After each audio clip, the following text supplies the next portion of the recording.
All right, so order business of the day. This is a patron requested EDH build from Alex V. They requested essentially, have you ever wanted Norin the Wary as your commander, but be more than just mono red? So essentially, they have selected Rocco as the commander they want to tutor for Norin. So technically Rocco's the commander, but the real commander is actually Norin. And so the idea here is we're going to build Norin the Wary, but with access to more colors. I've also brought up, so aside from Rocco, another commander that can tutor for creatures is Sisse Weatherlight Captain. So, and she's obviously even more colors than Rocco. The main difference being it's more expensive. So Rocco, you only have to get up to 4, and then you can tutor for Norin. Whereas Sisse, you need to cast her, and then you need to pay another 5 on top of that. So more expensive, but you do get access to blue and black. So what I'm going to do is I'm going to go through here. I'm going to build this deck. And then I'll see if there are enough other like good blue and black cards to where I might want to make essentially another version of the deck with Sisse as the leader instead of Rocco. And then after that, the last time I did Foundations drafts and I was getting really frustrated with the format, I thought like everything just boiled down to whoever drafts the best rare wins. And then I went and played some cube drafts this week with Dylan. And I was talking to him and some of the other guys, and they were saying that Foundations drafts are actually really good. So I don't know if I just got like really unlucky in the matches that I played or what, but I'm gonna give it another shot. So to start with Rocco, let's go ahead and switch to types and tags, and then let's get this starter kit in here. So starter kit, and let's add, so Alex also had some specifications. He wants to be as high power as possible, doesn't want any cards that are in the 3-digit financial count, so like no cards that are $100 or more. We are going to break that a little bit because I'm obviously going to have like Mox Diamond and Chrome Mox in here, but I'll specify if those weren't in here, there will be some other cards instead. He said with and without fetch lands, that'll also be pretty easy. So I should also bring up, well, I'm going to compare, I'll bring up the mono red Norin list when we get to that. So obviously we're going to want a bunch of ramp because we're going to want to get Rocco out as quickly as possible in order to get to Norin. So let's make sure to add ramp. But we're not, I don't think we're going to want fast mana because Norin, just getting Norin out doesn't do anything. We have to then have like all the things that trigger as a result of Norin constantly leaving and coming back. And we need to like get to those as well. So just getting fast mana off Rocco doesn't necessarily help. So we're going to do that. What else do we need? Maybe protection. Possibly stacks. Like, Rule of Law seem pretty good. Like, if we're just going to keep triggering Norin every turn, Rule of Law seem pretty good. Get some card drawn here as well. And what else? That's probably it here for the fast packages that we can add. Yeah, probably that's it for the fast packages. I guess technically we should probably have some creature tutors just in case Rocco gets countered or something. All right, so that's obviously like way too much. So let's start figuring this out, paring this down. All right, we can get rid of Cradle, and oh, it automatically added Rocco in with the tutor package, so we can get rid of that. 34 lands. We obviously take out Urborg, and then I believe all the other lands are in our 3 colors. So we can get rid of Inventor's Fair. What else do we have? 32.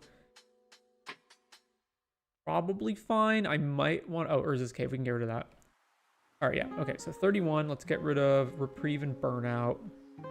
And then, yeah, all of these, like, impulse drawing effects. We don't need any of this stuff. Get rid of all of that. Don't need Explore. And then the card draw I mainly wanted was, like, Enduring Innocence to keep triggering from Norin entering. We can get rid of basically all the rest of it.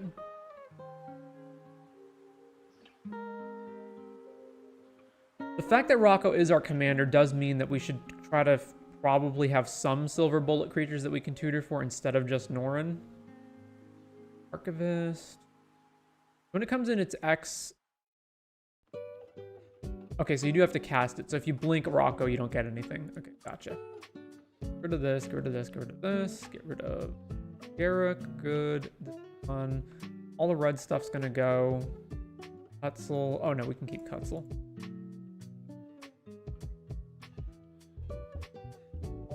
Welcome, Tentative Orc. How's it going? Mentor the Meek, that stays. And then get rid of this one, this one, this one, this one.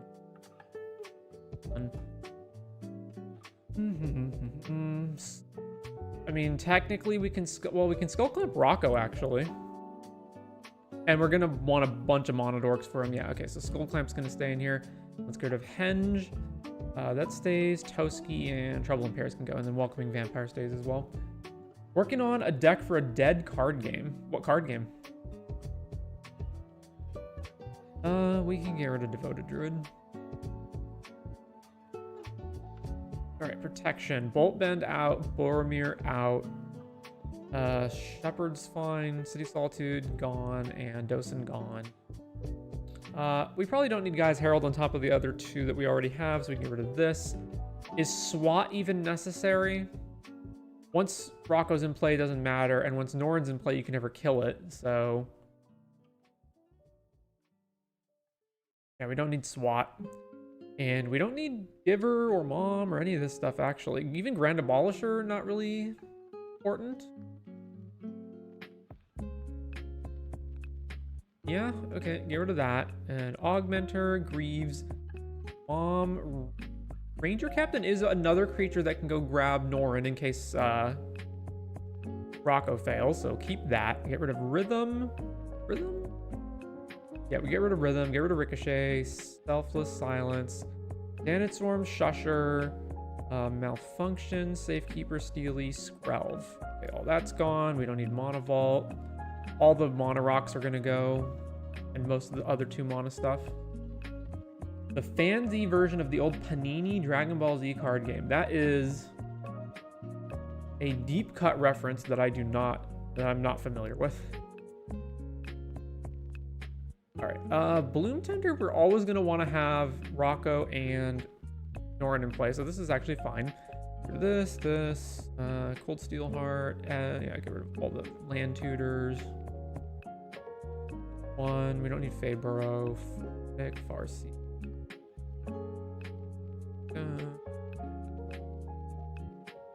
ESC, we don't need that.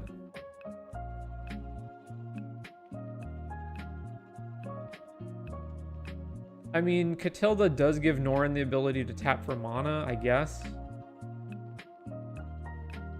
Is that even good? Rocco's a human? No, he's an elf. Now let's move on. This one, Torque. We don't need land tax. And Amber stays, Mind Stone out, Opal out, Convert. We're gonna cut a lot of this. We don't need Ragavanti.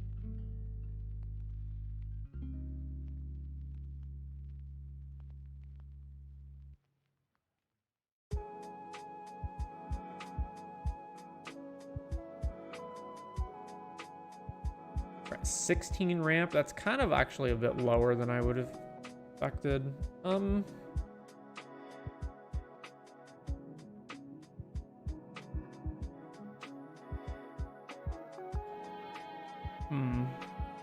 All right, let's add back in Sanctum Weaver and maybe that's fine. 17. Basically, Panini created a CCG based off of DBZ, then dropped it in 2017-ish, but a few of the original developers continue to make cards and do tournaments. Completely grassroots stuff. Interesting. All right, removal or no, yeah, removal. Yeah, okay, we can get rid of Warp and Wild Magic Surge. You don't need those when you're in Naya. And then, yeah, as many creatures as we can get so we can tutor for them. So we keep Skyclave and we keep Lauren. But we get rid of, actually, that's not true. We want them to be cheaper because we want Rocco to be able to grab them for less mana. So something like Haywire Might would probably be a good add here. Is there one mana thing that can... Fragmentize out, Force out, Dauntless also out. Get rid of Archdruid's Charm. We can keep this.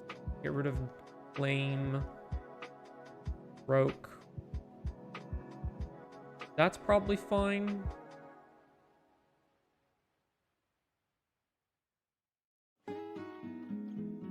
Then get rid of Engineer. All right, so let's see. Tutors. We're going to want the cheaper ones for Norrin. So let's get rid of... I took Gaia's Cradle out, so we don't need crop rotation. Horde is basically just spell Rocco, so that's can stay. We can get rid of Birthing Pod. I'm not going to Eldritch Evolution for Norrin. Well, am I not? I guess that's fine. No, it's not. Let's get rid of that. And then map, finale. Yeah, finale, recruiter. One, natural order. This ranger, recruiter. Yeah, get rid of that. Get rid of that. Get rid of that. Get rid of that. We can keep worldly tutor maybe. I don't think you really want to ever tutor it to the top. I just want to get it immediately. So yeah, let's keep call and chord. I think that's fine. Now for stacks, obviously, we can't just play everything. It's mainly the rule of law effects that I'm interested in. So let's get rid of Blood Moon, Curse Totem. ETB triggers, obviously, these can't be in the deck because we're going to build the deck around Norrin. Elish Norn's good. Ashes, we don't want taxing because I know we're going to want cards like Panharmonicon. This. So anti-artifact stuff. We do have some artifacts like Amber, Rings, Clamp, but we can play some of it. I'm going to get rid of Null Rod because we're already going to have Oof and Kataki, and that's good enough. And then obviously Leonin Arbiter has to go. Get rid of Magus, Ravages, Rule, Ruinations, Spirit of the Labyrinth. Yeah, that has to go because we're playing cards like Enduring Innocence. All right, Strict Proctor, that's out. Thalia, Tabernacle, Thorn, Honor Guard, Torpor Orb, Renisphere. Did I not cut Armageddon? Yeah, get rid of that. Bryn, and then the Moon, the Winners. So then we probably have too many Rule of Laws, right? We've got Archon, Deafening Silence, Canonist, High Noon, Censor. We have 5. Probably don't need 5.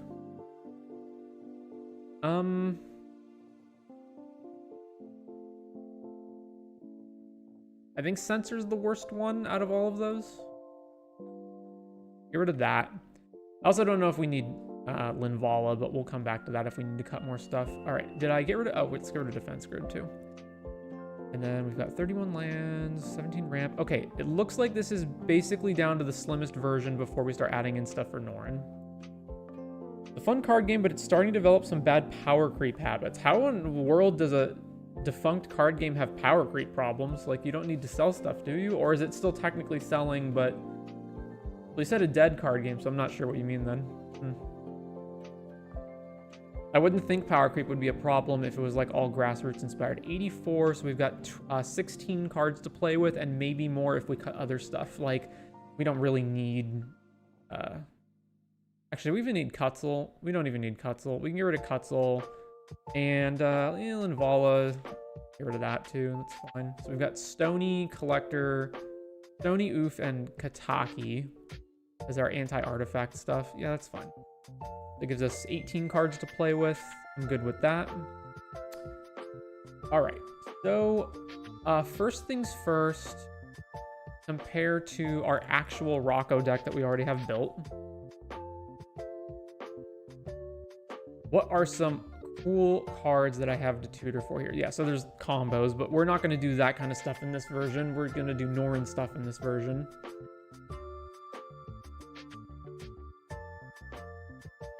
Yeah, so this looks like none of this stuff is things we want in this version of the deck. So let's move on to comparing this to Norrin.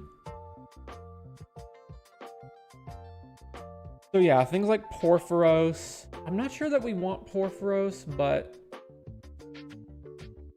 I would prefer it over something like Impact Tremors, though. Let's add Porphyros, and then what else do we have here? Pyrohemia, yeah. Panic. Whenever spell or ability causes control to shuffle, the player puts the card... Oh yeah, so that's just basically a stacks piece. Stranglehold. This is mono red, so they're obviously more limited on what they can do. Let's see. So Panharmonicon, we're almost certainly going to want. What else do we have?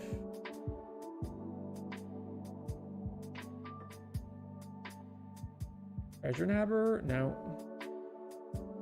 Pandemonium, whenever a creature enters, it can have it deal damage equal to its power to target creature player. Maybe. I don't like that it's symmetrical and that your opponents can use it. Whenever another creature enters under your control, create a treasure. If this is the first time or second time it's resolved, otherwise pay X when you do, it deals X to any target. We don't need that either. All right, so not really taking much from the mono red version either.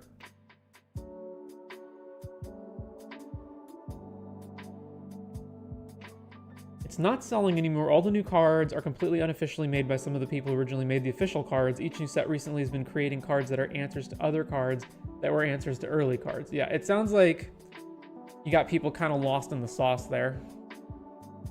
Oh yeah, Tome of Legends, right? Whenever your commander enters or attacks, gets a page counter, remove a page counter to draw. This does go directly against our Sony Oof Kataki plan, but I think it's still okay to have it. All right. So back to the list.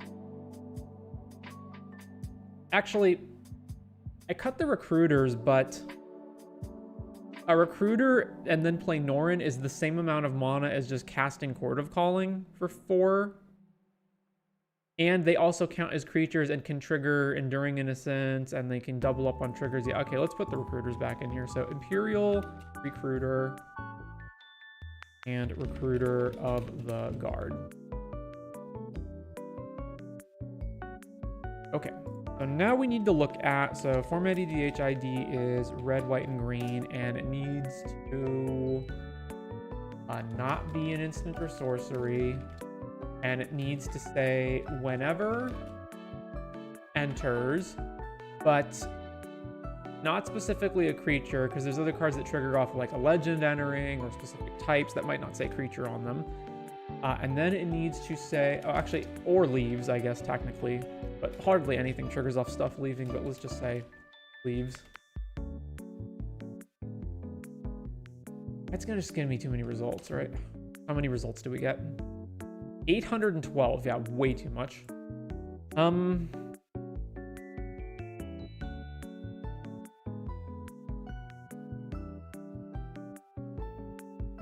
Not a land? 798, okay. Probably can't be too expensive. No, I'm thinking like mana value 6 or less. That's not going to cut out even that much. I guess, what card type is Norin? He's a human warrior. Okay, so it needs to say either creature or human or warrior or legend or historic. Yeah. 537 results. I can't imagine there's too many equipment or auras that benefit from a creature blinking out, so let's get rid of that. 506 results. Are there any other filters that I can put up for this? We've got our color, we've got all the things that they say, we've cut out the types we don't want.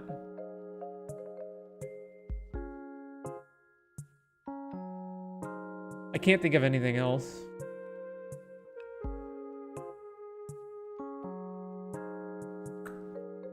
All right, so Agate Instigator is basically kind of the same thing as Porphyros, so we can add that. Whenever this enters or attack, oh yeah, card name? It could say card name or another creature. Yeah, so we just have to move on. Cats. We don't want to gain life. Okay, enters, put a +1 counter, no. Banana Fenza. I'm not sure which cards exactly I would even want. Apex Altasaur is way too expensive.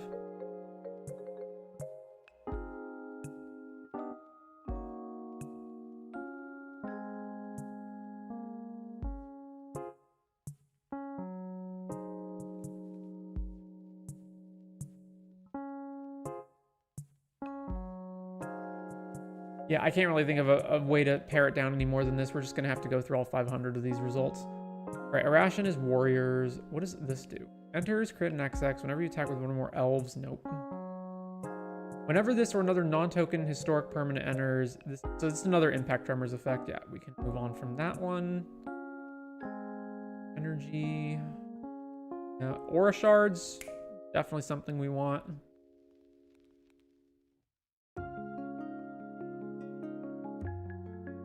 Caves, nope. Dinosaur enters, nope. We don't want to sacrifice stuff.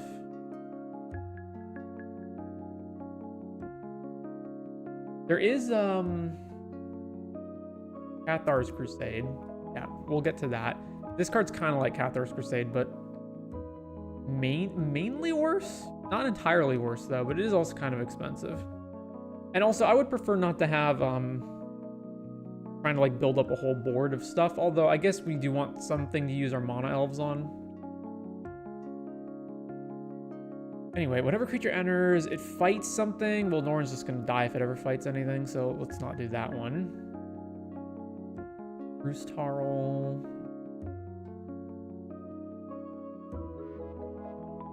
Non-token artifact creature, not applicable. Gain life, no. Alright, there's Cathar's Crusade. Camp near the parish can get big? No, who cares? Whenever aura or equipment, no. Pirate enters. Confusion in the ranks. Great one, right? Norn says owner, right? Turns the battlefield under its owner's control. Yeah. So basically, you confusion. Norn comes back. You swap it for somebody else's creature. Then the next time anyone casts anything or attacks, Norn blinks out, comes back under your control. You swap it for somebody else's creature, and you can start just keep stealing everything. Although everyone's going to start stealing stuff constantly all over the place, so you can't exactly keep things, but it's fun. We're already playing a deck where we're trying to Rocco into Norn. Like, yeah, let's do that. Okay, I'm gonna want to save this for later. Well, Spirited Beastie, colorless creatures, nope. Whenever this enters or attacks, nope. Okay. On enters, whenever another human enters, it gets +1 until end turn. Yeah, that's not good. Norn only comes back on the end step as well, so you can't like just constantly blink him. Delivery for forest, no.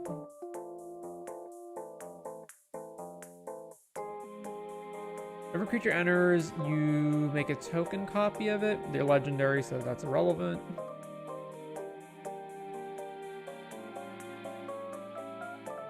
Power 3 or greater creature, which Norn does not.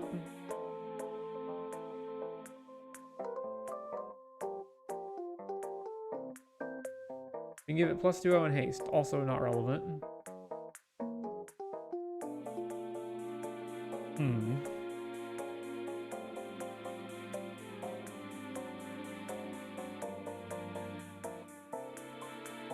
This is lands entering, so that's also not applicable. The creature you control with toughness greater than its power. Well, Norn's a 2/1, right? Not applicable.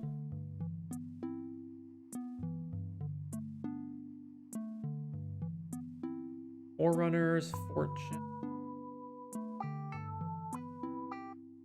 Samwise, I guess, would give me like a bunch of extra food. So when we get to that, I should probably add them. Or another legendary creature enters, the ring tempts you. The ring tempting you is not very good, so move on. Galagreeters, whenever another creature, choose one that hasn't been chosen this turn. So if it's once per turn, this is basically give you treasures every time he comes back. Because who cares about putting +1 counters on Galagreeters or gaining life? How good is that even? This essentially what this says is for 2 mana every turn you get a treasure. That's basically what this says if you have Norn, right? Somebody is going to cast a spell or attack. Like your opponents are always going to do one of those 2 things every turn. Which means Norn will blink out. Yeah, I guess it's fine. Not great, but... Next, 331 cards.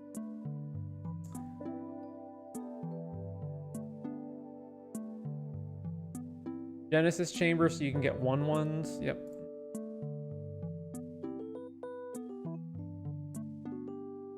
Now, Gimli gets a +1 counter every other turn, so he's, in a sense, a...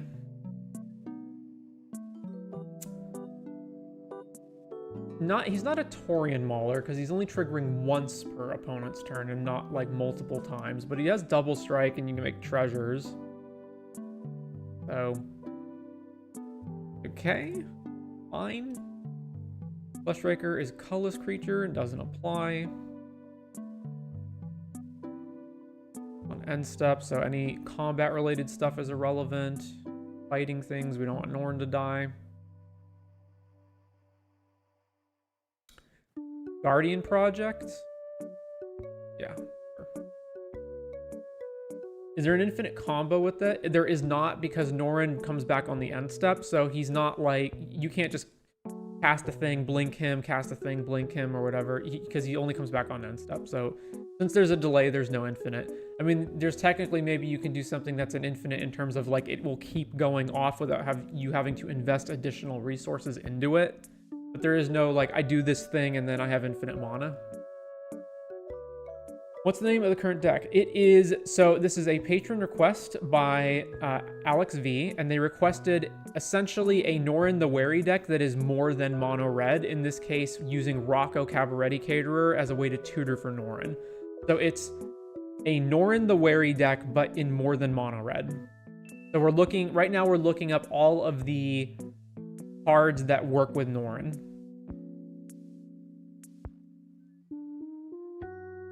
And there are 500 of them, and we're about, I think, a little more than halfway through. We're on H. For another non-token enters, you make roll tokens. I don't care about that, so we can move on from there. Desert enters, no. Okay, whenever another human enters, put a +1 counter on this guy. Add X, where X is its power. That's okay. There's not, like, actually a lot of cards that work with it. Non-token enchantment enters, not applicable.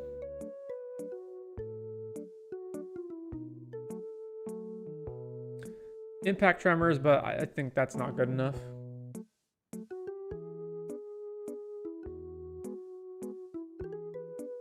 Gain life. I don't care about any of the life-gaining ones unless they also do something else.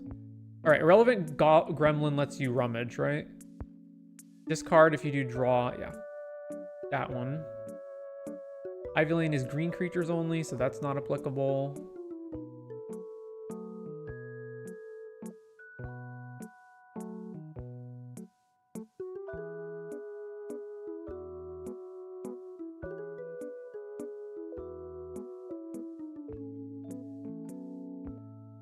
Whenever another human enters, put a +1 counter on this guy. Other humans get +1. Okay, but it only applies to humans, of which most of our creatures are not. And Norn also keeps blinking. Norn never gets to actually attack.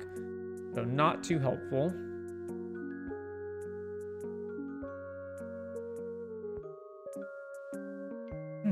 Whenever a non-token creature with power 4 or greater, nope.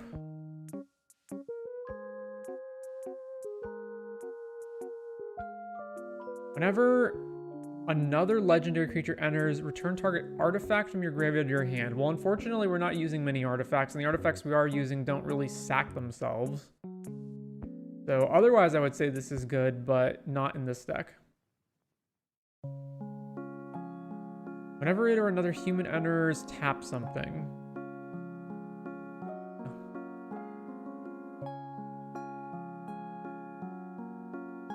Dies, not applicable. Land enters, land, rally, no. Mana Echoes is irrelevant as well.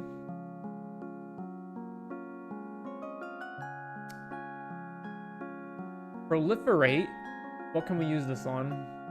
I can't really think of anything that we have that I would care about.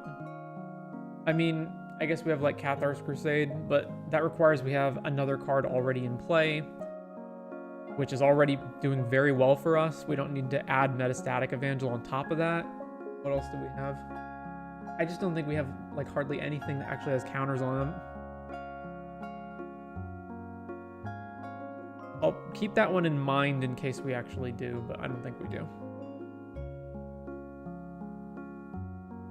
About power 5 or greater, no. Mirror March, non-token creature enters, flip a coin until you lose for each flip, create a token that's a copy of it. So we would get more triggers. So this basically says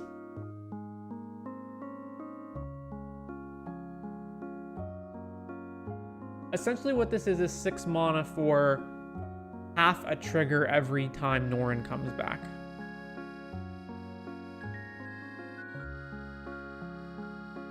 Which is not worth it. Minion Reflector is also too expensive. Enters, create a colorless equipment, no. Choose a creature type. Yeah, so this one is just flat out always does the thing that Mirror March does, except it can't be more than one, but it's always guaranteed to be one. That's okay. It does require you have some other thing that's triggering off of all this, right? So you legend rule out the token Norrin and then your real Norrin 6th round. Yeah, that's fine. Let's do Molten Echoes. Landfall, no. Allies, no.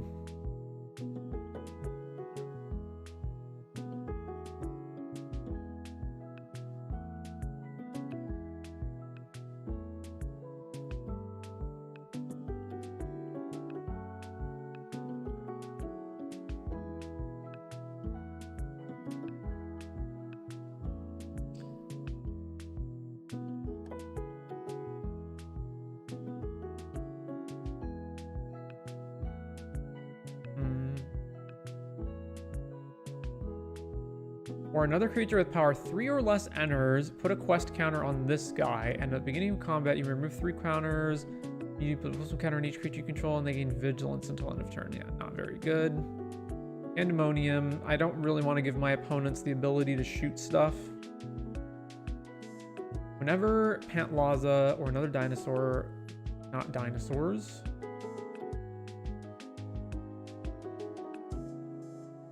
non-token creature enters. If it wasn't cast, create a token that's a copy of it, except it's a 0/1. That is still legendary, so it'll die. So it's like another... Well, we're already playing Molten Echoes anyway, so sure.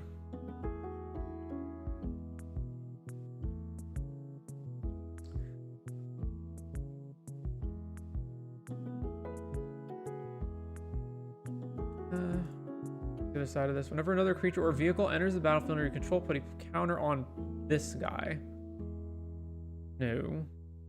Pyrogoyf, whenever this or another Lurgoyf. Nope. Doesn't apply. Last 158. Non-token creature enters the battlefield under your control. Look at the top X, where X is the creature's value. We reveal a creature card that doesn't share a type with it. Okay, yeah. Not good.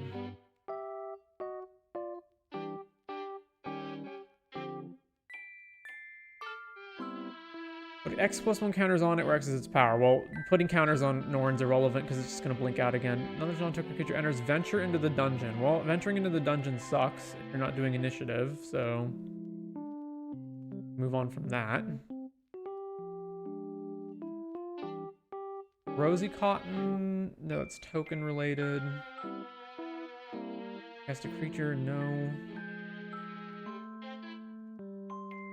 Whenever another creature enters, create a treasure if it's the first time the ability is first or second time it's resolved. So it'll always just be the first time because you'll never get, well, unless you play another creature besides Norrin.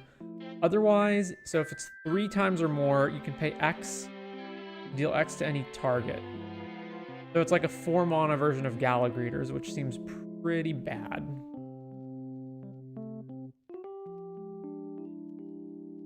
Yeah.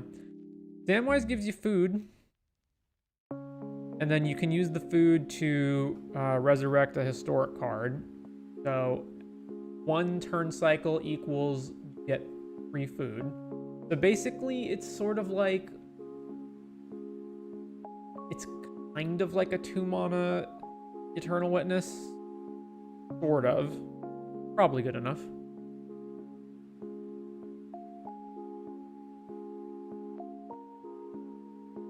Whenever this dude or another non-token creature with power 2 or less enters, create a 1/1, and then another ability that's irrelevant. So 4 mana to Make a 1/1 every time Norn blinks. Sure.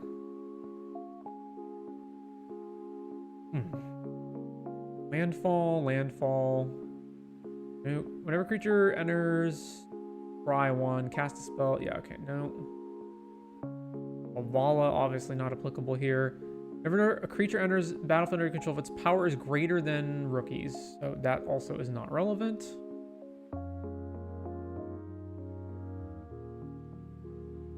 Enters or attacks whenever it does it, not another creature. Whenever another creature enters under your control, target creature and opponent controls can't block. If it's the second time the ability is resolved, the creature must attack. Yeah. Nope. This dude gets +1 counters and then gets bigger. Doesn't matter.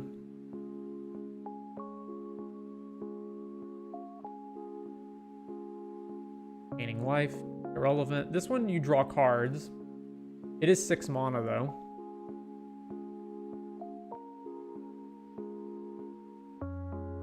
Whenever 1 or more creatures die, it's not applicable.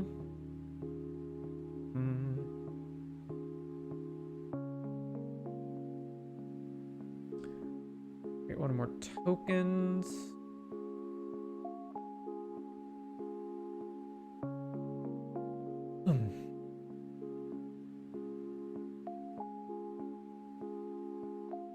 Green creature, so nope. Creature with power equal to its toughness, applicable either.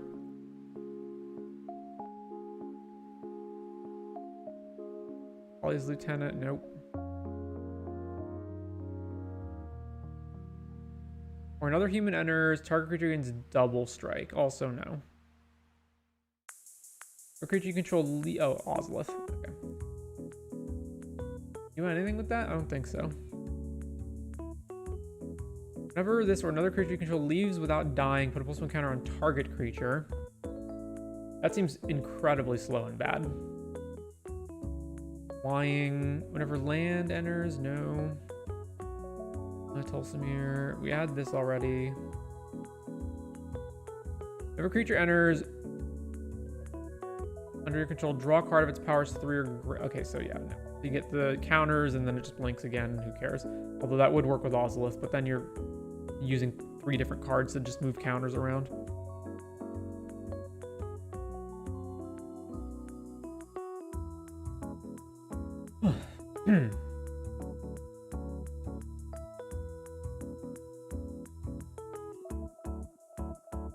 +1, casting the creature.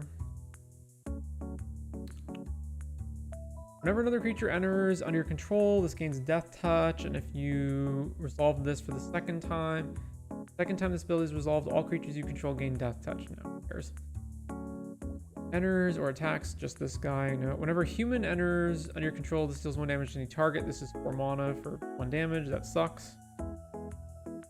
4 Leader's Call. 3 mana impact tremors. I'm not even running regular impact tremors, so nope. Aldborn Preserver, I guess you can dump all your extra mana into, but it's just a big creature.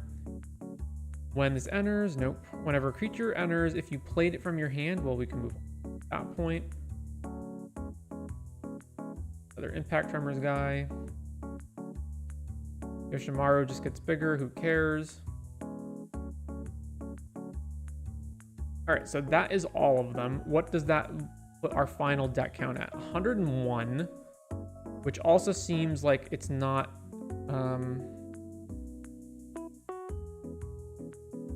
we're going to want to add Gandalf. Which Gandalf is it? Gandalf the White? Yeah, you may cast legends and artifacts as flash. If a legendary permanent or an artifact entering or leaving causes a triggered ability of a permanent you control to trigger, the ability triggers an additional time. So it's 5 mana Panharmonicon, basically. Is there any other trigger stuff that I'm forgetting? Format, EDH, ID, red, green, white, and then...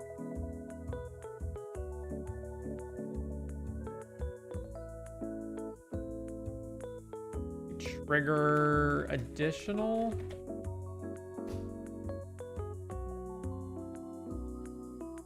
If a triggered ability of a legendary creature you control triggers, so Norrin only. Delny, if an ability of a creature you control with power 2 or less triggers, yeah, we don't want the trigger, we don't want the Norin to trigger more. We want it to trigger other things more. Colorless only, Shaman or Wizard, which Norin isn't. A Roaming Throne counts, right? Another creature you control the chosen type trigger, but it's only for Norin. Face down, artifact related. If a creature you control being dealt damage, no. Okay, so that's basically everything. So what's our main win con here?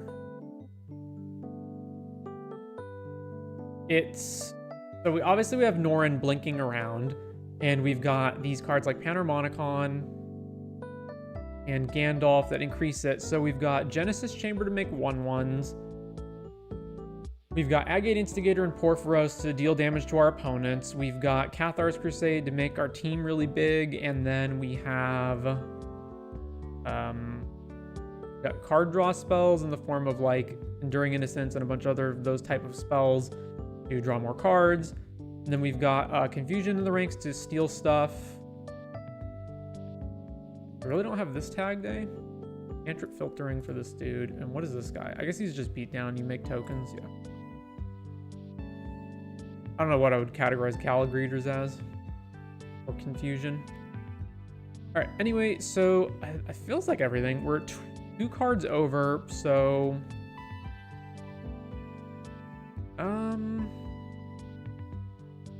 Let's see. The fact that I added Aura Shards means I don't need other removal spells as much.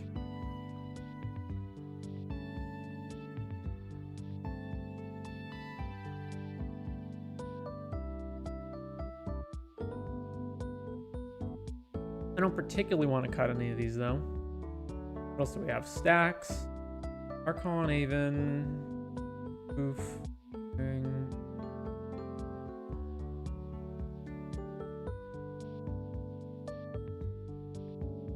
Fine. I'm not going to cut any lands. Oh, I've got a fetch land that I shouldn't have, right? I've got Polluted Delta? Yeah. I never cut that. Yes. Get rid of Polluted Delta. So 1 card to go.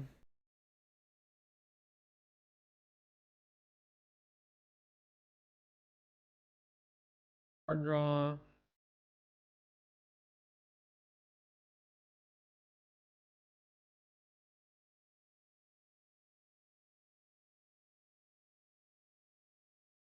Penriths or swords?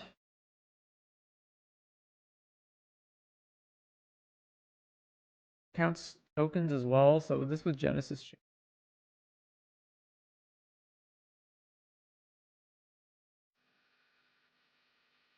Really got 1 cut to make.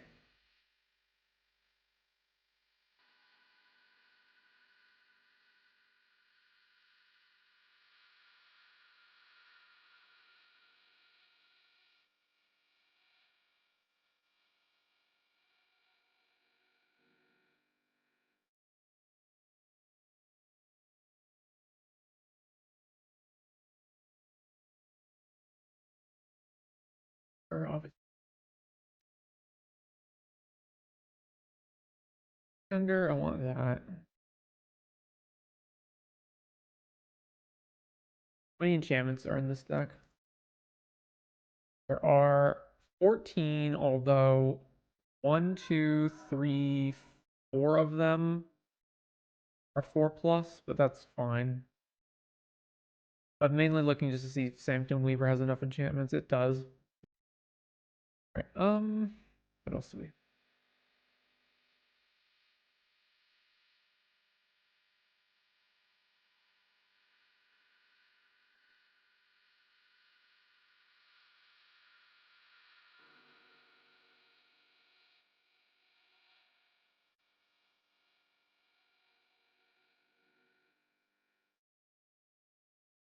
The very last cut.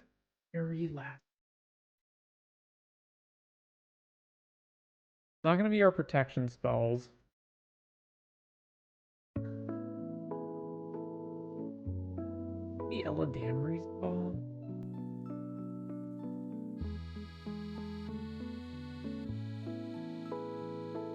I want that too.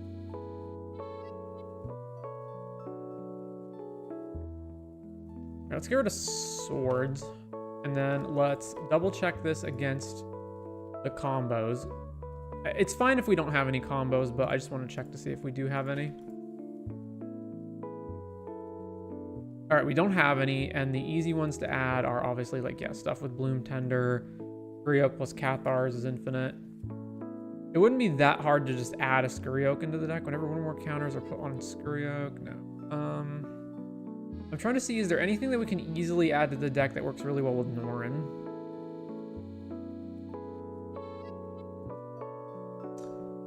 Doesn't look like it. All right, that's fine. We can just win through like burn damage or beatdown. Okay, so Alex V requested that there are no really expensive cards in the deck. And by really expensive, he means 3 digits. So let's take a look at the text, and then let's do a price sort.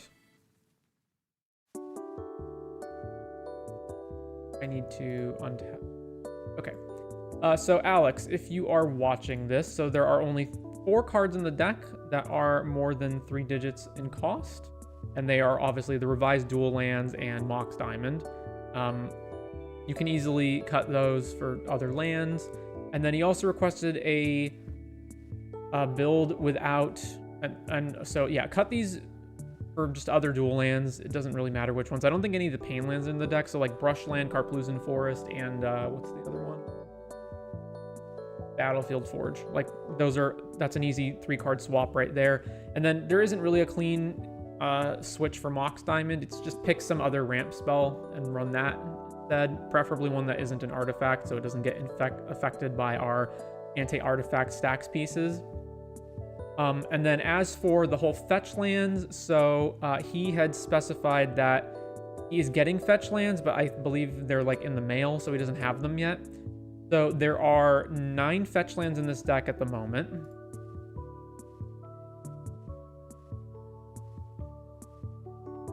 Right? Yeah, there's 9 because we cut Polluted Delta.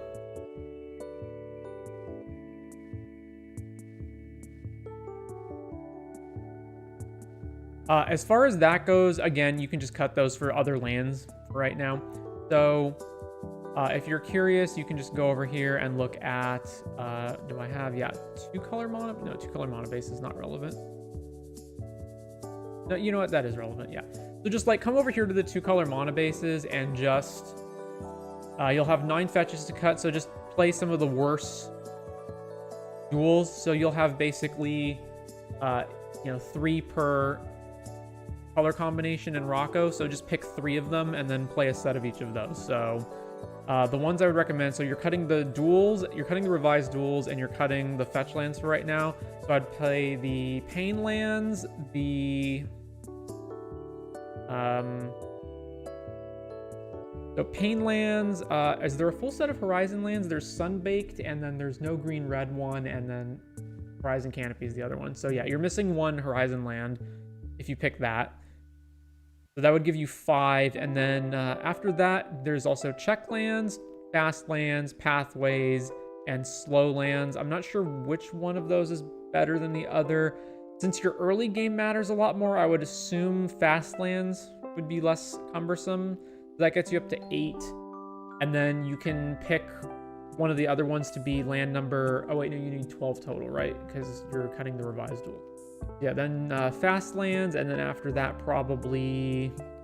If you're cutting fetches, then check lands get harder, so... So then probably, yeah, like the slow lands, maybe, after that. That's Boros. Also, if you're in Gruul, you have access to... where's Thornspire? Oh, do I not have Thornspire in here? I don't think I put some of the Verges in here, but Thornspire Verge would be another possible option, as is Hushwood Verge. The reason I don't like Thornspire is because it by default taps a red, so if you need like turn 1 Mono Dork, you can't use it off of Thornspire, whereas like Hushwood Verge, you can do that. So that's another good one to pick. And then, yeah, I would say that's pretty much all that. So pretty easy swap outs. It's just Mox Diamond for another ramp card, and then 12 lands, the 3 revised duels and the 9 fetches.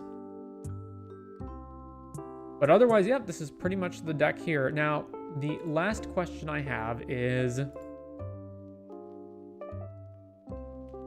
so let me make sure that I have our search function saved out. Here is the link to the deck in the chat. So this is Rocco finds...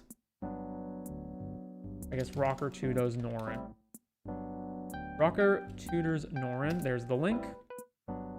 And let me just dupe this really fast. It's gonna be Sisse. Norin. I just want to see if I change the commander to Sisse.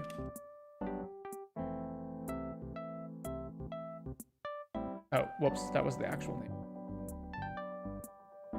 Sisse, not Weatherlight Captain. No, is it Weatherlight Captain? Oh, it's Joyra that I'm thinking. Okay, Sisse, Weatherlight Captain, and then Sisse, Tutors Norin. And then I would like to find, so here is our... Oh, I lost this. Oh, well, we're just gonna have to recreate it. So, format EDH ID, well, the ID... Yeah, ID, I want to find all of the blue and black cards that we didn't find before. So ID is greater than or equal to blue and black. And it must say whenever, it must say enter. Yeah, I'll say enters instead of leaves. Hardly anything says leaves. No, actually, that's not true. There's like Dower Port Mage now. So enters or leaves must say, what was the search before? It's not an instant, not a sorcery, not a land. Then, a lot of the previous ones, we can get rid of Rally and we can get rid of Landfall. That was a lot of the previous cards that we found in our search. Be simple enough. 42 results. Oh, so not that bad. So the main question is going to be, is there enough things here that... I mean, I didn't even have to specify human or anything. So... enters, reveals top 6. That's when it enters. This is demons. This is artifacts. This is fraction related bullshit. What does this do? Whenever...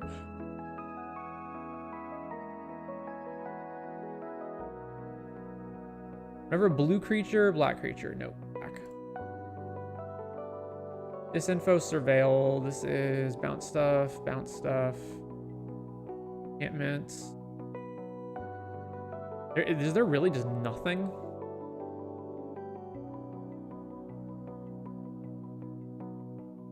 Fairy. It enters. Pirates. Scarecrows.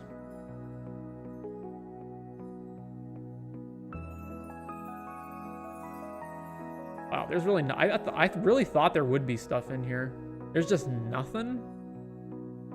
Doesn't Puka's Mischief trigger off of this stuff? Or does it... No, Puka's Mischief just triggers on your upkeep, right?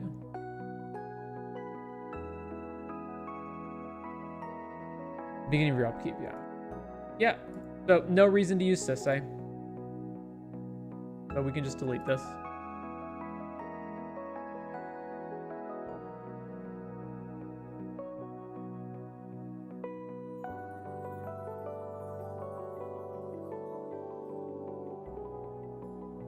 Have a description on here. Ever wanted to play Norin the Wary as your commander, but in more colors than mono red? Now you can use Rocco to tutor him out. That seems like an apt description.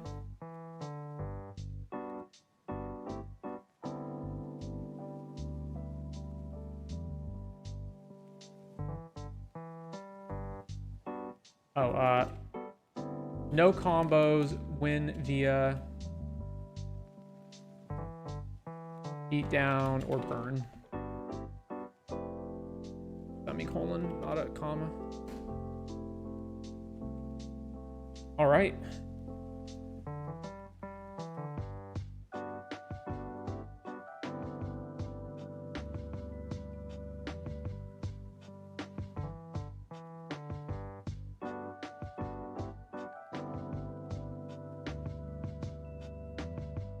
Where is Norin anyway? There we go.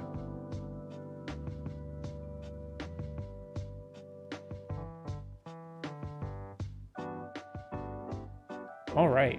Well, I've been informed that dinner is ready, so I'm gonna go grab that, and we will basically be taking a short break here before jumping into Foundations draft, or maybe if anybody in the chat has other requests, we can do those. But for right now, we're just gonna take a relatively short break. I'll come back and eat on the stream though, but I'll keep hanging out. But I just need to go grab that.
Steak and potatoes. Yep. You guys hear me if I have the mic over? I think so. Sure. How's that sound?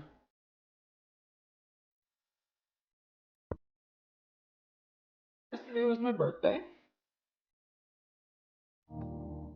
Did some fun cubing with Dylan.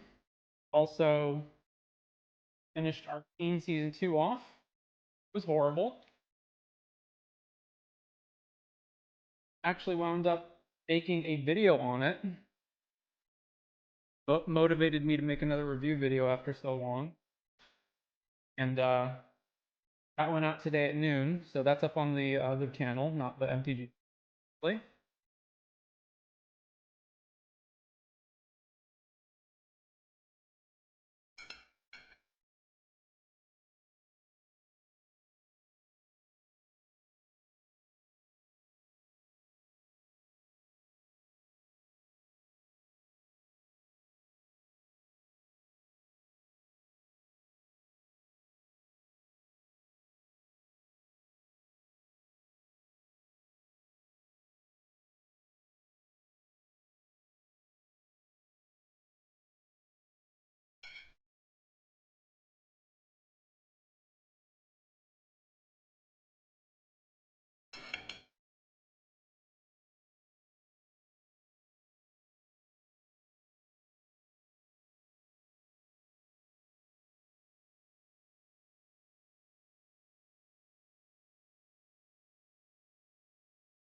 So up on the second channel, watch that.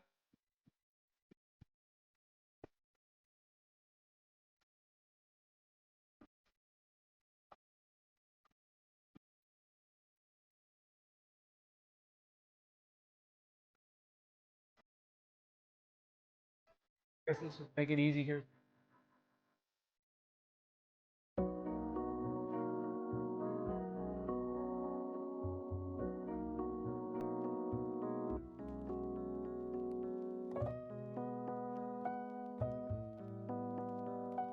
Yeah, Arcane Season 1's a masterpiece. One of the best shows ever made.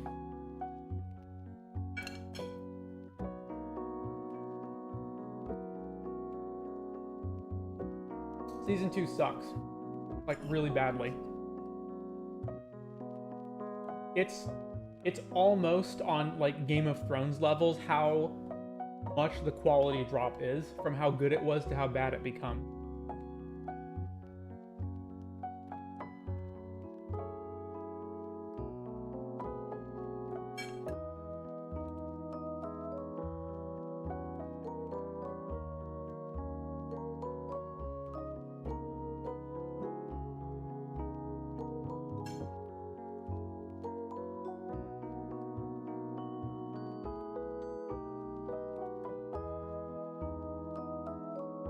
Here's the thing. There's the big difference though, because like the problem with Game of Thrones is that yes, each season is different, but it's all part of this bigger grand narrative. So if you fuck up the ending, it ruins everything that came before. So like there's been multiple times where I've been tempted to be like, oh, it's been a really long time since I've seen, you know, Game of Thrones season 1, 2, 3, 4. There's good stuff in 5 too. Like maybe I'll go back and watch it. But the problem is you all know that it's leading to nothing in the end. You can't really, like there's no point in watching it. Arcane Season 1 works as its own story. So even if Season 2 sucks, you can just watch Season 1 and it's fine.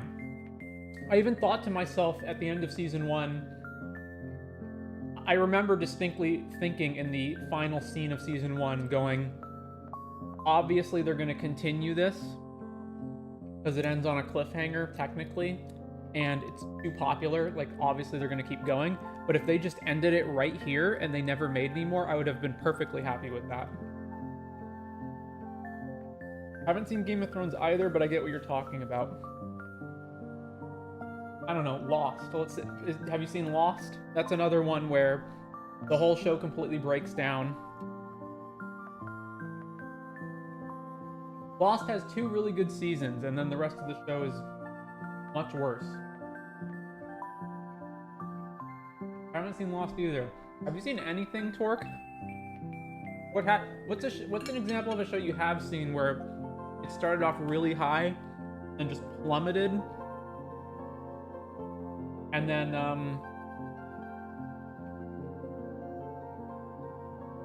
either you basically have to quarantine the later seasons and just pretend they don't exist, or it just straight up fucks up the whole show. Sopranos, that's another example. Breaking Bad had a lot of great build-up, and the ending was disappointing. I think the ending was disappointing.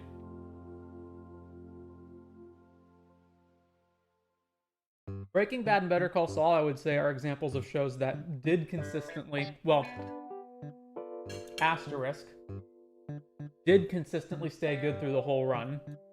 I actually stopped watching Breaking Bad during the 3rd season because I thought it started to get bad. If people don't remember the 3rd season, that was the twins arc. I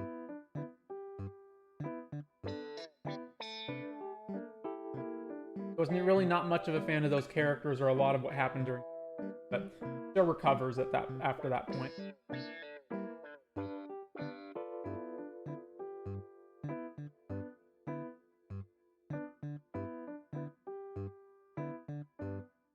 Better Call Saul also kind of slumps midway through, but then gets better. Samurai Jack also had a fantastic story, but missteps so hard on the final episode, it's best to forget it. Yeah, Samurai Jack, it's basically just like the final 3 minutes of the last episode that suck. Also, Samurai Jack's final season, like, it's really good. In fact, I think it's the best season of the show, but it is a radical tone departure from the rest of the series.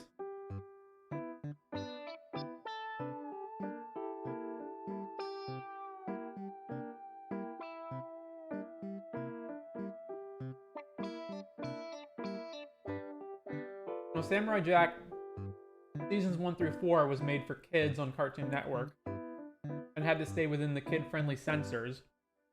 Final season was on Adult Swim and was clearly catering to an audience that had watched the show as kids and were now grown up. Welcome to Fallout Skull.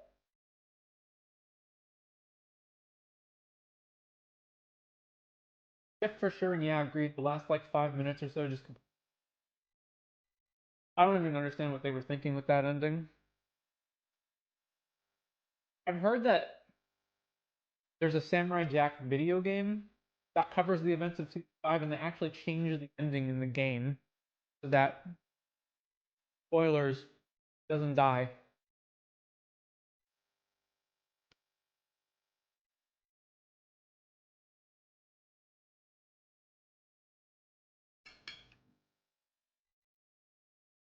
I want to say I make an Eldrazi. I'm not sure what that means, but sounds like you're having fun.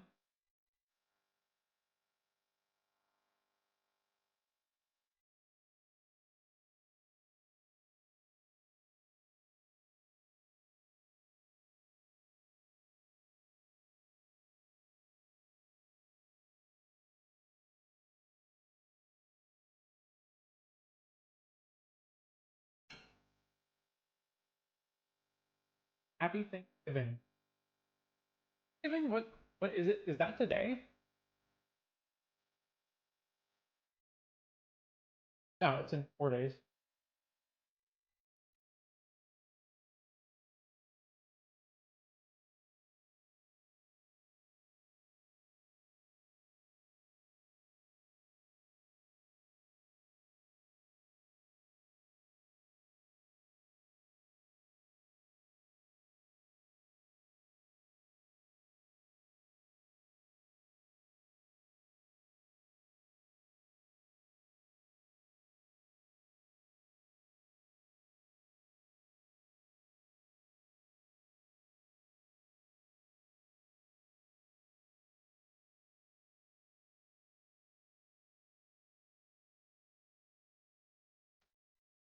Man, I feel stupid. I've been misreading a card all this time, and now the other half of the card you think I just got unlocked. I do that all the time with Magic. Like, for example, this new Manland that got printed in Foundations, I thought it worked the same way as every other Manland, where it was until end of turn, and nope, it isn't. And I was like, oh, this card that I previously thought kind of sucked is actually way better than I thought it was.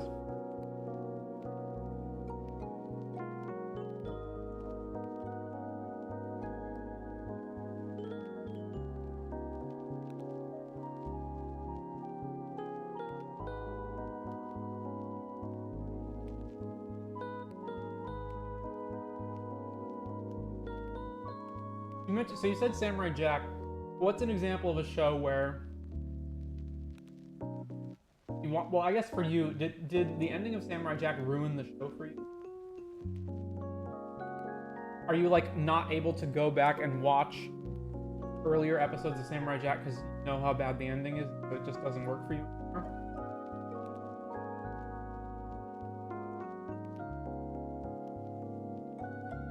For me, a lot of pre-season 5 Samurai Jack doesn't work anymore because it's too kid-oriented. Or child audience oriented. So like, there's some episodes I still like, but a lot of it really feels like Saturday morning cartoon, not, like, doesn't hold up. I can still watch earlier stuff, but the ending did leave a bad taste. Do you have an example of a show where the ending was so bad that it just ruined the rest of the show for you? Watch previous season.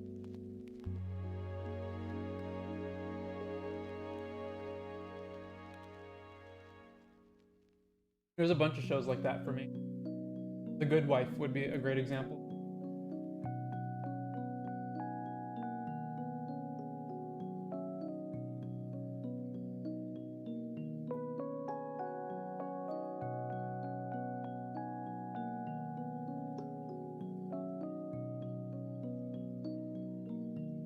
What's good about being an anal retentive introvert? That you have an entire Excel spreadsheet at your fingertips at all times, cataloging every single good show, movie, video game, book, etc. that you've ever read in your life on command, ready to be shown to the world. Here it is. My recommended list.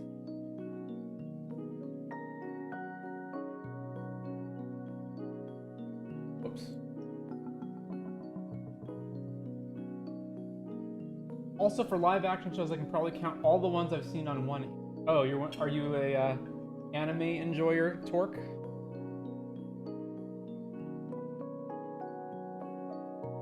A 2D enjoyer? Breaking Bad, IT Crowd, Twilight Zone, House.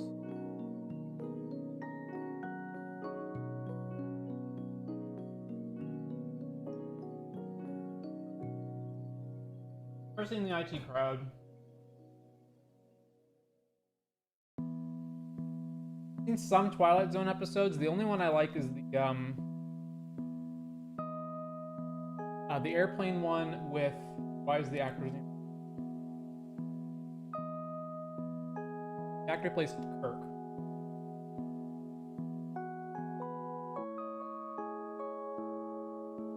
William Shatner. The airplane one with the gremlin on the wing that features William Shatner. That's the only Twilight Zone episode that I've seen that I liked. Or at 10,000 feet.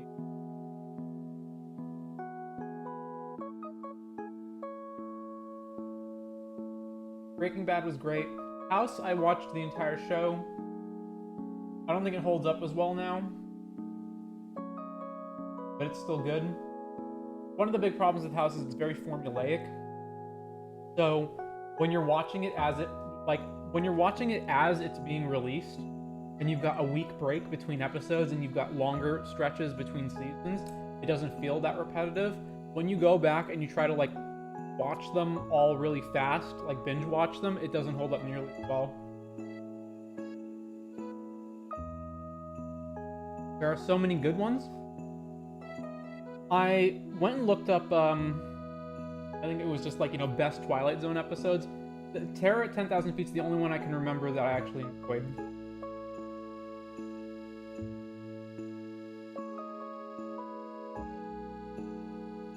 See, what ones can I remember?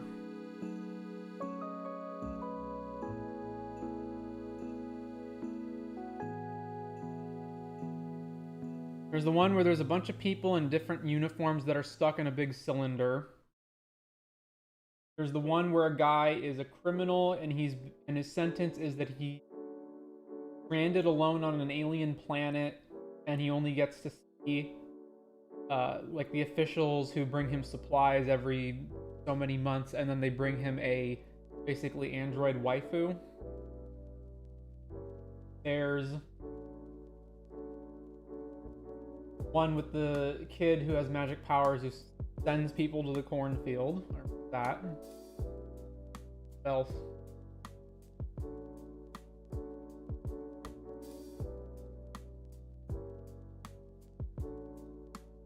One that's set in a diner, and some police come in, and there's suspicion that there's an alien in disguise as a human, and nobody can leave because the road has to be repaired because like a traveling bus. Nobody can remember who was on the bus, so they suspect one of the passengers was an alien.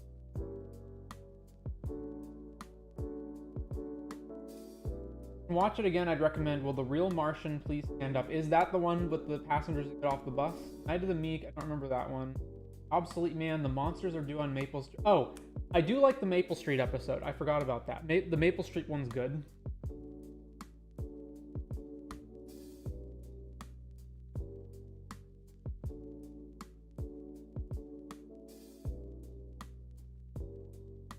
Oh, also, I think this is a Twilight Zone episode. It's the one where there's a news broadcast that there's unidentified objects headed towards the US and they think they're missiles. And so there's a panic while everyone tries to get to the bomb shelter, and this one family has a shelter and nobody else does. So all these people who were together at a dinner party suddenly turn against each other because there's not enough room in the bomb shelter. That was a good one. Night of the Meek is a great Christmas.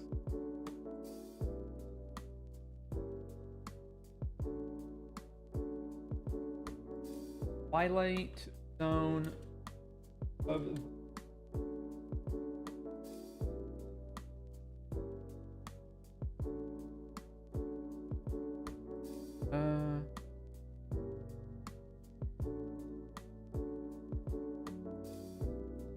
Yeah, I don't think I've ever seen this one, so I'll stop reading. Obsolete Man. Oh, is Obsolete Man the it's the future, and like the world is run by this insane techno bureaucracy, and the guy is like, he believes in reading books, but books are obsolete, something like that. Either books are obsolete or like the ideas in the books are not applicable anymore because it's like utopia. That one was good.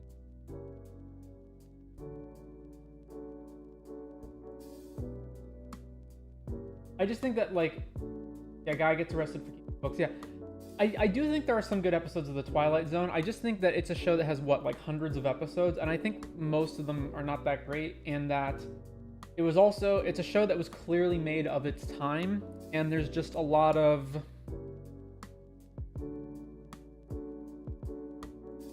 the way to put it, a lot of like 1950s cliche of the kind of way that they made shows then. Like, for example, like, I don't like the narrator of the Twilight Zone and the little, moral lesson bow that they wrap up each episode with. Like, I generally don't like that kind of stuff. But it's one of those shows where I definitely understand why it's such a hit and why so many people consider it a classic. And I do think there are good episodes. Like, there were episodes in the show that I remember that I enjoyed. And then there was like the reboot Twilight Zone. That wasn't as good. There was also Outer Limits, which was a Twilight Zone knockoff. I think I saw the first that and it's the thing is like it's when you have an anthology show.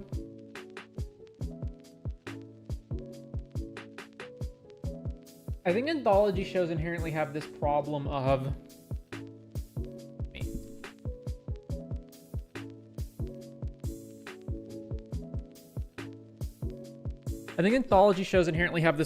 since every episode is a new story, you don't have like ongoing storylines or characters that you can get attached to, meaning that, you know, the episode you're telling it depends on the show, 40 to 60 minute movie.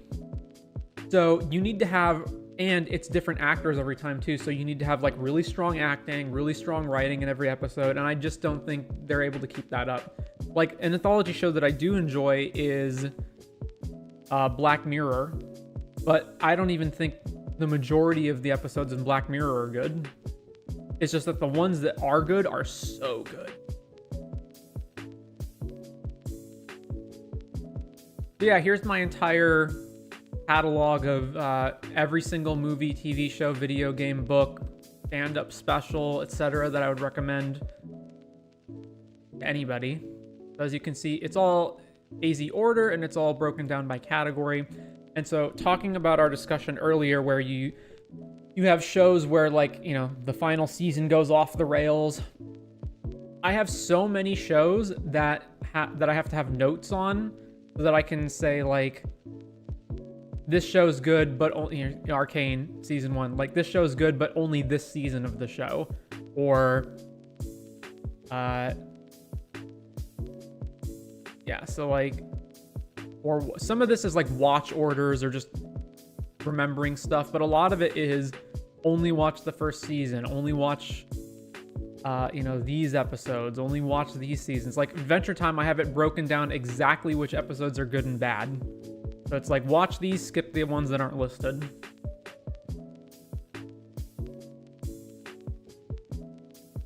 Stuff like this. Here's Futurama. Seasons 1 through 4, skip 5. Here's the episodes in 6 that are good. Here's the episodes that are in 7 that are good. Skip the rest. Gargoyles, seasons 1 through 2. Third season sucks. Don't bother. Except episode 1 of season 3 is good, but there's no reason to watch it if you're not going to continue the show. So I just got a lot of this kind of stuff here. Said you're a fan of anime, Torque, right? Here are all the anime I've seen. Arcane and Blue Eye Samurai are technically not anime, so I have them grouped here under a different category. Never seen Gargoyles? You're missing out. One of the classics.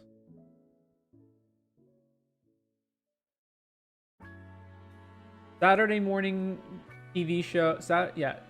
Saturday morning kids shows from the 90s and the 2000s that still super hold up today are Gargoyles, Samurai Jack, Batman Beyond.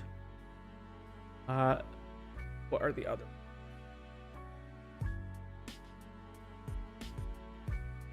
I don't remember when Avatar: The Last Airbender came out, but that obviously is on the list too. Saturday morning. Invader Zim's good. I don't know. I would say that it's like good for adults. Justice League animated series, pretty good too.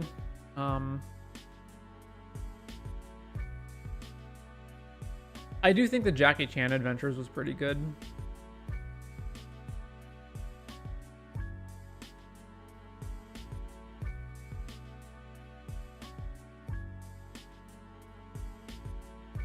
I watch a few anime, but my top 5 are all Depresso Espresso? What?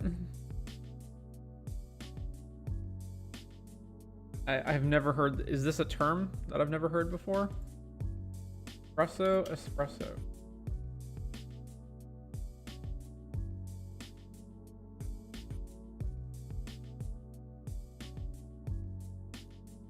Okay, you're gonna have to explain that one to me.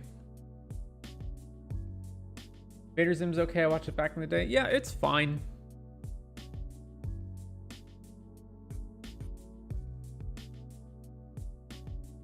I'd say the big ones are Gargoyles, Batman Beyond, and probably Samurai Jack would be the third one on there. My top 5 anime are very depressing or have depressing moments in them. Okay, gotcha. Are they on here? What are my top 5 anime? Legend of the Galactic Heroes, #1, best show ever. Let me not look at the list. Try to remember offhand. Attack on Titan. Death Note.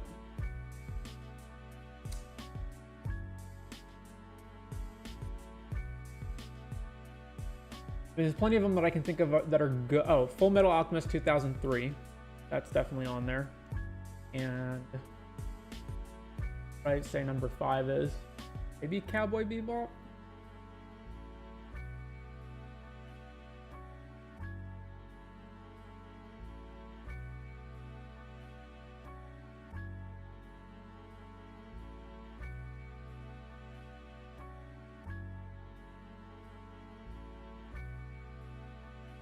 Yeah, I would put Cowboy Bebop at number 5.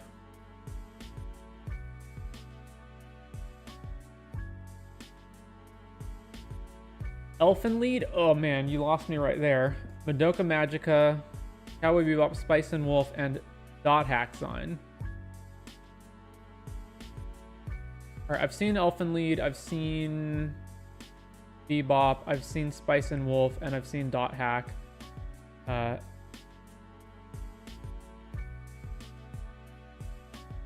I think Elfen Lied's shit, but I don't want to yuck your yum, so I won't say more than that. Madoka, I don't think I ever watched Madoka. I think I just read the synopsis of what it was, and it didn't appeal to me. Yes, I know that it isn't what it says on the tin. I'm aware of that. Even the hidden atmosphere tone of the show is not something that really appeals to me either. Bebop's great. Spice and Wolf, I remember, was like fine. That one feels like you really have to enjoy the vibe that it's going for. And Dot Hack Sign I saw as a kid, and it's I don't think I even thought it was very good back then, but obviously it's been 20 years since I've seen the show, so I can't really judge it. The thing I remember about the Dot Hack Sign show was that it's a entire like multimedia franchise that has games and books and other things, and like you don't get the full story from watching any one of them, and you have to branch out and watch all of them.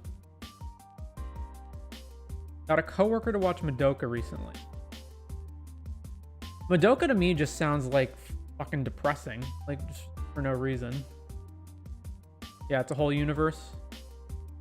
Yeah, see, I don't like that. I feel like if you are telling a story and what, you know, pick your medium, you got to stick to that medium. That doesn't mean you can't have like other stories that are set in the same IP, but you can't require that your audience who enjoys watching TV shows but doesn't buy comic books have to go out and buy a comic book to get the full story, or that your person who likes comic books now they have to play the video game. In fact, it doesn't even matter switching between different media. You can't force your viewer to be like, okay, oh, you have this one show, well, you have to watch this other show and then it'll make sense.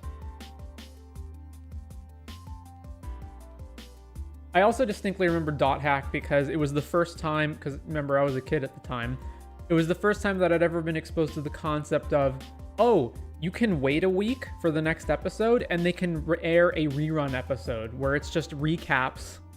Not like it's a previous episode where the episode is just, here's a recap of everything that happened up to this point for 20 minutes. Also, you just described Ruby. I tried watching Ruby and I didn't like it. I love Red vs. Blue, but that doesn't really count as anime, right?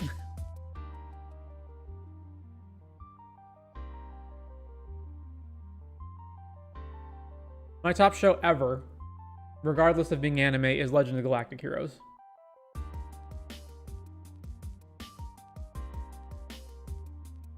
I consider that the best show ever made. Anyway, I gotta put this dirty plate away and brush my teeth and whatnot, but then I'll come back and then we will, I don't know, maybe have some more TV show talk and then we'll do a Foundations draft.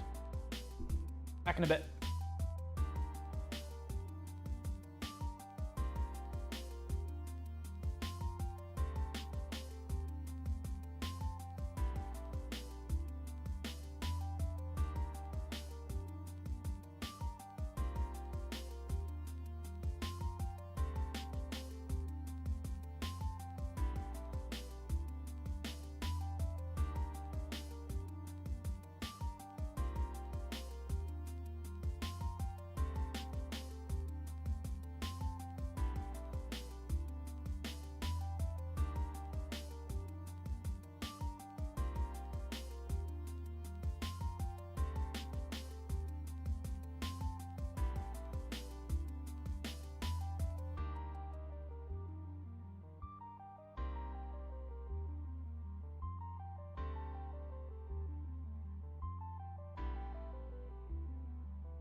So I realized while I was out that I actually never did a whole play test of this.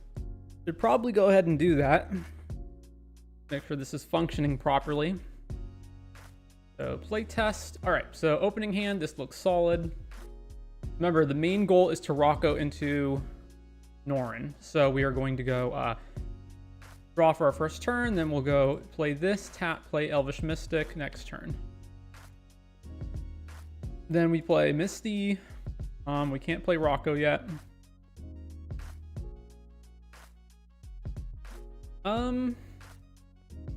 Actually, you know what? I shouldn't have drawn that. What I should have done is Enlighten Tutored on upkeep to grab Soul Ring.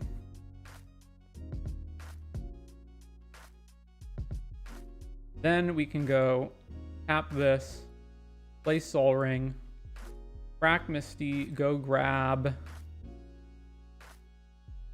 And then we're not gonna have white for Lauren. Oh, that's fine. We'll grab, we need red, so Taiga. And tap this, and play. Oh, wait a minute. And this is why you play test, because Tome of Legends doesn't work, right? I put Tome of Legends in here thinking that it was going to trigger off of Norin, but right, Norin isn't actually our commander. Rocco is our commander, so that's actually not good in our deck. So let's get rid of that, and then what's a card that I cut previously? I cut swords. Okay, we can just put swords back in then. Is there anything else like that that's obvious? I don't know. All right. Playtest. I ship any hand that has the ring in it because it's not representative of how the deck actually functions. All right, so draw. When you're goldfishing, you obviously don't know how much Carpet of Flowers would give you, so I generally treat this as you will get 1 mana every turn after turn 1. So we'll play Spire Garden, tap, play Fintorn Elves next turn, play this kind of awkward. So play Carpet, and need a white land, so fetch. So we get Plateau. I guess we don't actually have to use it right now, so Sacred Foundry. And Carpet trigger, play Skull Clamp, and then not clamping this guy, right? Actually, we could clamp it because we're gonna have 4 mana next turn.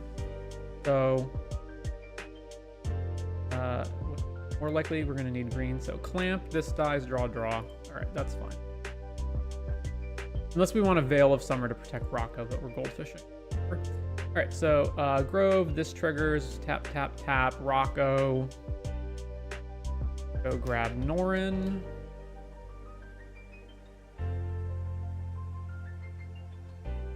Next turn. All right, well, I guess I could have played Cavern of Souls last turn for Rocco as well. Either way. We don't actually have anything. Oh, we've got Guardian Project. So we can go trigger, tap, Guardian Project. And then if it gets countered or whatever, we Veil. So then this triggers, blinks out, comes back, draw a card, and then all of our opponents will presumably do something. So we'll draw another 3 cards. Then on our turn, draw another card. Yep, so this seems to be functioning. Try another one. So yeah, Taiga, tap, play Delighted Halfling. Next turn, there's a lot of ramp. Wow. Graveyard, view, go grab. We're gonna have plenty of green, so go grab Plateau. Oh, actually, I can't go grab Plateau right now because of what we're gonna need to do. So yeah, don't play Windswept Heath this turn. Play Spire Garden. Go tap this for Elf, and then tap this for Sanctum Weaver. Next turn, okay, now we would have gone and grabbed the Plateau. So instead we do this. We go 1, 2, 3, 4. Play Rocco. Go grab Norin. And then we can play Aethersworn Canonist to slow our opponents down. Norn is not currently doing anything, so we'll have to wait on that. Play this. We play Preston. I don't know. Tap, tap, tap, tap. Norn blinks out, comes back. We get an illusion token. That'll happen 4 times in total with the whole round cycle. We'll make a bunch of O1s that just die because they're legends, so nothing is really occurring as a result of this happening. So at this point, we do actually have to draw something. Mox Amber. That's not going to help. Play it now, though. Back 5 illusions. Target. Exile target online permanent. Alright, next turn. Oh, there's Porphyros. So this will finally do something. So it's basically Norn's going to trigger every turn, and then we're making a token copy every turn. So we're dealing 4 damage per turn. So we're dealing a total of 16 every cycle, assuming Porphyros doesn't get countered. All right, one more and then we're done testing. This hand does not have any ramp in it, but it does have a Sylvan library, so, and a High Noon. So I would keep. All right, Bloodstained, go grab. Actually, no. Temple Garden tapped. Next turn. Well, there's Pilgrim. We're not going to play that right now, though. Instead, we're going to play Spectator Seeding, tap, tap for Library. Then we untap, draw, and then we can put back stuff we don't want. I kind of want all of this, actually. So take some damage, then we go, Saga, play Elf, and play High Noon. Gotta slow down opponents. Then we take our next turn, draw. We're gonna put back Destiny Spinner and land. Then we can fetch. So grab, it has to be red, so it's going to be Plateau.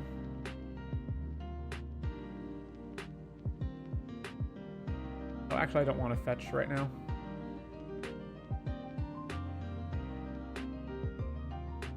I need to play Cavern so that Rocco doesn't get countered, right? So we go colorless, white, some other color, and then hold up Red Blast. Then we go Rocco for 1. Go grab Norn. And then we can't cast anything else right now, so then on somebody else's turn, we Red Blast something. And Norn blinks around. We got High Noon protecting us from just losing. So next turn, Saga goes to 3. We actually draw here. All right, we don't need these cards, so we'll put them back. Then Saga triggers. We float a mana. Yeah. Go grab probably Skull Clamp. Skull Clamp hits the board. We have 1 floating. We go dun dun dun dun. Play Elish Norn. Norn blinks out. Then we'll play Stomping and then move Clamp to Rocco. Draw. This blinks around, but again, it's irrelevant. Draw off the Sylvan Library. All right, put back birds and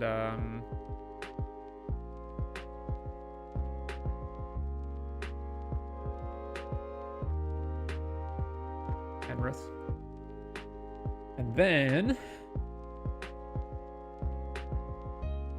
fetch, grabbing Taiga. We'd be at like 28 right now. Somewhere around there. I forget how many times we've taken damage, but it's about that much. So we can only play 1 spell a turn, so the best thing to do is to go white, this, Enduring Innocence. Norn blinks out. He comes back, trigger, and we get Elish Norn doubling the trigger.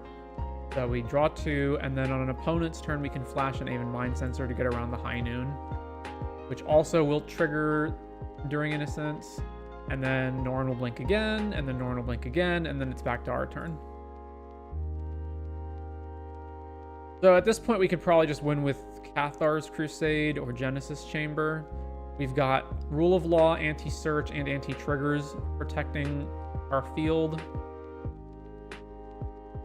Or we could use Porphyros to do 4 damage per turn.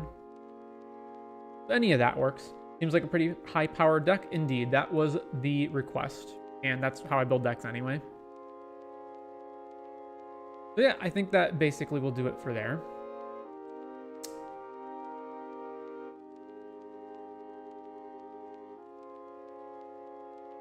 This, and then...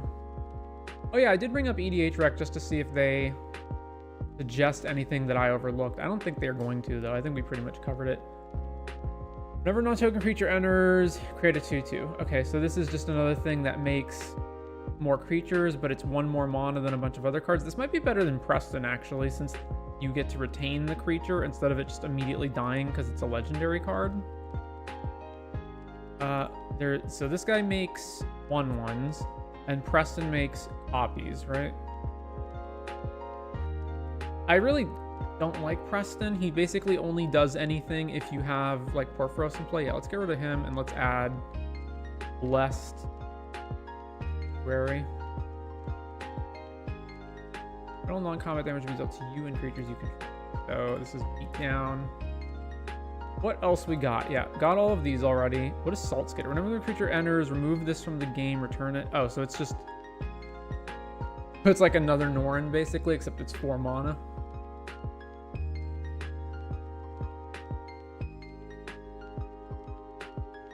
I feel like that's not worth it. Whenever another creature enters under your control, scry 1. If it's the second time, needs to resolve, draw, but you're never going to guarantee that it's the second time. I will add Salt Skitter to the considerations, though. So, considerations, Salt Skitter. Yeah, I already looked at Arbazmir. Yeah, Soul to Harvest, eh. Why would I play Wirewood? Oh, because Wirewood can bounce Rocco. That makes a lot of sense. Wirewood. Alright, I had taken out Swords earlier, so we can just take that out again.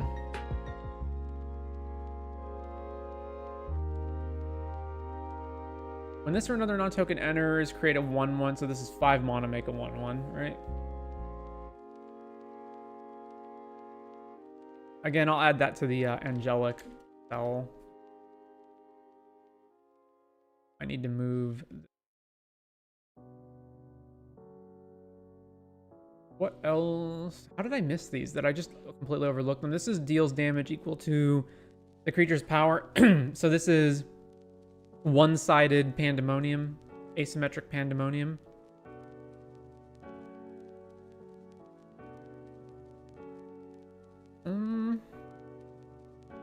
Oh, Legolas is like Gimli, except you draw cards instead of making treasures. That seems better than Gimli.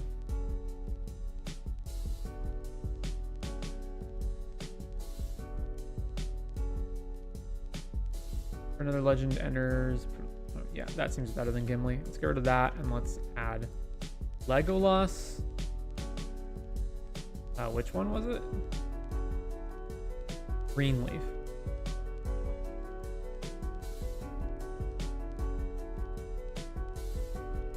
Okay, so consider that card draw because it's a magpie? Yeah.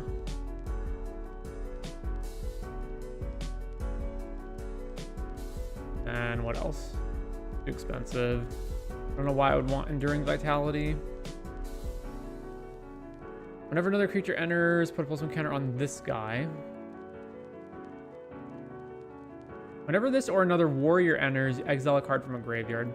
So that's not a good enough of an effect for me to want that, but I understand why they chose to put it in here. Non-token enters Venture. Yeah, we looked at that one. Moonblessed Cleric. Don't know why that would be in here. Oh, I don't have Witch Enchanter in the lands, do I? Do I want to put Witch Enchanter in the lands? Instead of a basic forest?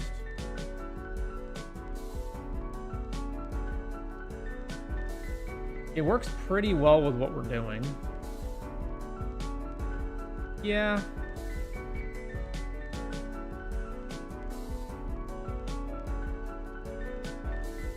Oh, it's operations.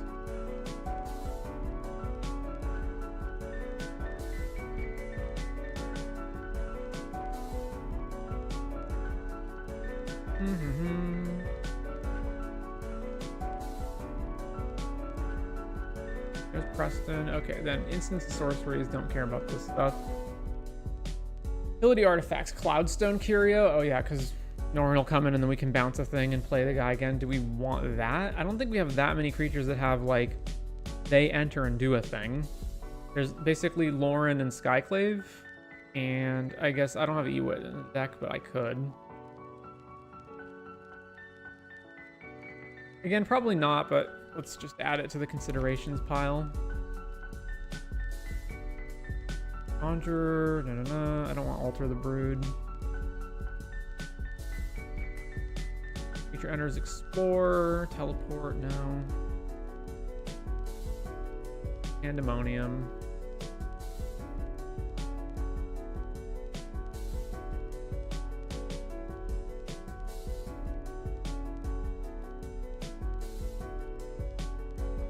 So this is basically the same thing as Preston, except it's an enchantment instead of Preston. We should switch that.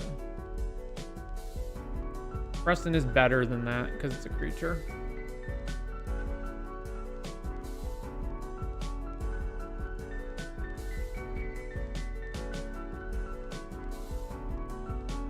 All right. Okay, I think we're good. I haven't done much for Commander recently. Been looking for new stuff to build for Warhammer Age of Darkness.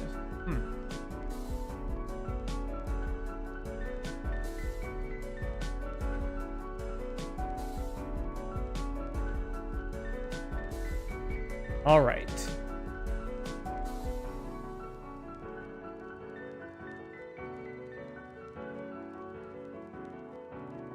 That's going to do it for Rocco Tudor's Norrin.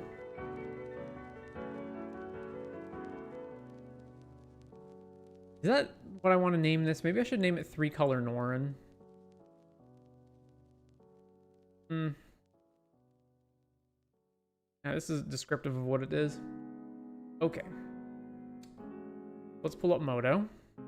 And let's try our hand. Oh, okay. We're doing a patch. Let's try our hand at another Foundations draft. I will give it one more shot.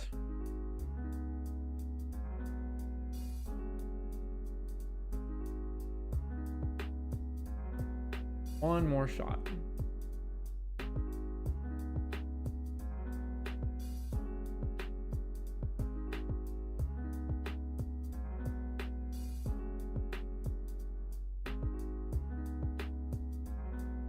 Do you have any consoles?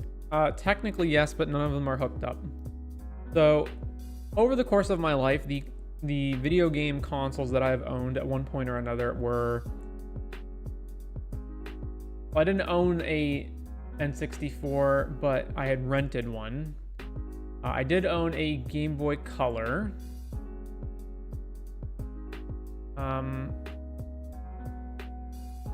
This doesn't show what it is on this. Yeah. Okay.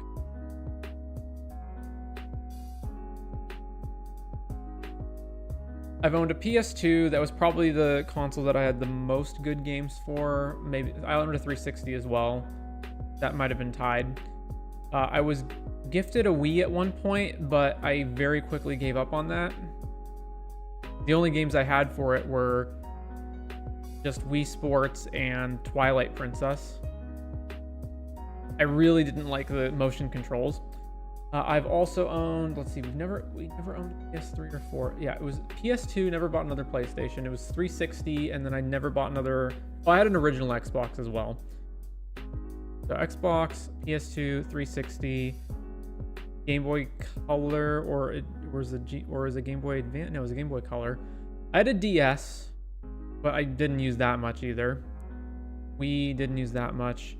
And then I don't think I ever bought any more consoles after that. I think I just switched exclusively to PC. I still have those consoles, some of those consoles in my closet, but Going back to hook them up to play games that I've already played multiple times just sounds like too much of a pain. All right, limited. So we have, I guess, a Moz Cube Phantom Draft.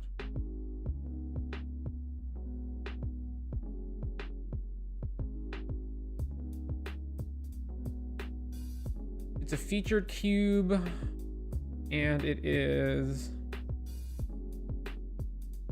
there's just somebody's custom cube, and I assume the list is located somewhere. This all looks pretty straightforward.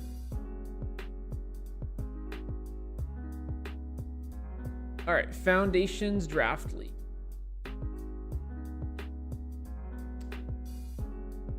many people are even online right now?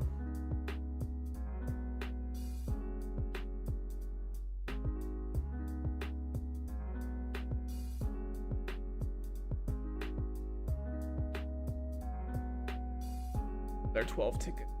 All right. Okay, let's do it. Let's freaking do it.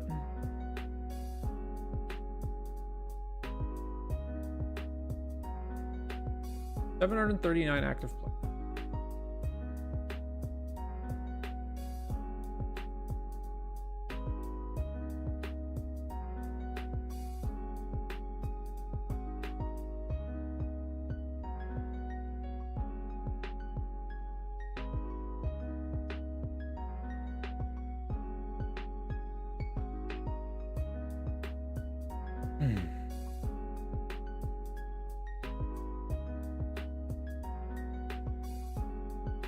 Torque, I'm trying to get a handle on the kind of media that you like, because you say you watch depressing stuff, but I don't know that I would call Cowboy Bebop depressing. I mean, I guess maybe the last episode, but not most of it. Also, Spice and Wolf is more like slice of life. I don't think Dot Hack Sign has a depressing ending either. And then Elfen Lied and Madoka Magic are just the complete opposites of those, so you either have an eclectic taste or I don't know what exactly it is that you enjoy here. Highlight zone. Spice and Wolf Season 2 has some depressing moments. I mean, isn't Spice and Wolf just a show where you get to snuggle up all nice and cozy with your wolf waifu? Wait, Hollow's a wolf, right? Or is he a fox? Either way. And it's all just like about economics, right? Where's the sideboard? Okay, so we got High Fate Trickster, which is a 4/2 flyer, which is seemingly decent. Then there's Llanowar Elves. I actually don't know how good these are, because I haven't played, obviously, enough Foundations drafts to know which one of these is better. And then I remember this guy being kind of good, right? Yeah. I'm not going to take the gold card first either, although I don't even think this card is better than necessarily High Fate Trickster. Make a token copy of something with flashback. I think the best two cards in the pack are probably these two, and I don't know which one of them is better, so I'll just take the rare, I guess. Spice and Wolf is all about economics and a cute wolf girl waifu. Yeah, I mean, I've seen Spice and Wolf, I just haven't seen all of it. But Season 2 explores her struggles with loneliness and the fact she's going to outlive Lawrence by hundreds of years.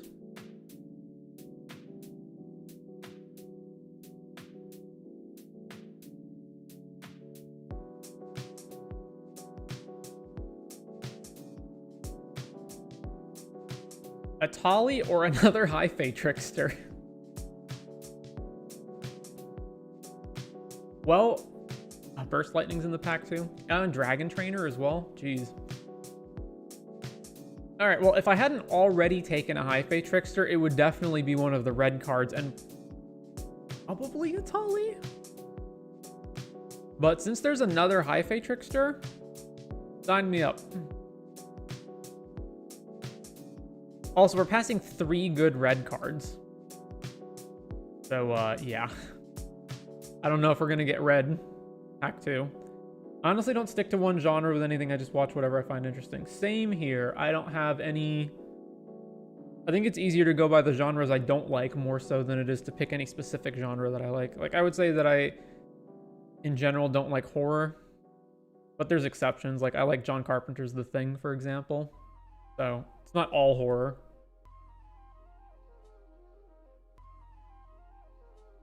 Okay, we've got Swiftblade Vindicator, which we're obviously not taking at this point. There's a Witness Protection. There's also Mocking Sprite, which... What are the uncommons here? I'm not going to take an off-color card, but what does this do? Beginning of your end step, if an opponent lost life, put a counter on target vamp. And there's another big green elephant. I don't know which one of these is better either. So this is another flyer, and like once you get one flyer, other flyers tend to be better. It's kind of the same logic as when you've got one burn spell, your next burn spell gets better. Witness Protection is just a really solid spell though, and it's cheap. I also feel like Mocking Sprite is more replaceable. Like I can just find another flying creature at some point, whereas Witness Protection is probably the only blue removal spell of this cost that doesn't just bounce something, so I'll take Witness Protection. All right, we've got Tatyova. So there's no blue card in the pack aside from Tatyova. If it's not this, it would be Juggernaut. I'm not particularly interested in taking Juggernaut, and I'm not really interested in taking any of the other cards in this pack either, so yeah, it's going to be Tatyova. Although, Orders is fine, but Tatyova just calls to me. I'm a horror snob, unfortunately. I can't get scared at most horror movies unless it's slower and more psychological. But to me, it's not even a matter of like getting scared, because yes, I generally also would not get scared either. It's more a matter of, yeah, I want something that's more cerebral, that's more based on like existential horror, psychological horror, not just here's a slasher who's going to kill you, right? That I find boring. Mischievous Mystic, would you look at that? Easy flyer. There's also this thing, which this card's very good, and I believe this card's probably better than Mischievous Mystic, but the fact that I've already taken one gold card that's off color means that if I take this, I definitely have to abandon Tatyova, whereas I don't know that I'm actually going to wind up in black, but I know I'm definitely going to play this guy. And then aside from that, there's Voyage, which is just Riptide with Surveil 1, which is fine, but take Mischievous Mystic.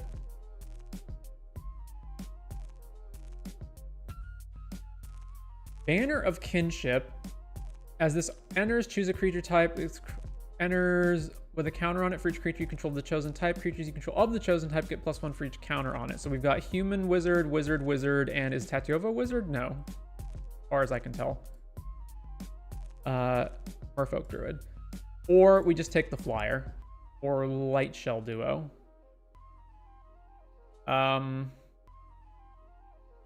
I feel like you need a lot of creatures of the same type for this to be good.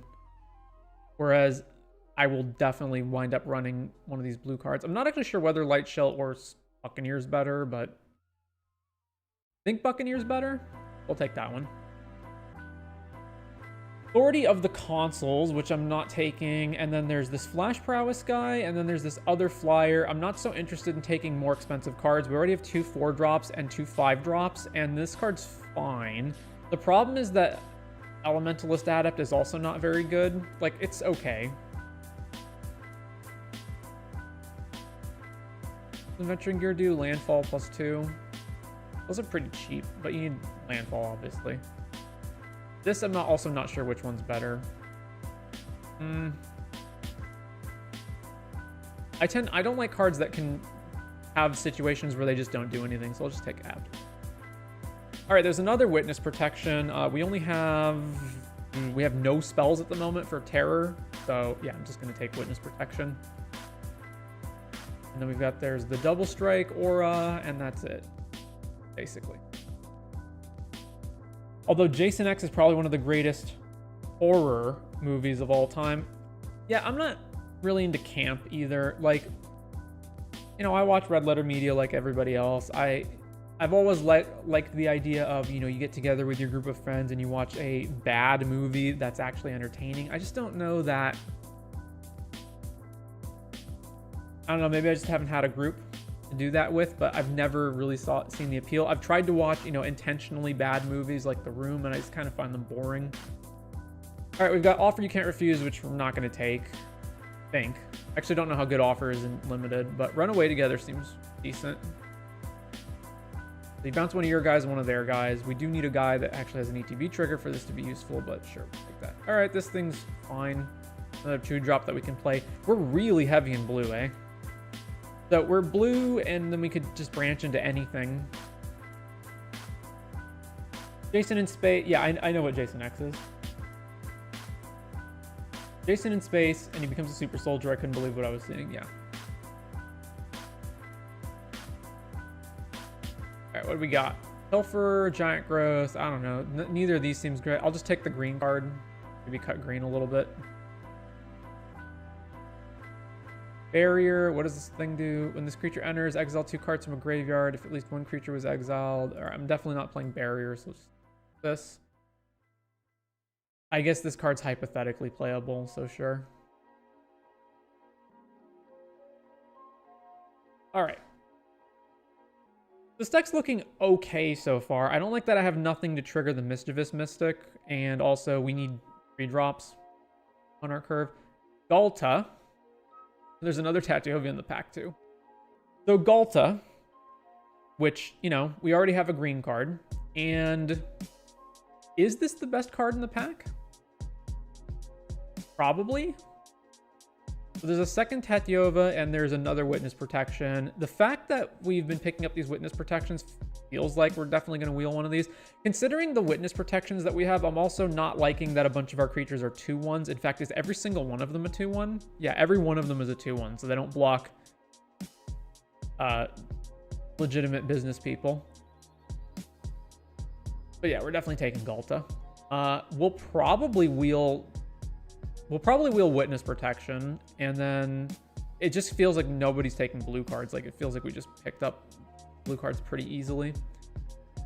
Yeah, I would preferably like to pick up more defensive creatures that have at least 2 toughness at 2 mana so that I can block these Witness Pro guys.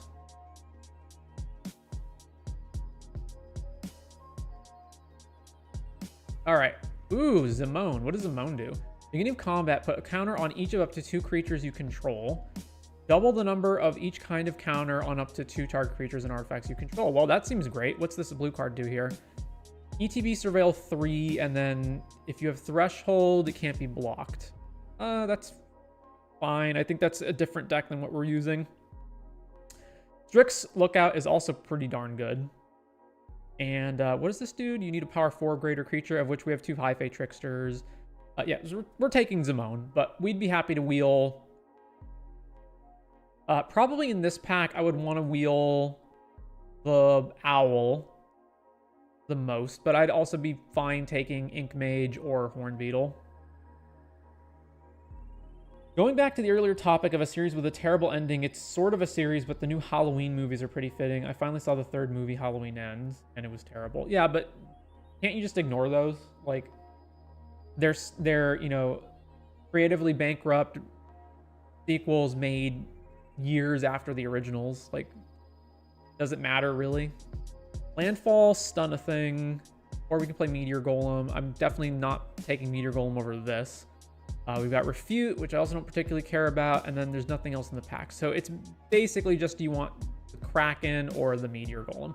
The Kraken essentially does the same thing as what Meteor Golem does, like, kind of. It also has better stats and costs less. So yeah, we're taking the Kraken. Yeah, you can ignore them. I just thought it was fitting for the earlier topic. I'm trying to find... It's more so a problem when it's a TV show that has an ongoing storyline, or if it's a series of movies that specifically, like, one movie doesn't actually resolve the storyline and you need the next movie to come out. And then the next movie comes out is terrible and retroactively makes the one before it worse. Okay, we can play Indrik, which is also expensive, or Burnished Heart, which this would be the first card on 3 that we're picking up, although I don't think we did that much. It does work well with Tatyova. And then there's Broken Wings, Dwinnen's Elites are bad, Wary Thespian is fine, but it's also yet another X1 creature for our witness protections. I don't actually know which one here is better. I'm torn between, I don't think it's going to be Burnished Heart. I'm torn between Indrik and Thespian. I feel like this is wheelable pretty easily. Well, they're all kind of wheelable. I also don't like that we only have 2 removal and 1 bounce spell. I think it's this dude though. Like solid. He's a solid 2-drop that helps fix our draws. Yeah, we'll take him, even though once again he's an X1 creature. All right, black card we can't take, and then there's the only green card in the pack is this thing, which I don't really even want.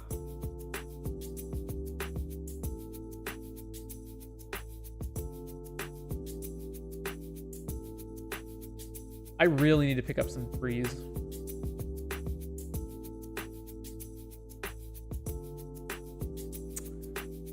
Yeah, all right, we're just taking this dude. Aetherize, Scatter, or Uncharted Voyage. Well,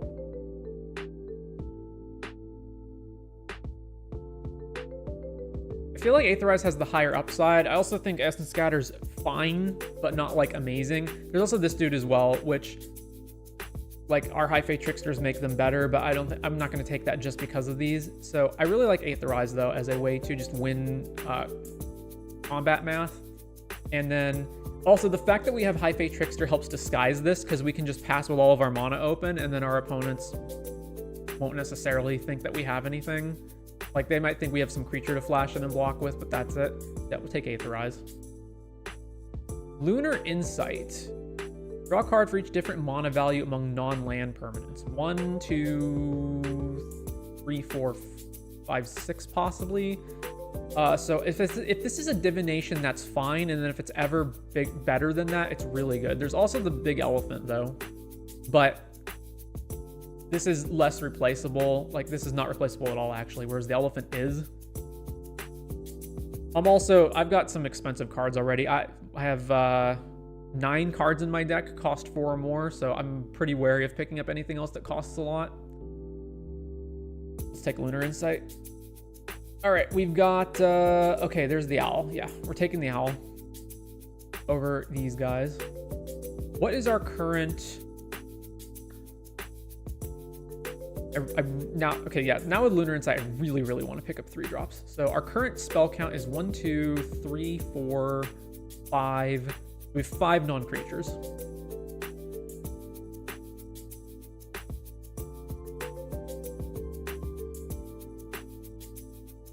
I generally think that 6 non-creatures is about the amount you want, and you really don't want to go, oh, there's another witness protection. Yep, so this one wheeled, taking that.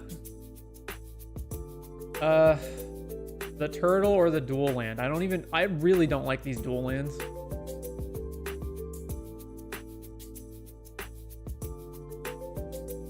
There's almost no freaking shot in playing this turtle. I mean, maybe it's a 1-drop and we have Lunar Insight. Also, it helps block on the ground while our flyers get in, so sure, I'll take the turtle. I'll probably wind up cutting it, but that's fine. Oh wait, we have the 1-drops and witness protections. All right, well, we can't play any of these cards, so just sideboard this. And once again, we can't play these, so just sideboard this and sideboard this. Sideboard this. Just runner white spells in the end. All right, I'm happy to report it feels like they fixed Moto. The Q key actually works. Flagstorm, not taking that. Garruk's Uprising. How many things trigger this? So it's... the creature has to enter with the power, right? Okay, so that's High Fate Trickster, the Giant, the Buccaneer, the Kraken, and Galta. So 6 creatures trigger it, and it just gives all of our guys trample, although we have flyers anyway. If it's not that one, then it's Llanowar Elves. I remember Garruk's Uprising is just nuts in this format, but it's like specifically good in the Gruul deck. I like Llanowar Elves as a way to get this stuff going faster and being a 1-drop for Lunar Insight. I wouldn't take Think Twice or Fleeting Distraction. It's just Llanowar Elves versus Garruk's Uprising, and I don't know if 6 creatures that trigger this is enough.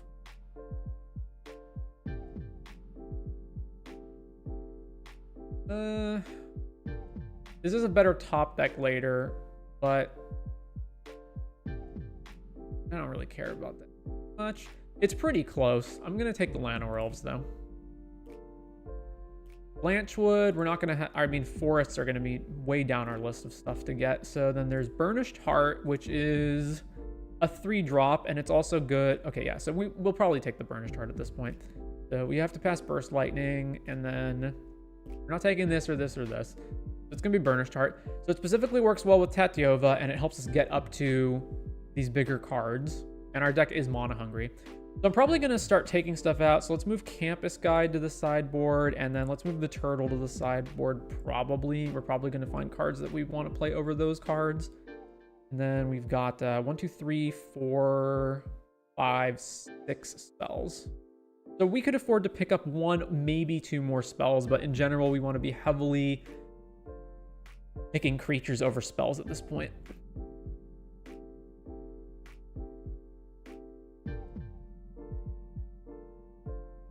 Burnished Heart, move to the deck. Ranko is still here? Jesus. Well, we can't take it, so... There's Garrick's Uprising. We'll take that now. The only other option is either this guy, which I'm not taking, or Broken Wings, which I'm also not going to take over Uprising. Uprising it is. No. Alright, Wary Thespian, sure.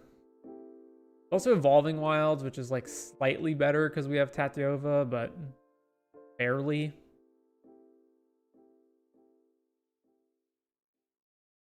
Take Thespian. Okay. Oh, Shark Bounce guy. There's Surveil thing. There's Gnarlid Colony, which is a 2-drop that has more than 1 toughness. It also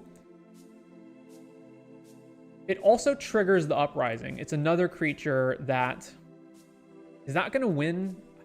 I like the bouncing, but also this guy works well with Runaway together.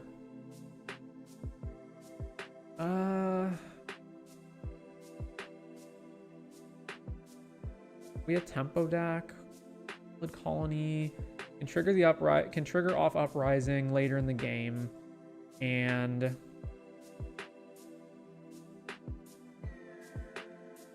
no, I think I do want Shark. Ooh, another Owl. All right, definitely taking that. What am I cutting for this? Elementalist dude.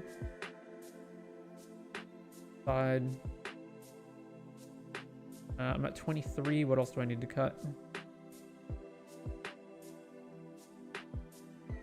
I don't like this Landfall dude, although he is a 5/3 for Uprising. We'll evaluate that at the end. Take the Owl. Another Uprising. Well then. This would be spell number 3, 4, 5, 6, 7. So it's spell number 8 if we take this. Versus taking Runaway Together, Wings, or Voyage. I think the only real debate here is whether I want this as a sideboard option more than I want another Garrick's Uprising. We've got 1, 2, 3, 4, 5. This is probably getting cut. 6, 7. So maybe 6 creatures that trigger. The more draw spells we have, also, the better Mischievous Mystic gets. All right, we'll take Uprising. All right, sideboard this card. I'm not going to take the flyer. Sideboard this. Another Uprising. Can we play 3? Probably not, but I'm taking it over Fleeting Distraction. So, man, I remember this card being nuts in these drafts, but we're just getting passed left and right, so maybe that's not the case. All right, well, now I will take this flyer. You know, this doesn't matter anymore at this point, so sideboard. Sideboard. Sideboard. Sideboard. Okay, we've got 4 cards to cut.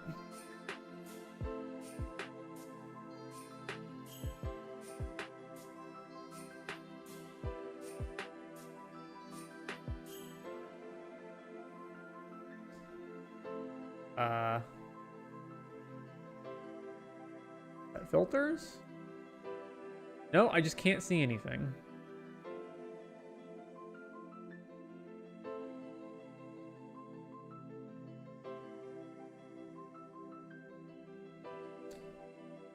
Mm-hmm. Well, this isn't going well.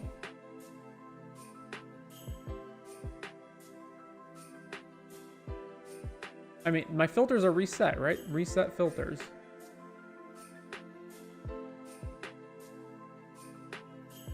Oh, oh, oh. Okay. Oh. No.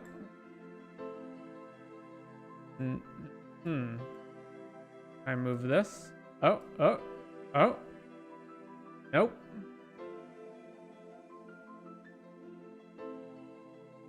All right, never mind. Moto's broken again. I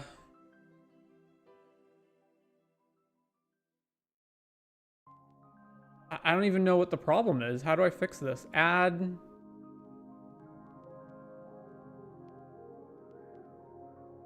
I need 17 total, right? So, or yeah.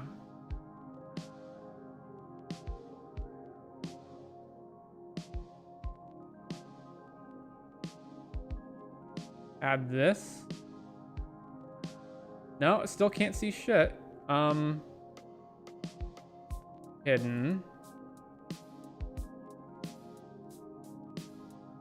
I mean, I can move this thing here, and then it just snaps back. All right, I don't know what the hell to do here. So,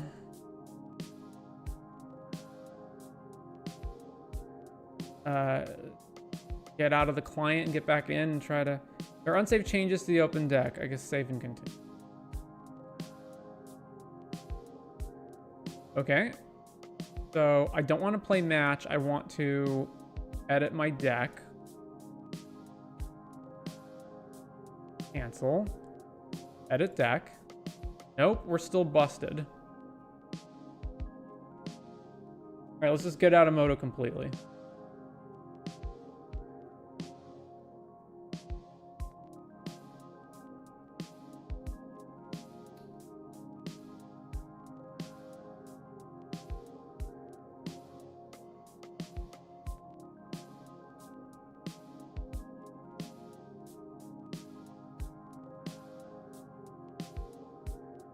What happens if I go to my collection? Is that screen busted too? Collection. What the fuck? It's just not displaying anything. Look at this.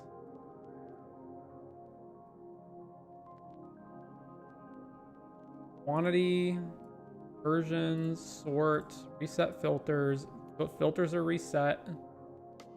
I just can't see any cards.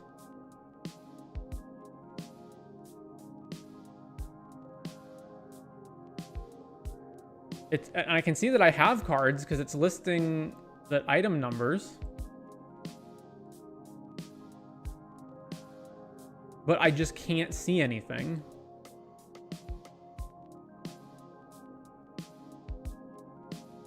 I've never even heard of this error. Settings?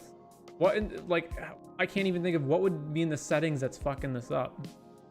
Sound effects. Okay, that's relevant. Account settings.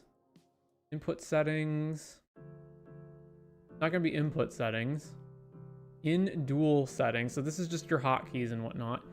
Order history, policy. It's not any of this. Display and sound effects. UI. Play appliance. Startup music.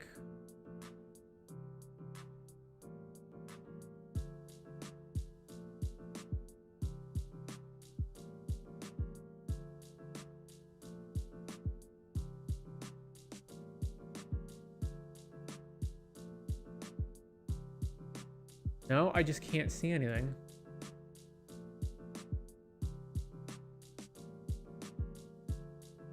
Okay,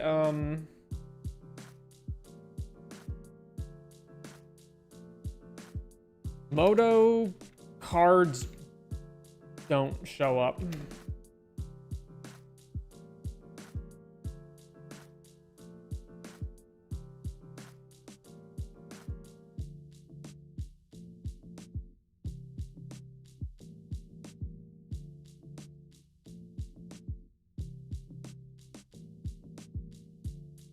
Oh, that's not it. Cards don't display. Moto does not load images from 6 years ago, though. Playing Moto on Mac with Parallels. Well, I'm not doing that. Have you tried to go to the Collection tab and disable filters?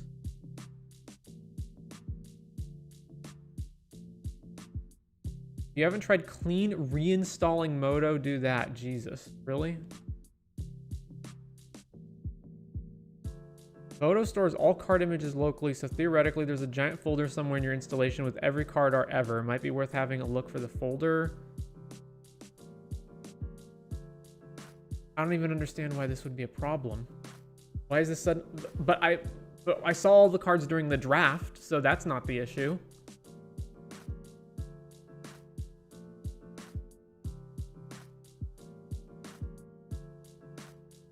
What does right-clicking do?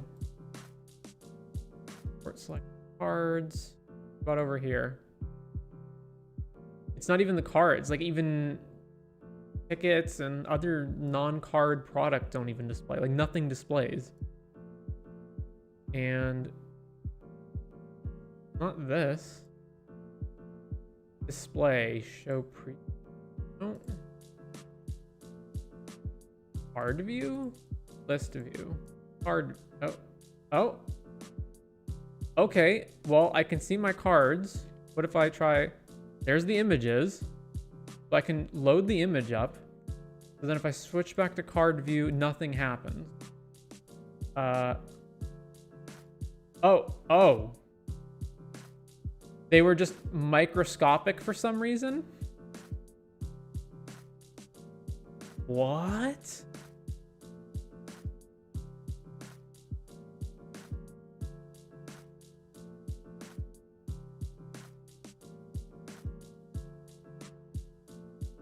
Okay.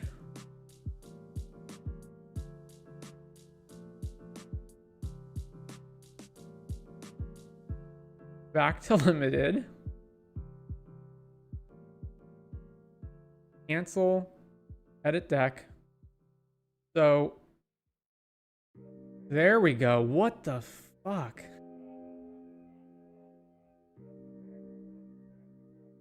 What was that?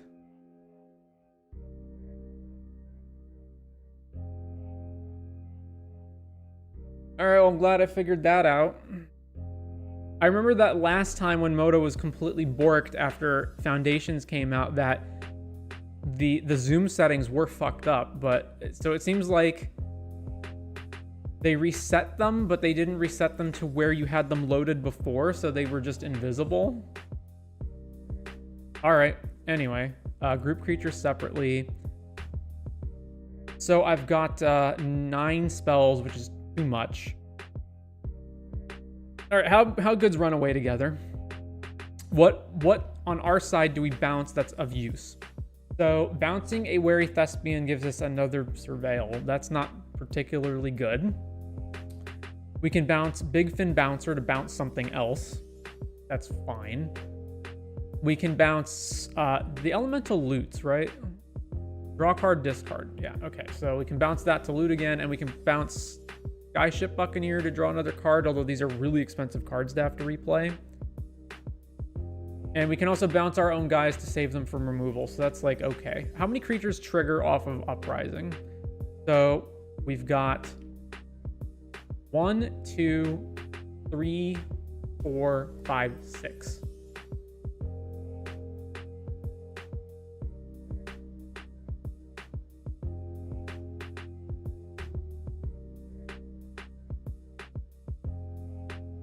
And all your guys have trample, period, right? Creatures you control have trample.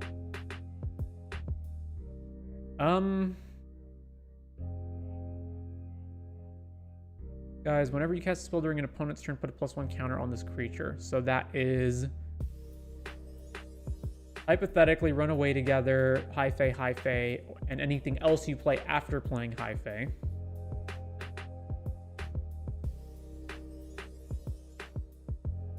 Between these two, I don't really like Elfsworn. Like, I don't really like Elfsworn Giant to begin with. And then he's also double green in our mostly blue deck. So I want to get rid of him, and then getting rid of him makes the uprisings way worse because now we only have 5 creatures that trigger them. So we can easily, I think this is just not a deck for uprisings. So I think we just cut probably all of them. We have like draw via Tatyova and Lunar Insight already anyway. So I think that's probably fine. Galta already has trample and like a bunch of our creatures fly already.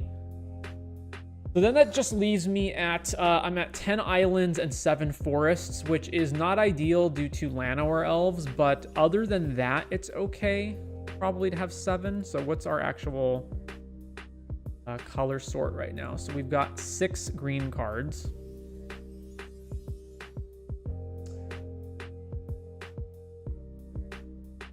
Paper geometric calculator. What's the odds in our... We've got a 40 card deck. We've got 7 forests. We're going to draw a 7 card opening hand. What's the odds we see 1 forest? They are 77%. All right, I'm fine with that.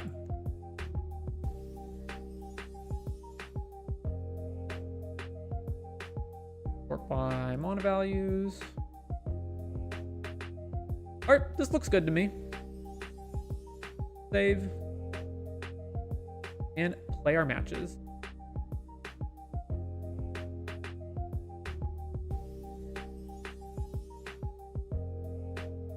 We've got 3 removal spells and 2 bounce spells and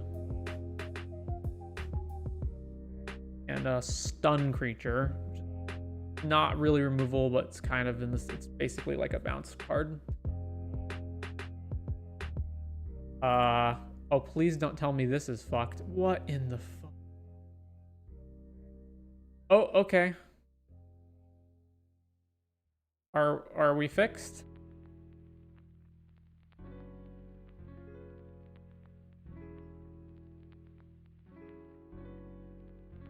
That's what is going on here? Okay.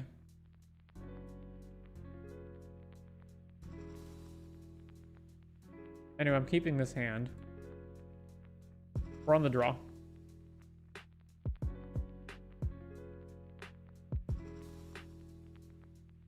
Okay, play island, go.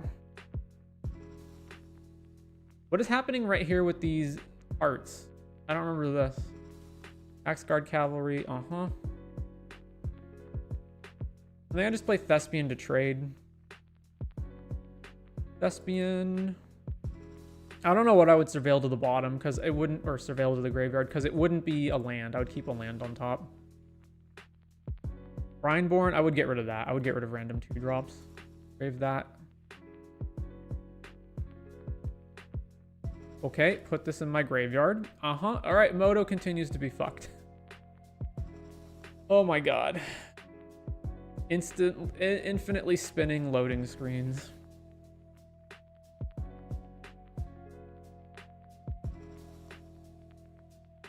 Isn't that where the graveyard pops out? Is it?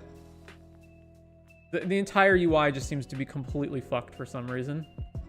No attacks and no plays. All right, so yeah, the problem is like witness protectioning this doesn't even help because our guy is a 3/1. So I just go to attack. Swing.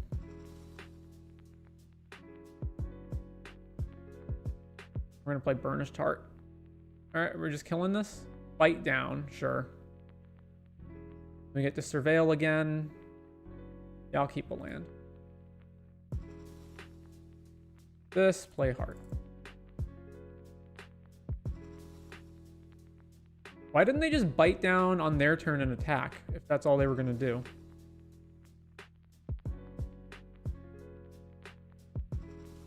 Dwinnen. Okay. Swing, trigger, life gain, no blocks. All right, let's witness pro this dude. I guess. Yeah.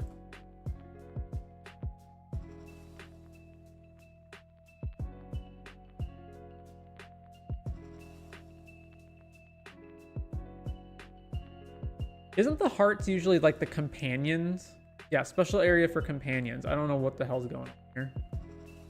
5 mana, this dude, and then they're gonna haste and we block and sack, get some lands. Huh.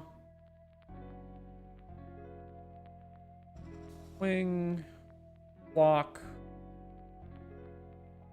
activate this,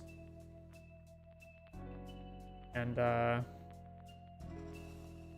definitely getting at least a forest. The other one, I don't think.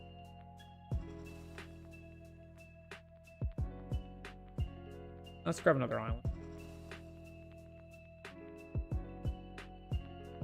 Okay.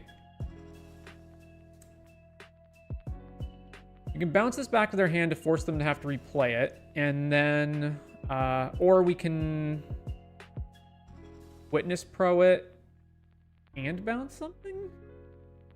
Not actually sure about that last one. I guess I like forcing them to have to replay it. But then I don't know what else we're doing beyond that. Maybe just casting Runaway together. Nah, because I want to be able to attack so I can draw with Buccaneer. So maybe we're just playing Big Fin plus Strix Lookout. Yeah, okay, that sounds fine. Bounce your guy. Play the owl. Go.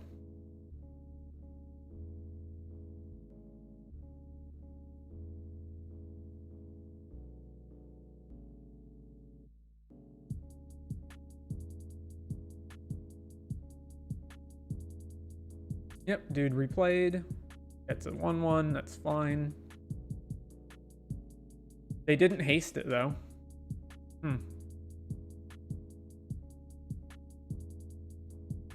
All right then, I definitely want to Witness Pro this dude. And then we'll attack in the air, and then we get to play Buccaneer and draw a card. Yeah, that sounds good. Witness Pro your guy with reach. Oh, Moto.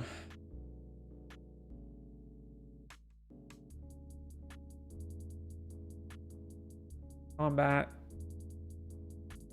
Swing.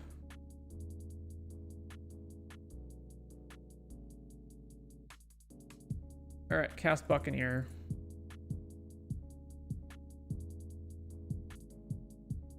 All right, at this point, I'm not going to play lands. I want to hold them in for when I draw Tatyova later, because 6 is basically enough that we could play whatever. So now we just hold additional lands in our hand. Grow from the ashes to go get 2 lands, sure.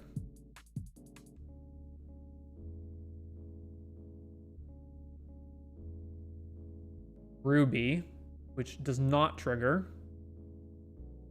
Hmm.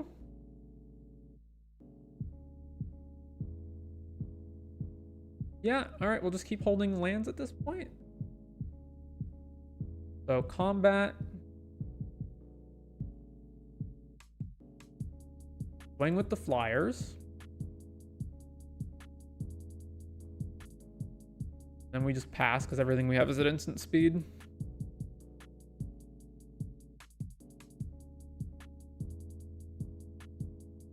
Immediately went to combat. Nope, didn't attack. All right, cast Hyphae Trickster. Actually, you know what? I'm activating my owl. Do that.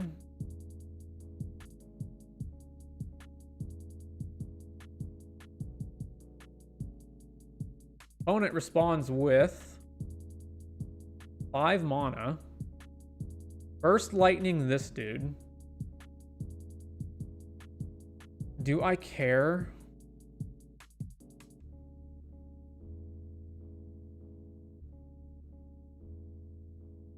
Would I bounce on their side? I guess their token. Yeah, all right, run away together. Bounce, bounce. It seems like too good of an opportunity to keep one of my guys alive, killing one of theirs, and I get to draw another card off of replaying it.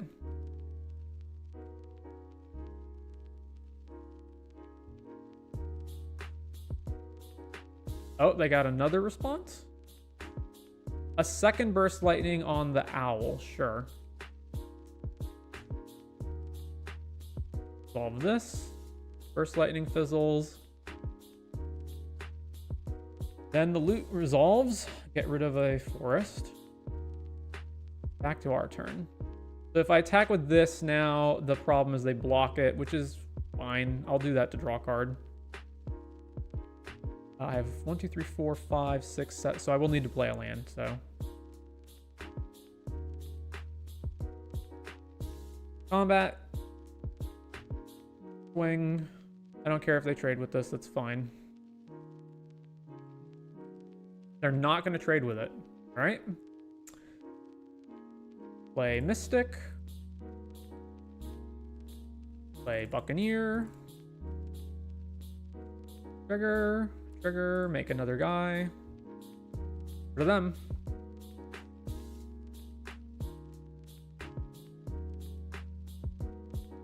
No combat. All right, well, they're going to die pretty soon if they just keep not attacking. Go to combat. Swing, swing, swing. No blocks on their part, obviously. Then we'll just pass.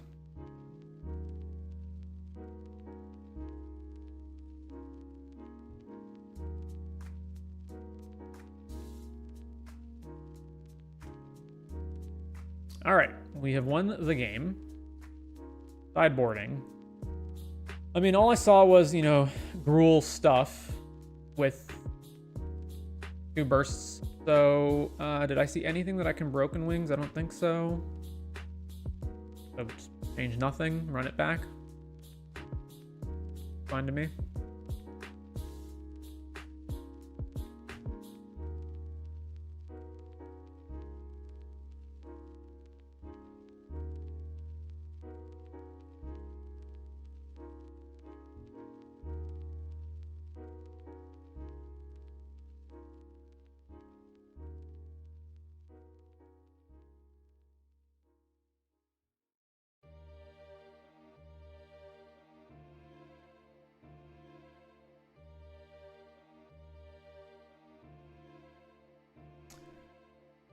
Okay, this hand's real bad. Yeah, we're mulling this. All right, keep this and put back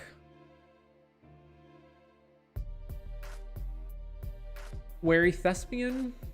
I'm not putting back a land, and we don't have green right now. Yeah, so put back Wary Thespian. Plays land, back to us. All right, well, Tatiova, back to them. Mountain into Wary Thespian. Okay. Let's see. Do I want to trade for this? They left it on top versus play my owl. I really need to draw green, so. But I also need to not just keep taking 3 damage from this guy. So I'm probably going to trade with this. Yeah, I'm going to try to trade with this and then play the owl next.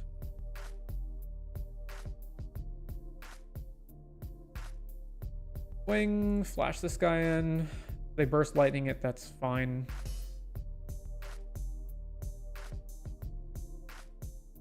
Block. All right, Prevail.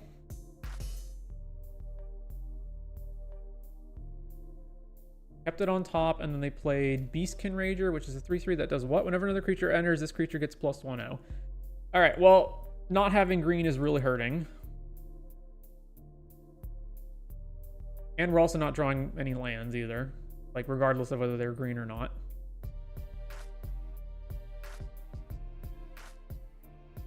Four mana for kind of X spell because they had to spend it one at a time. Yeah. Whenever one of our counters are put on the non-Hydra. Yeah, okay. Blocks. Hey, we finally drew a green source.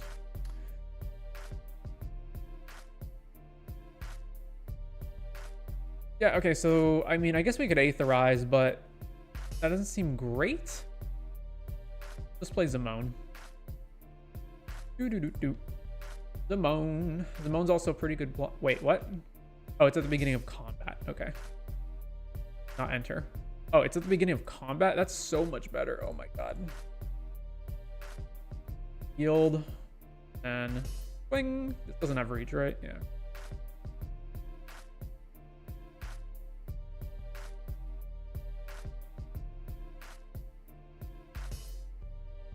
So we have our 2/5 blocker to block their board. Oh, they're just attacking anyway? Ugh. That tells me they have trick.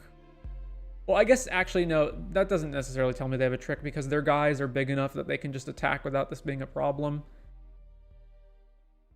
So, I mean, we kind of have to, I mean, I guess we don't have to block, but it just seems wrong not to block. Another creature enters. I don't think it matters which one I block, so I think we just put this in front of the Hydra. I guess they could also just have Burst Lightning, right?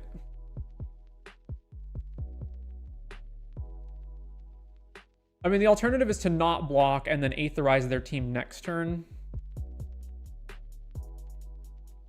Snakeskin Veil. Okay, well, we're still not dead. Woo, we survived. Ooh. Okay, so we can Witness Protection. This is bad because that has counters on it. So this becomes a 2/2 if we Witness Pro. It's better to just have Aetherize for them. So go to combat. Trigger, target. And this doubles the counters. We have to hold Aetherize up though. So actually, how much does Galta cost? Oh, we don't have the second forest. Swing.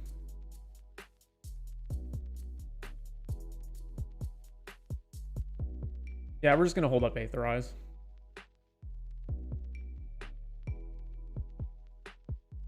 That does let them replay like a really big Hydra, but that's fine.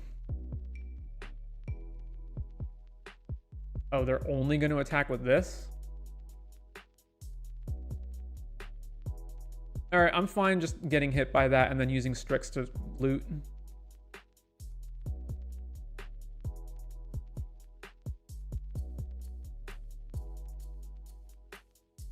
Loot. Trigger this dude. Do they just know that we have Aetherize? All right, activate the owl.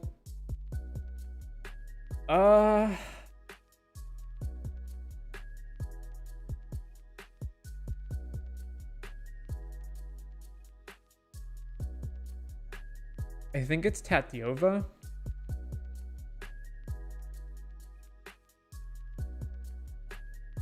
All right, discard Tatyova. All right, what are we doing now? This can be activated at instant speed, right? Land. So this is 6. So that means Galta costs how much right now? Total power of creatures. So it costs 6. Right? Yeah. Can't play Galta. What we can do is Witness Protection, loot, and then hold up Aetherize, or we can go Lunar Insight, holding up Zamone. I think I'm better off making it so that I can't just keep activating this dude and then just holding up everything else. All right, Witness Protection, loot. Actually, no, let's attack first because nothing has reach, right? Yes. Go to combat. Trigger. All right, we're going to get 2 counters in combat. So that changes the math on Galta. Swing here.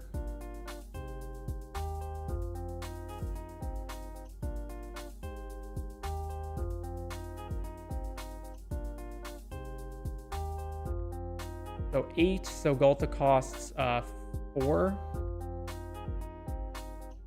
Plus we can play Witness Pro. All right, that's a better move. The Witness Pro loot.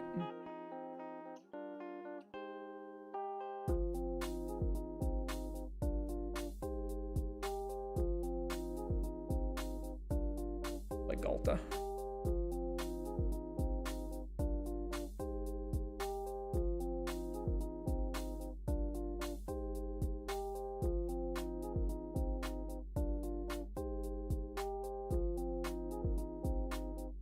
So the alternative to playing Galta was just to hold up everything. That way I could Aetherize or just double the counters and then loot with the owl maybe. And then next turn we could just play Galta for 2 while still having like more on the board.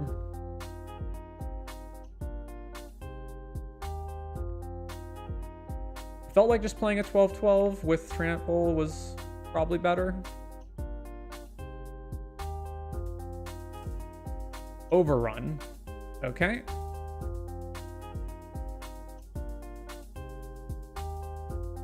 So Delta blocks this guy. This blocks here. This blocks here.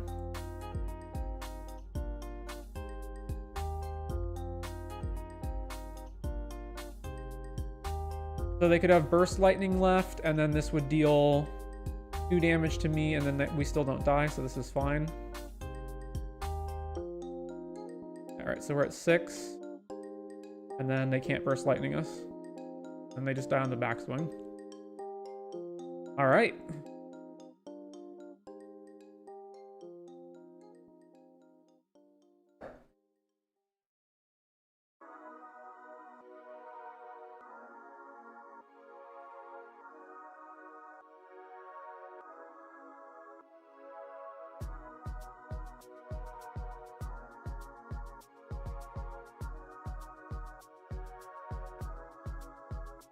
Pretty good song. This is, I actually don't know what specific song this is because it's just a giant playlist, but here's or not a playlist, a really long video. Here's a link to the video.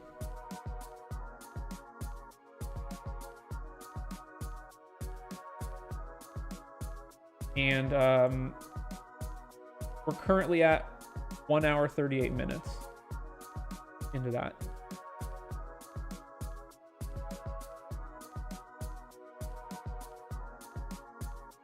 It took a long time to find a like sufficient amount of videos on YouTube that didn't have any copyright problems, that also like sounded good for stream background music.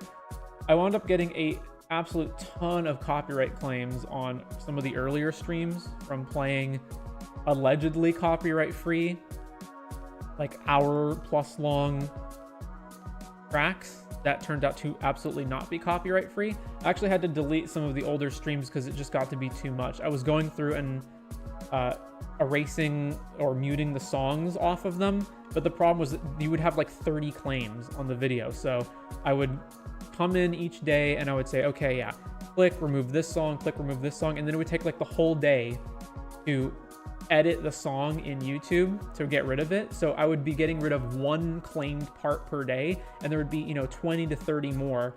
And at a certain point I was just like, it's just not worth it. Like, I'll just delete these.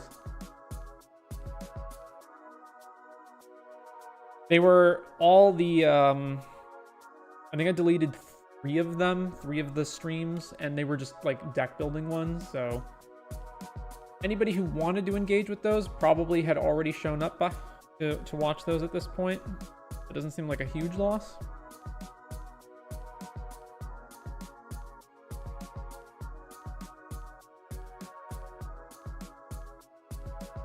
Actually, I guess I can just share the actual playlist that I made. So this is a BGM or stream background music playlist.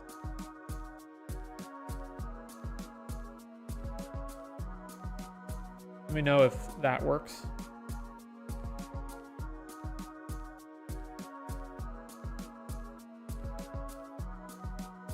Well, our deck's great. So far I'm having more fun with Foundations draft than in the previous leagues. We'll see. Voto still seems to be a bit fucked, but hopefully that's not too big of a deal. I'm always amazed by these people that have, like, the trophy leaders. Like, goddamn, how good are these players that they're trophying this many times? All right, we're on the play for match 2. This is fine. This is actually a great hand. We got turn 1 elf into turn 2 owl, and then we can loot to find the rest of our lands.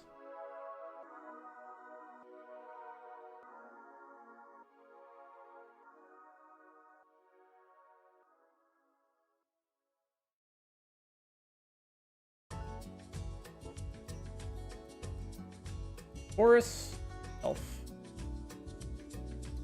I can't believe they decided, you know what should be in our 5-year standard legality set?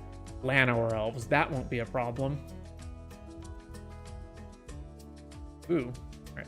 Owl. Combat. Swing. Crack Evolving Wilds. Oh. Lane.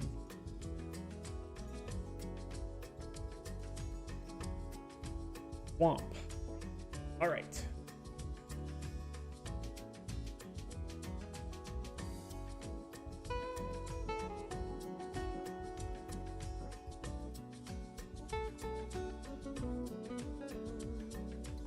Pilfer, okay, so I assume they'll just get rid of Galta.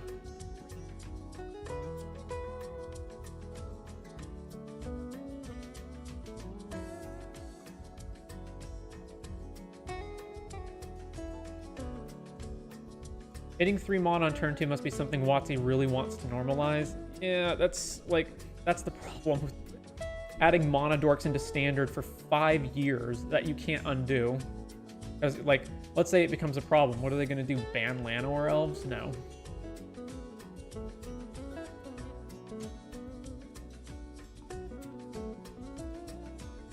Man, they're really tanking on this, eh?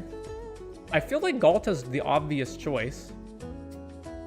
Or are they debating between taking that or Kraken? Because Kraken is, like, hypothetically more castable than Galta. I feel like it should just be a no-brainer that you should just pick Galta. No, they took the Kraken. Alright. Alright, there's another land. So let's...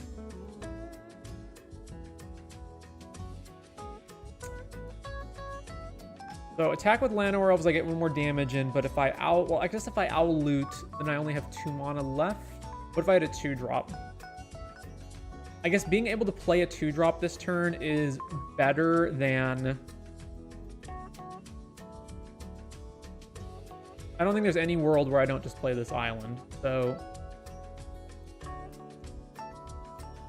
Combat, swing...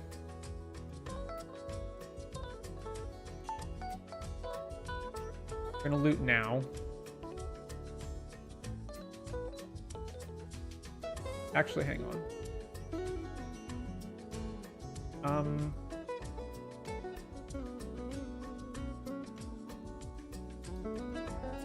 You know, yeah, let's loot.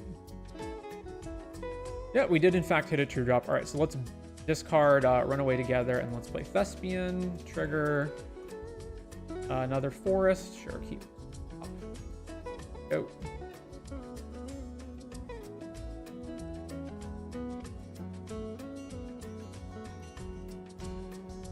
And number 3.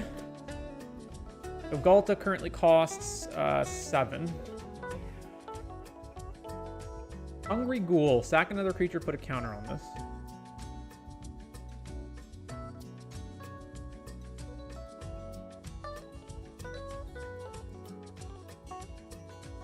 I'm fine if they trade with that. And so combat. Swing. Block. Death. We have the bounce guy on top. But nothing to bounce with it right now. I guess I like him better than Aetherize, so I'll keep this.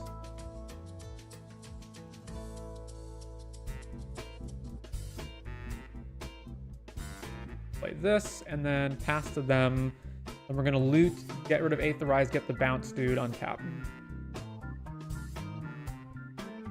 Have you gained life? Okay. Owl.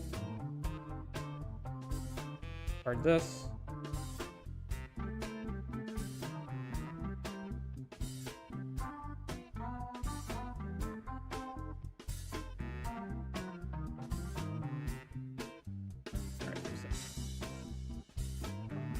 Bounce your dude. Combat, swing here.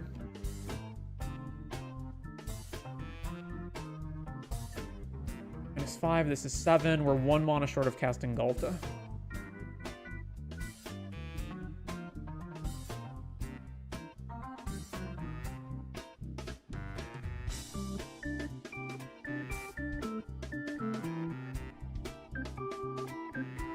I really like this owl. I think this is a great design. It's good, but it's not too good. You have to invest mana into looting with it.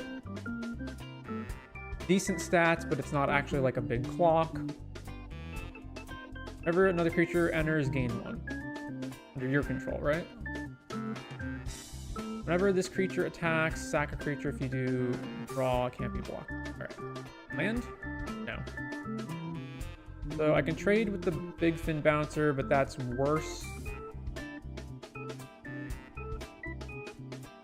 So this costs 7 at the moment, and we're 1 short. I don't really want a second owl, especially since they have flying creatures, so I could loot right now and then get rid of this owl, maybe for something else.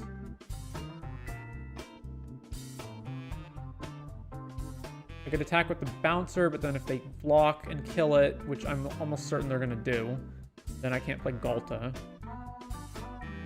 Let's activate this. Ooh, Tatyova. All right, get rid of the owl. And now we're just passing.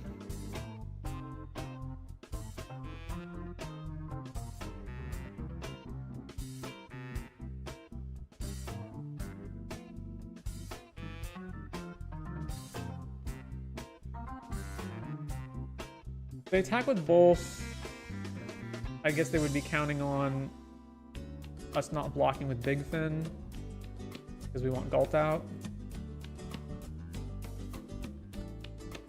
Swing with both.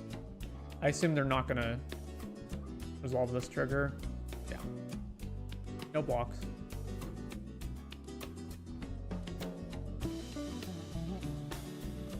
Yep, this dude comes out, so then they get to surveil. Fine. I have to assume they're holding on to a removal spell to deal with Galta once Galta hits the board. And the cool thing about Tatyova is we can force them into a position where they have got to kill Tatyova first and then Galta, or the other way around. Although I assume Galta's better. They kept whatever it is on top. Then they play, whenever this creature attacks, each opponent drains 1. Okay. Yeah, so even though I could play Galta right now, I'm not going to do that. I'm going to play Tatyova. So,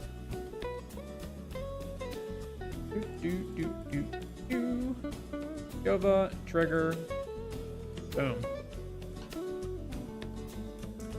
And now we have 3, 6. I mean, I'm definitely blocking next turn. I guess there's no reason to attack at the moment.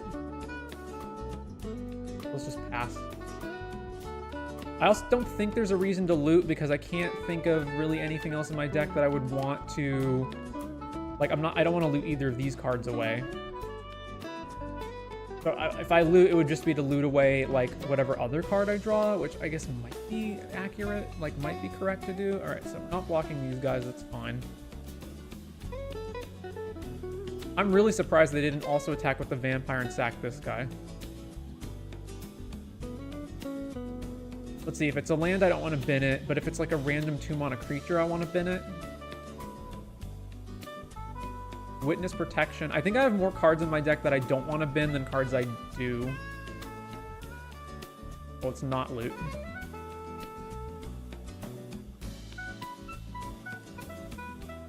Okay, Moto. Time to stop sucking. Witness Protect. Okay, so the next card was Witness Protection. All right. I don't know that I even want to Witness Protection any of these guys. How much does Galta cost at the moment? He costs 4. So I can attack with the flyer, then play Buccaneer, and then Galta.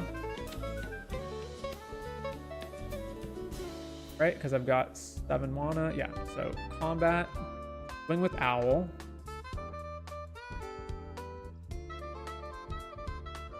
Blocks there, and then we can play Buccaneer. Trigger, we get to draw a card. We get to play Forest, draw a card, then we get to play Galta. Alright, so that was a pretty good turn.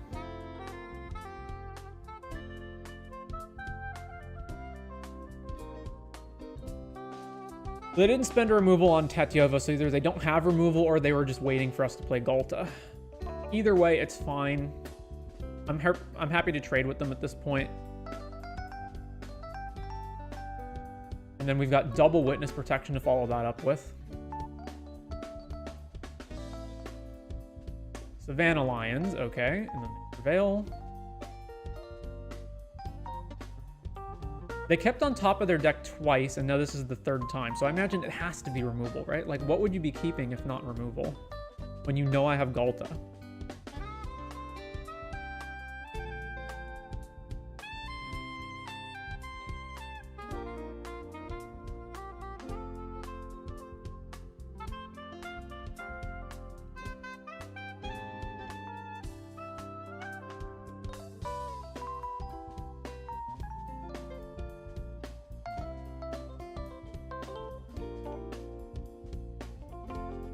Swinging with this guy and sacking Savannah Lions, presumably. Yep. Okay, can't block. So what did you keep on top?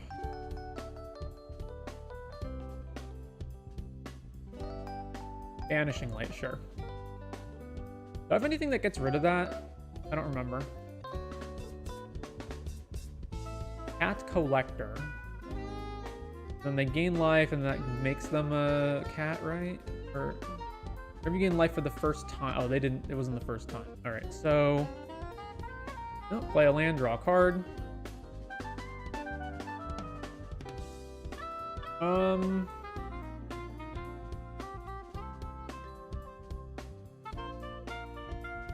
They can gain life off this guy. It's probably best to just Witness Pro. Let's see, this dude is drawing them cards, which I don't want them to do. So, option, or I can just hit both their flyers, and then Rick's Lookout and Buccaneer get to hit in for 5.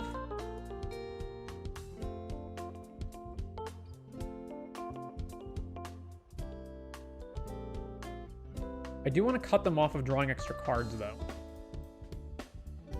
But this guy really needs to go away so that they can't start just making a bunch of cat tokens every turn.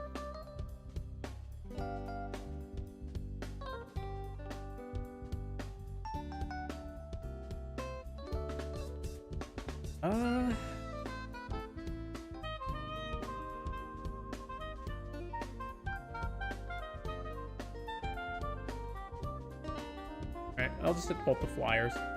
Pro this dude, combat. Going here, here, and I don't care if they block Big Fin or not.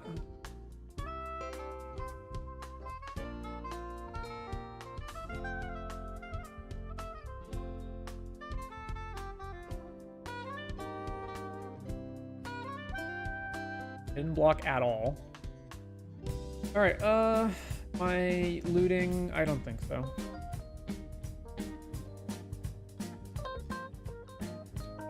At least not at the moment. The main reason I'm not is because I want to be able to block these guys if they attack. I guess they won't attack with them. No, I need to be able to block stuff. So their attackers right now are like this and that. No, you know what? I will loot. This guy's not very good. That.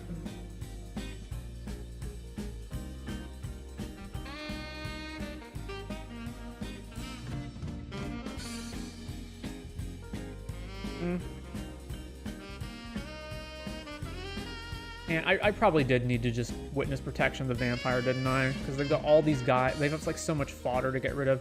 I don't know why. For some reason in my mind, I thought like, well, sure, they can sack their guys, but they don't have that many. But no, they actually do. They have the cat token generator, and then these Witness Pro Angels also are just fodder now.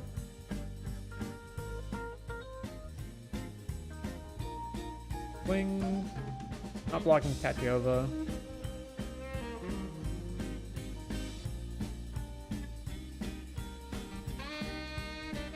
Alright, we're at 7.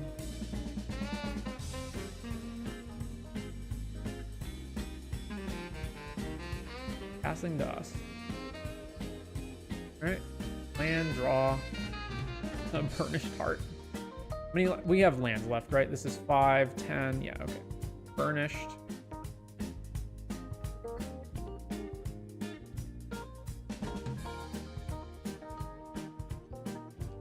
To do this now before I decide what else I'm doing. Sack, island, island.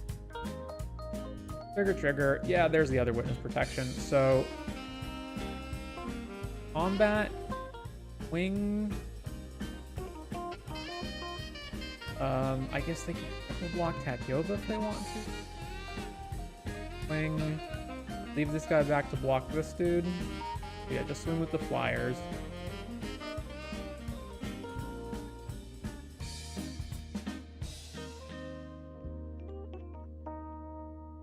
And we witness Pro the vampire.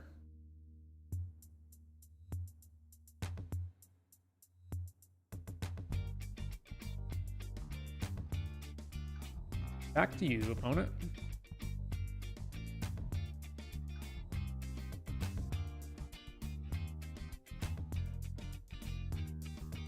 Another cat collector, yep. 2 cats per life. Huh, game land. Sure. Alright, yeah, just yield to this. While I do gain life off Tatyova, I do have to be careful about not just straight up dying. I think my best move at this point is just to try to find Zimone as fast as possible, so...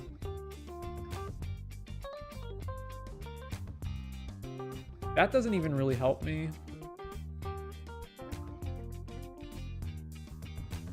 Alright, get rid of that. I don't know, maybe I should have kept it to block cat collectors. We have him dead in 2 hits. For God's sake. Draw. Alright, fine. Combat. How much damage is this? They attack with everything here. 1, 2, 3. So we can... this trades here, and then we take 3. This blocks here. I have him dead in 2 hits. I should definitely need to attack this, right? So they go 1, 2, 3, blah, blah, blah. All right, so this drains me. I go to 10. And then this blocks here, this blocks here. We take 3, 4, 5, 6, 7, 8, and we survive. All right.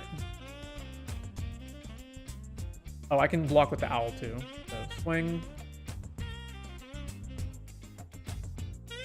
Oh, they're not dead in 2 hits because they have the food token. Oh, right. The food token gives them more cat tokens as well.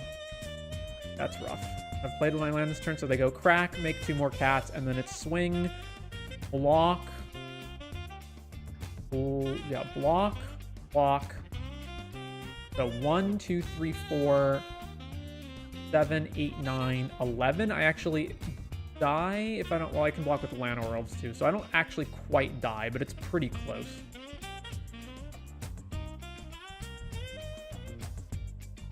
They didn't pop their food? Didn't they have mana to do it?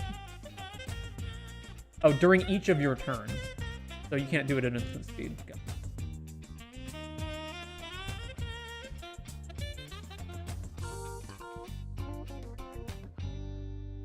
We haven't drawn either of our High Fate Tricksters or Zimone. We've got all of those left in our deck. Aetherize is gone, Runaway's gone. And we have Lunar Insight still in our deck too. We could actually deck out. It's kind of nuts. Eaten alive our dude. Yeah, we don't have any possible way to respond to that, so sure. Pops the food, gets the cat triggers.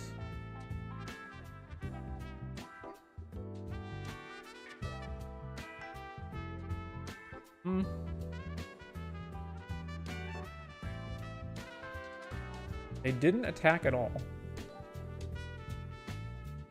All right, Owl.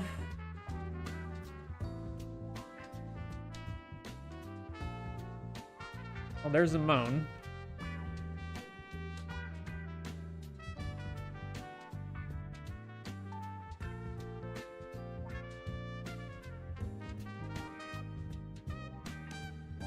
Is it correct to even play more lands at this point?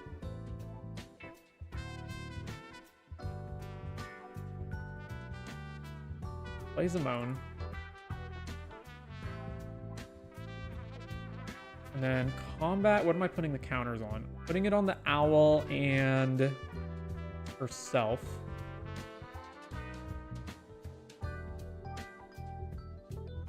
And swing with just the Owl.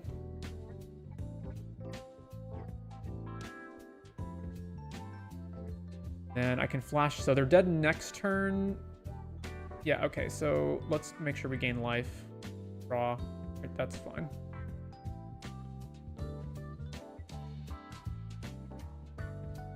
And flash this, then flash Mischievous Mystic, and then we've got a bunch in the air, and this should kill them.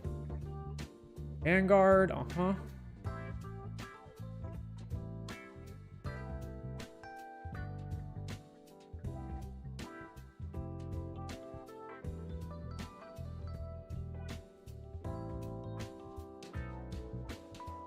Triggers all that stuff.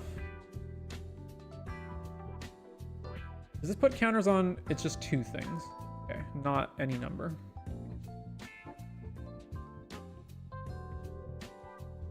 They should still die. So I guess I can block with Tatyova. That's fine.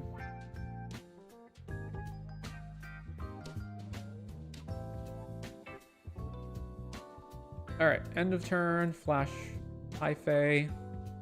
Flash this dude.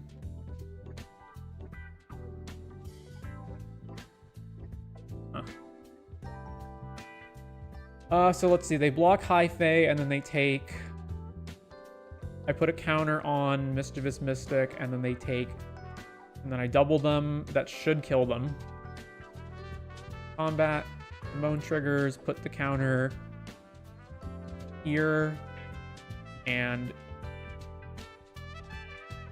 on the owl. Swing, swing, swing.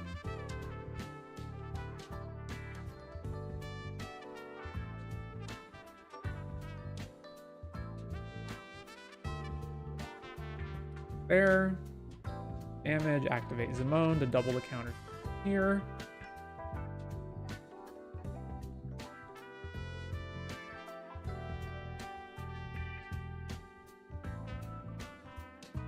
Yeah. This one and this one. Oh, Moto.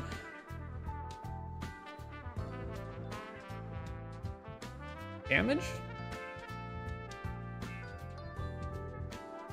Okay, Jesus.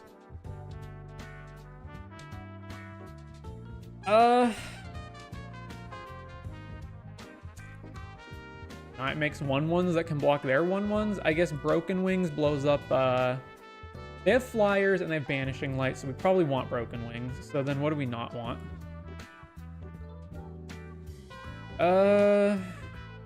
This guy seems, well, I was gonna say this guy seems pretty bad in the face of like cat tokens and whatnot, but the same is true for Wary Thespian.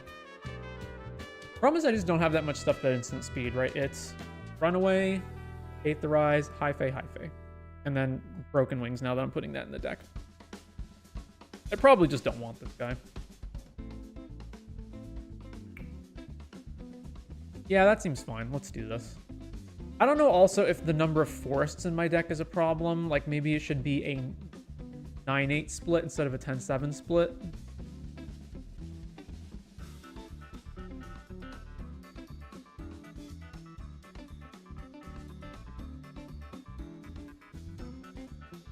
Run this. It's 7, and we also have like Strix lookouts to loot and whatnot. Okay, this hand's, I mean, we need stuff, but cool. Leyline Axe?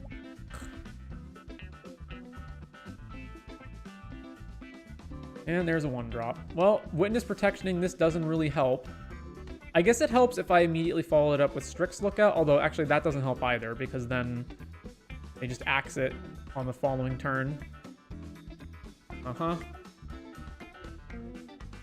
Mana Lions. Brilliant. Okay, so next turn they go Land Axe, and we take 6 and can't block it with anything. So I have to absolutely make sure that I hit another land so that I can bounce their guy. Trigger. All right, that's another land. Keep it on top.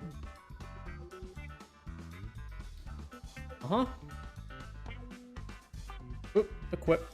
And we take 6. Bam. So now we go land, and we're not going to block this. So we're going to take another 6. So if I Witness Pro it, it just reduces its power by 1, which is not very good. So instead, we will just go Strix Lookout, and we're not blocking this guy, so swing.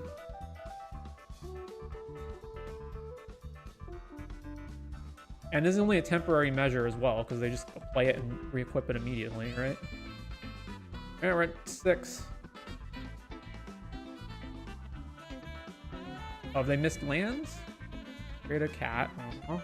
Nope, there's land number 4. I mean, it forces them to spend their turn re-equipping it, but what does it matter?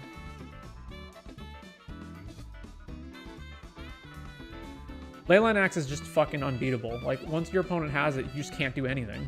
Unless you have an answer to an artifact. I guess if we draw Broken Wings, that's an answer to it.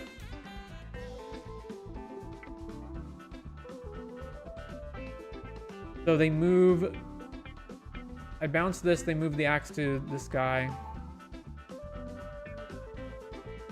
Bounce this, they just go move axe to parent, attack. I have to block it so I don't die.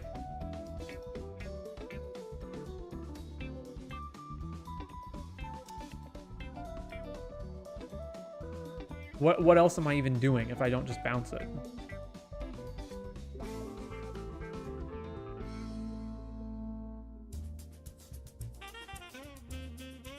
I'm activating Strix Lookout and trying to find Broken Wings.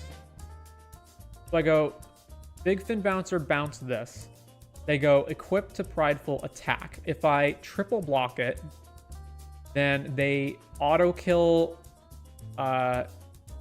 Thespian and Big Fin Bouncer, and then I still lose Strix Lookout. So there's no way to block it where I retain any of my team.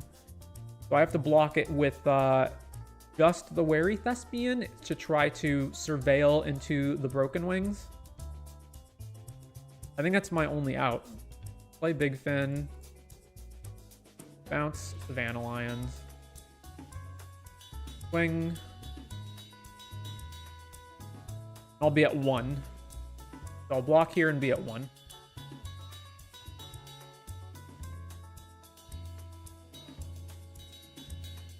Yep, the axe. Block.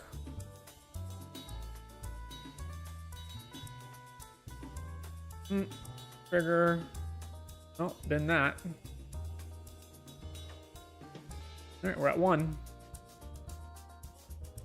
Play Savannah Lions. And draw a forest. Okay, every creature is lethal. So I can put 2 Witness Protections down and then we lose. Or I can... If the next draw off of the Strix Lookout is exactly Broken Wings, I can blow this up, but then we still lose because there's 3 creatures in play that are attacking us. What else can I draw on 3? I guess Runaway together would be a way to not die.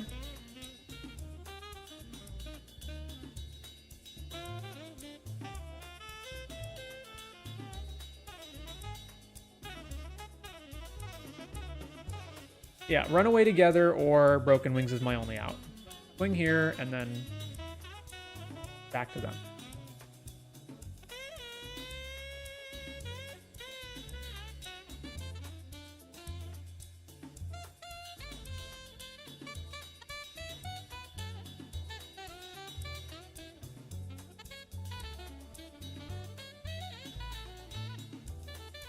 Alright, where am I blocking? So... It's Broken Wings, I want this here. No, wait, if it's Broken Wings, I'm still dead, right? No, so my only out is Runaway together. So if it's Runaway together, I have to bounce this creature. So we go... block here, block here.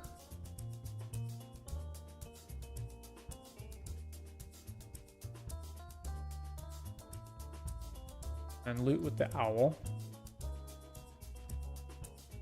It was Broken Wings, but we're still dead.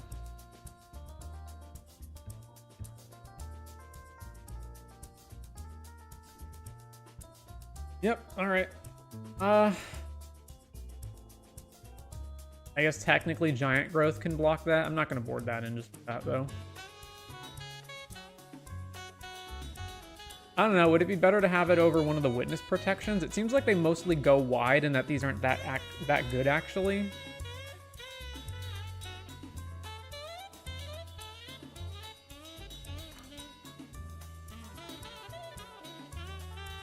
One, two, three, four, 5, 6, 7, 8.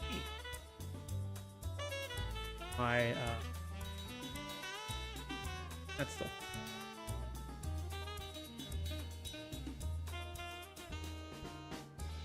Yeah, I think we just do that. Actually, maybe even Icewind Elemental. Now, this... I was going to say Elfsworn Giant because it makes 1/1s, but it's also double green. Let's do this.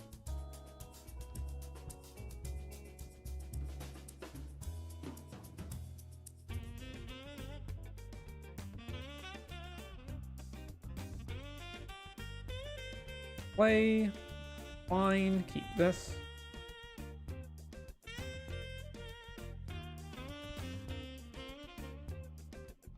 All right, no axe, thank God. Play elves, go. Like, if your opponent plays axe, you just can't win. It's ridiculous. Combat, swing here. Play Thespian. Trigger. We need a second... we actually technically don't need a second forest, but I do want to keep hitting land drops, so... It also guarantees we still have double green in the event that Llanowar Elves gets killed. Okay, I don't want to attack into this and reduce the power I have on the board. I do want to set up a situation where I attack them, though, so I can play Buccaneer. And I don't care about Witness Proing this guy, so let's just play Island and pass the turn. Delta costs 8 right now. Yeah, all right, back to them.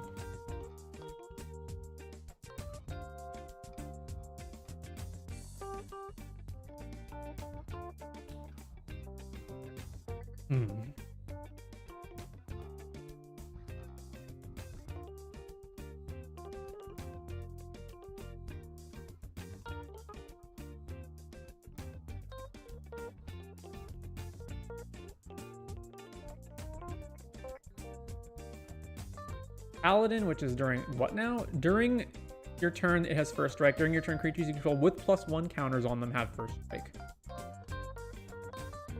All right, I'm attacking so I can draw a card off Buccaneer.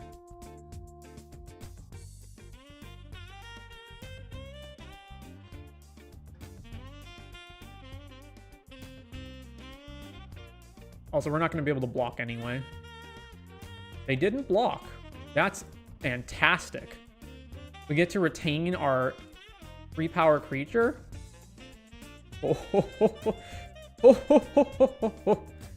Oh my god. Alright, this is gonna get nuts. So we can combat trick and then play Galta.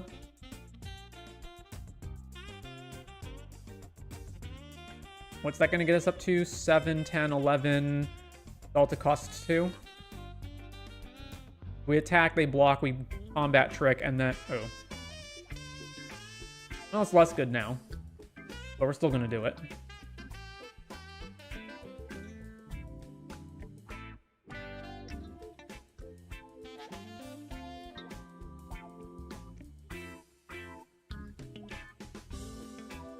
Aww. Aww. Yeah, we take 5.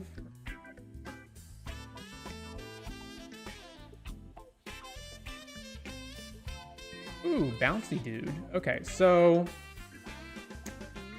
giant growth here is 7. So 3, 6, 7, 8, 9, 10, 11, 12. So we can play Galta and Witness Protection.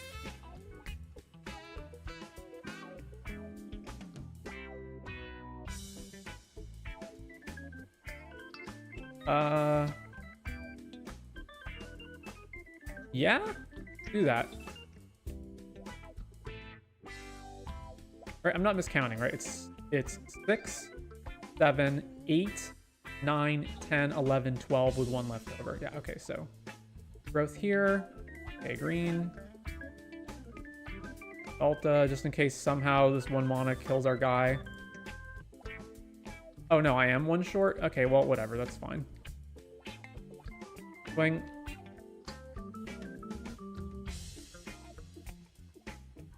Where was I miscounting it?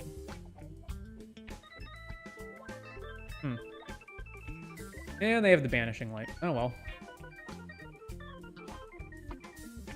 Alright, so then they attack for 5. We go to the thing. Yeah, they just also drain, so we're losing the race too. The 1 green... Oh, the green I paid for the Giant Growth. I wasn't taking that into account. Oh my god, we drew Broken Wing.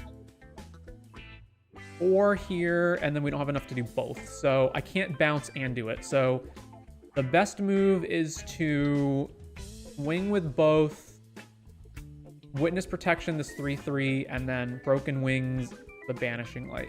Yeah.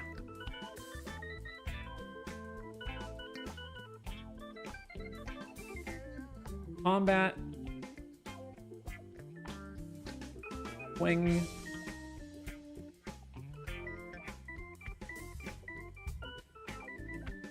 Witness Pro, this guy.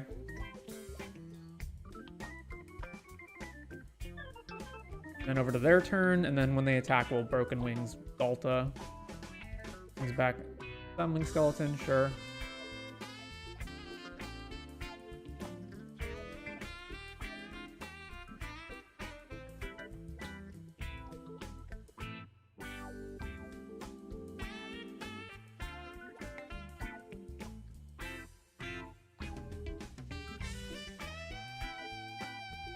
Swing, swing, this triggers, resolve this. This triggers, resolve this. Actually, let me think about this. So, they might have another Eaten Alive. So, if I do it now, they could potentially Eaten Alive Galta, right? Whereas, if I just do it on their end step, then I get to untap with Galta, and that's 12 trample damage. They have Summoning Skeleton blocks here, and then they just lose. So, it's better if I just do it on the end step. Because this gets around them having removal, probably. Second Swamp. Alright, Broken Wings this.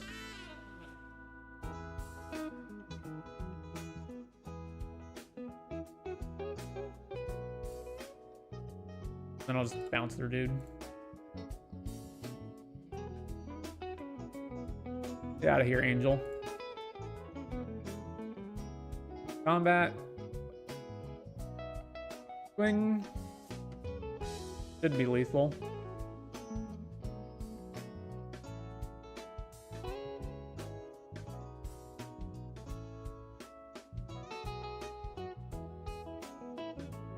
Alright.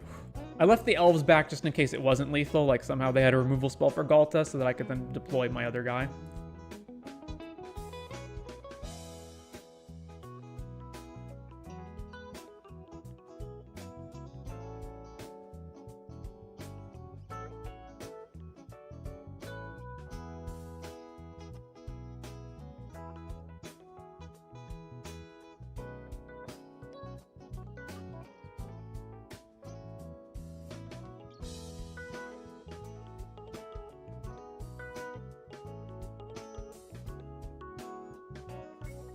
Actually, hang on.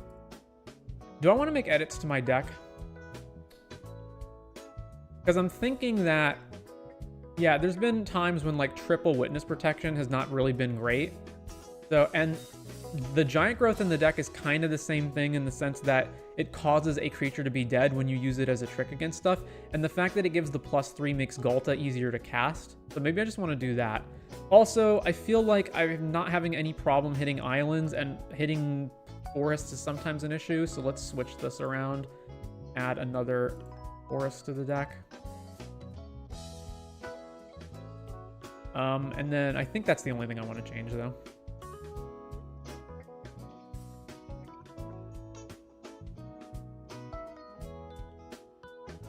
A cat is snoozing in his cat perch next to my desk. He's all curled up and cozy.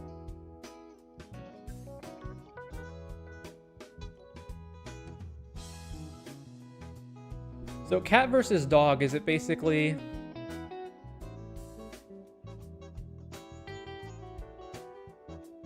What, it's basically dere versus tsundere.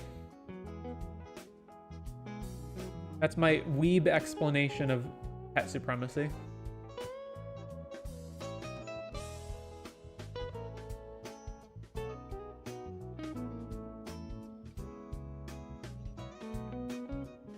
Trying out, hey Dylan, trying out Foundations draft for your recommendation, and so far it's going well, except Moto is borked.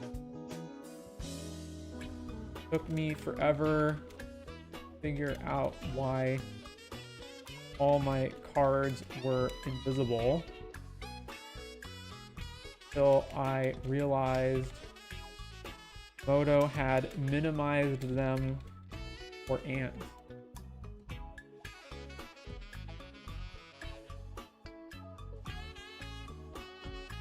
All right, this is not keepable. Mull this. Oh man, like if we don't draw islands within the first 2 turns, this hand is garbage, but going to 5 is also terrible. All right. We're gonna keep and we're gonna put back Runaway together. We're on the draw, we've got 2 turns to draw islands. Healer's Hawk. All right, well that's helpful at least.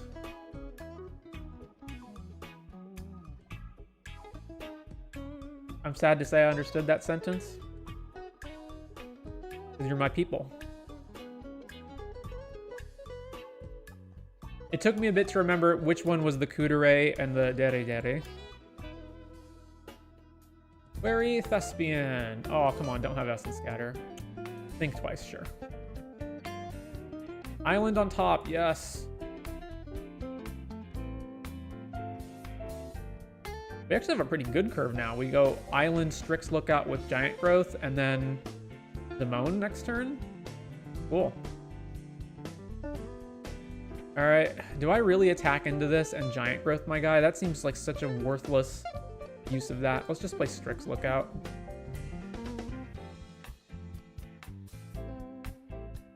I'll just pass. I'm not attacking here.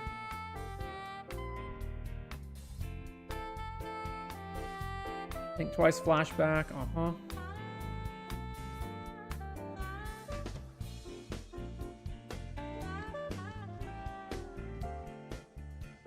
And number 4 into Micromancer. Okay. Fetching. Fleeting Flight. Fuck this spell, seriously. Alright, well, we've got 1 turn window to do stuff, so Zimone. Combat, trigger, put them here. I don't care if they trade. Yeah, actually, no, I do care if they trade. Swing.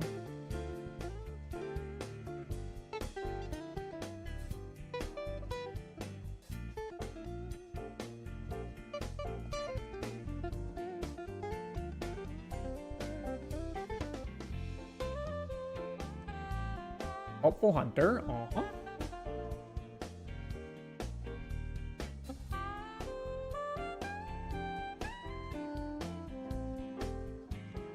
Oh, they're just conceding here? Really? What?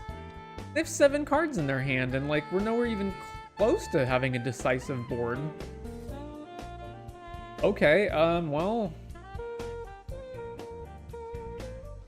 I mean, I saw a Healer's Hawk, like, that's not enough for me to want to board this end, so.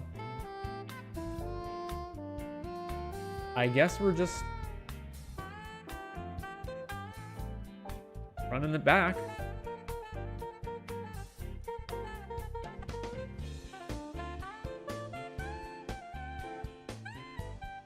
All right, 2 lands. We need to draw a lot more lands, but it's keepable for sure.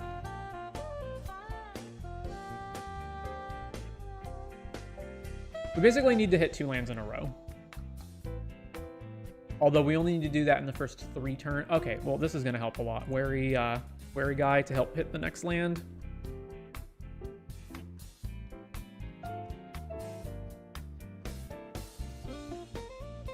That just seems crazy that you would concede on that board.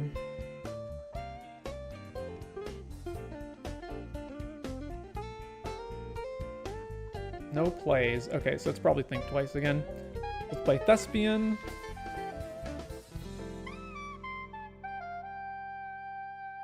Down on top. Cathar Commando, sure.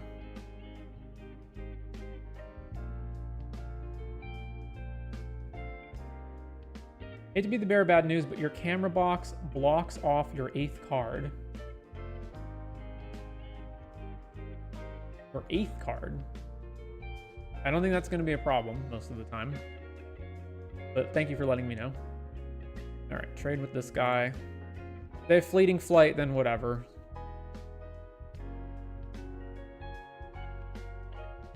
Nope. Alright, well, keep the land on top. Healer's Hawk. And... okay, play Mystic. Still need to hit another land.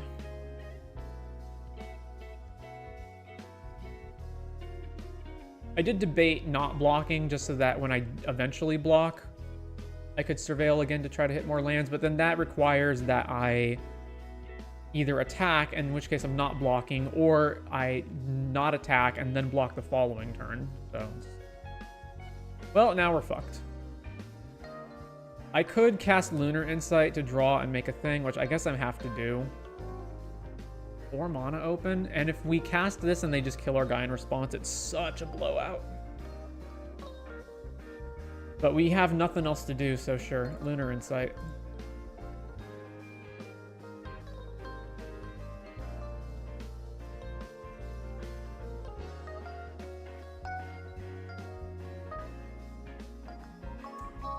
Alright, well, it went through, thankfully, although we still didn't hit a land, but whatever. What can they... swing. Joust through, sure.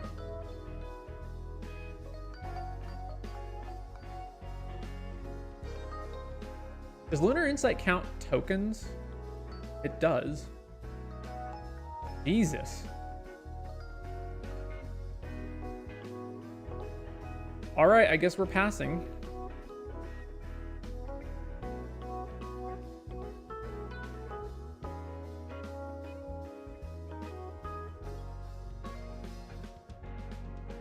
Helpful Hunter, How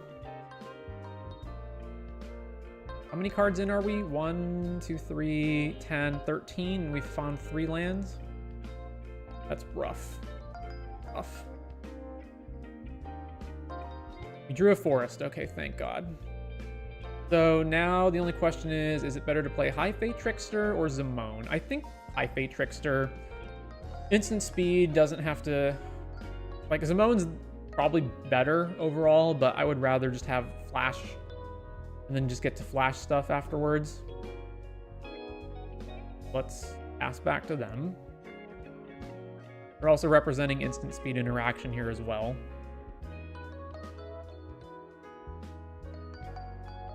Attacking here. Do I want to try to ambush this cat? Not really. I'm actually fine just trading my fairy token with it.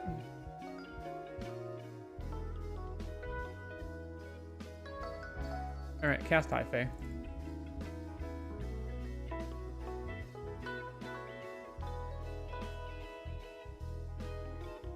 Five mana with no main fate, with no same turn cards to cast.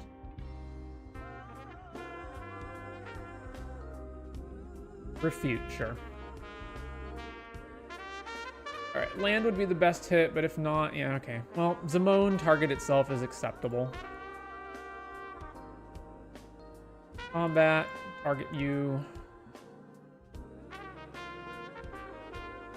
And High Fate Trickster might even eat a counterspell. Indeed it did. And I would rather force them to use the mana that turn so that they don't get to untap and cast something else.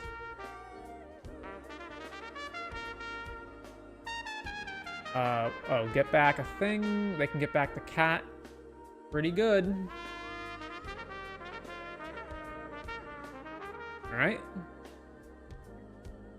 Assume this bird is going to attack us now.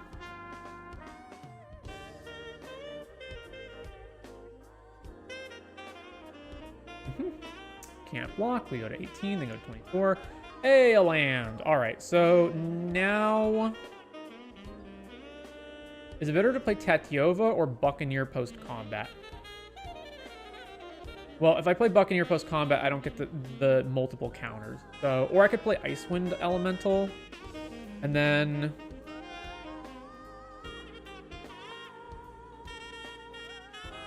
Seems decent. If I attack, this is a 6. Okay, so play Icewind. Trigger. What am I ditching? Not the land. They'll probably run away together. One of the two spells. I really don't want to bounce anything on my own side, so let's just get rid of run away together. And then combat. Simone triggers, targeting herself and the elemental, and then we get to attack for 3.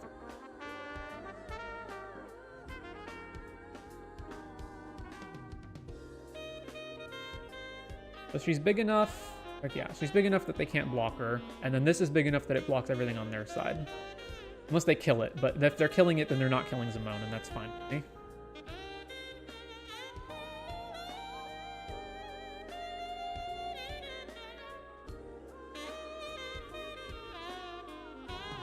Flashback, think twice, okay.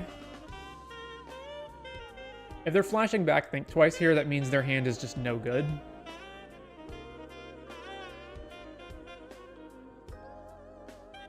That, or like everything in their hand costs an amount that it doesn't matter whether they cast think twice.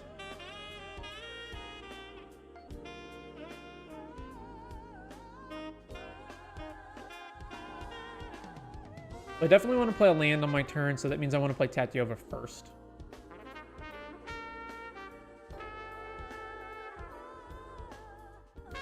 And it's better to do it pre-combat so that I have giant growth open. So Tatyova.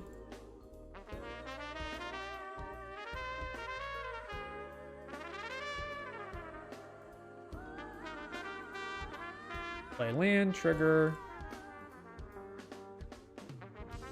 Combat.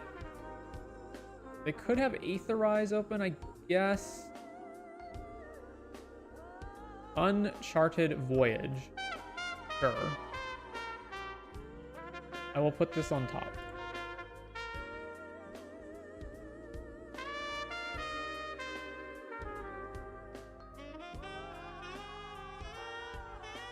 They kept their thing. No, they binned Empyrean Eagle. All right, I'm just not going to attack here. Because Tatyova can't block this without trading, so I'll just keep this back. Although, we have Giant Growth, but... I'm fine. I want to use Giant Growth on my own turn to make Galtis cheaper. Although, this is 7, and then Simone makes this 9. Plus Simone is 1 power, so that's 10, so it'll actually be just enough to... play Simone plus Galta in the same turn.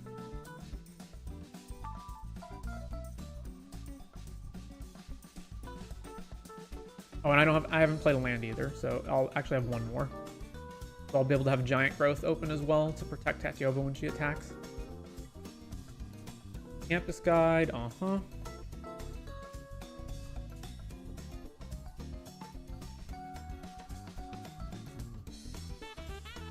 They're really going to use it when you have 8 lands already? Swamp. Okay, so they have a 3rd color. Obviously, no attacks. Alright, land, trigger Tatyova to draw a card. And we get to go 1, 2, 3, 4. Simone.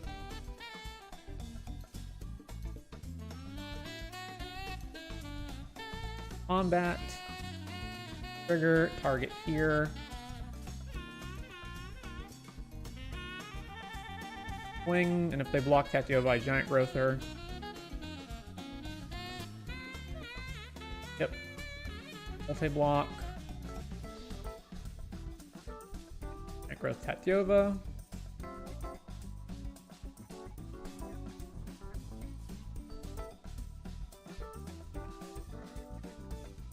damage, and then play Galtapost Con. I'm not playing around Day of Judgment. If they have Day of Judgment, then we get got.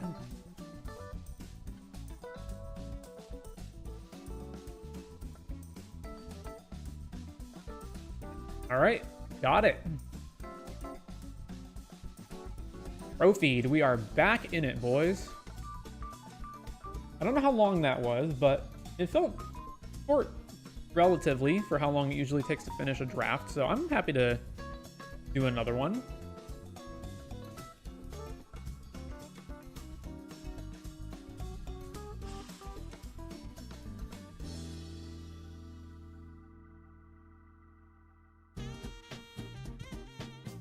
Yeah, let's go ahead and do another one.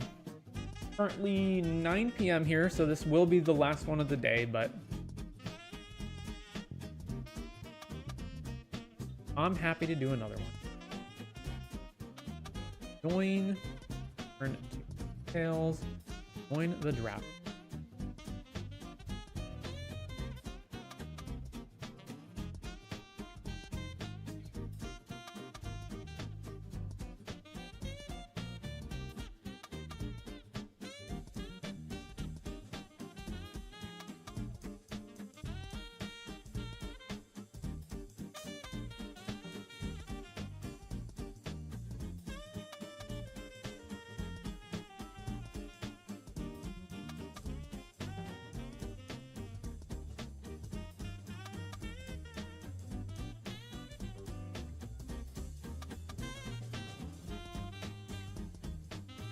I don't understand why they keep printing ley lines. Like, I guess they must be popular with casual players, but they just seem like absolutely horrible designs. They just create insane variants where cards randomly being in your opening hand tilts the entire course of a match.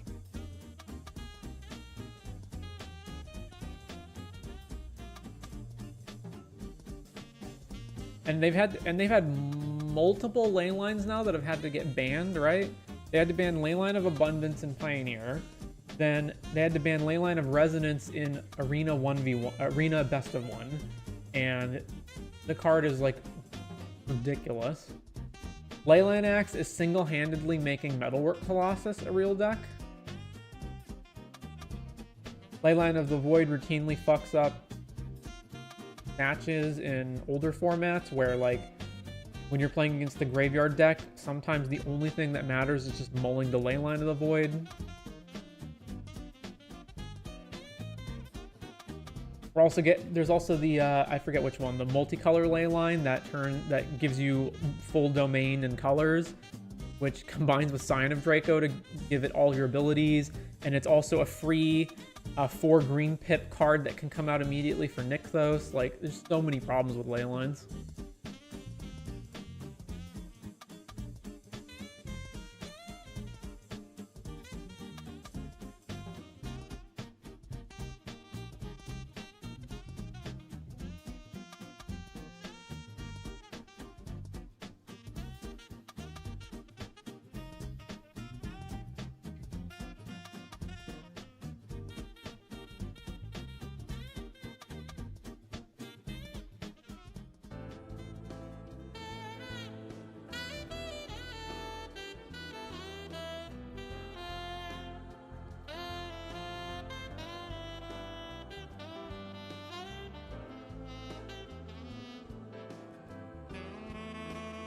I think Leyline of Resonance is probably the most egregious one, because that's the card. Actually, no, is it even more egregious than the other ones? There's Leyline of Resonance, Guild Pact, and Abundance are all cards that basically, you just look at them and you go, there's no way that this card can ever be used in a fair way, in a way that is, like, interesting. It's just going to lead to broken, degenerate bullshit. Leyline of the Void is at least just a sideboard card outside of niche uses with, like, Helm of Awakening as a combo piece in Legacy. Alright, we've got Blasphemous Edict, which I will take. A 5-mana sweeper is still good in Limited. By the way, this card is absolutely not good in EDH. the big difference here is that Blasphemous Act scales with each creature on the field, whereas this needs to hit the 13 creature threshold before it actually costs less. Because they, for some reason, decided to cost it at 5 and then reduce the cost from there, meaning they couldn't reduce it via creature costs, because then otherwise it could go as low as 2 very easily. So really, this should have just been 9 mana or rounds about there. It would be in line with the Blasphemous Act. Anyways, aside from that, there is the Truffle Snout. There is Baybloom Trick. This card looks a lot worse than it actually is. Like, it's actually pretty good. Buccaneer is good. Vanishing Light's acceptable. Fleeting Flight's ridiculous. And the Bounce Dude, like, it's some decent stuff in here. All right, well, no black cards at all in the pack, but there is Dragon Trainer, which I think is the best card here. What does this card do? Mill 3, return an instant or sorcery from grave to hand. And then there's the Copy Dude, there's the Elephant, and then there is, it's going to be Dragon Trainer. Like, no contest.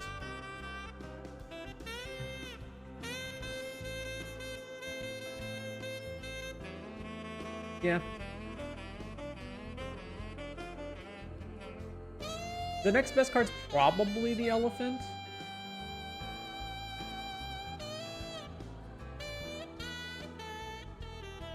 Fight down. I guess it depends on what you need. Take the Dragon Trainer. Omniscience. Well, I'm sad to say that that card does absolutely nothing, and it's not worth anything either. So there are still no black cards in this pack. So now the options are Aetherize, Stomper, or take Gorehorn Raider to stay in red. And take my third 5-drop.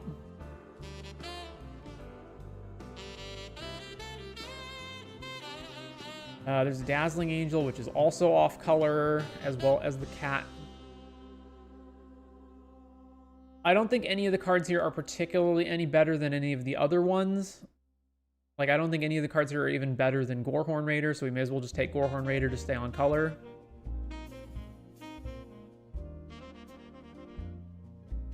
Alright, Fiendish Panda, which is off color. There's Perforating Artist. Death Touch. At the beginning of your end, if you attack this turn, each opponent loses 3 unless they sack a non-land or discard. Or we can just take Zombify.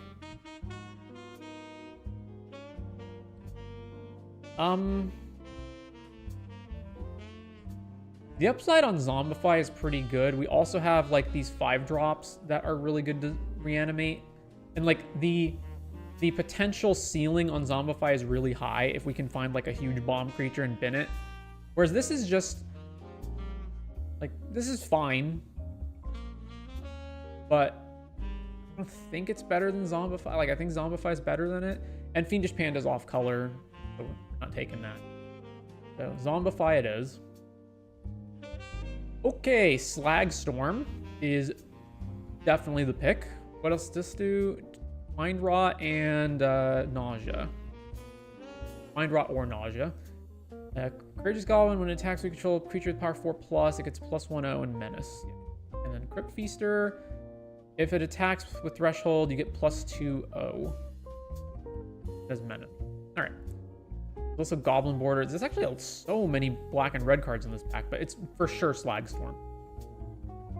We have 2 sweepers now. That's fantastic. Also, Zombify works really well with our sweepers, because when we kill our dude, then we Zombify it, and then we get the dude again. All right. Move to deck. Okay, we've got Macabre Waltz and Frenzied Goblin.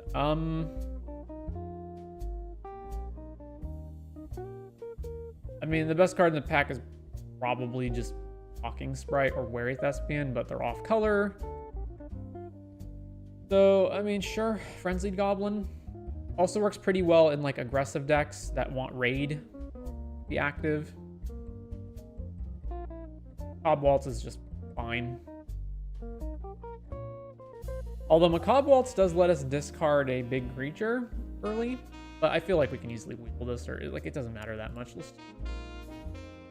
Okay, can't take Lunar Insight. Then there's Exsanguinate, which, you know, it's good in EDH, but outside of EDH, not really that great.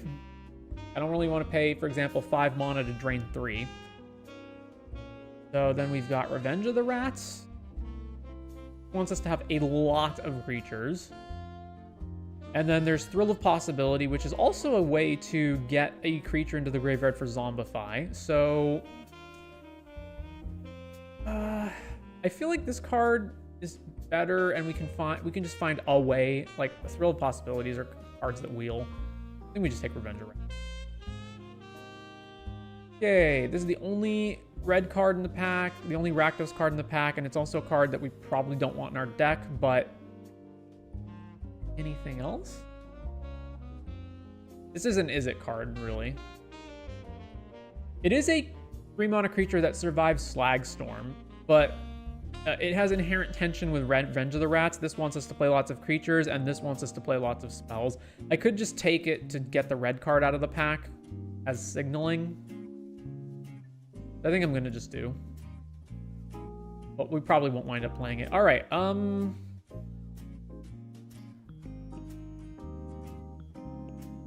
we have some expensive stuff already, so I feel like I have to take Axguard Cavalry over another Gorehorn Raider. Bulk up Sower, and Sower is a 4-mana 4/3.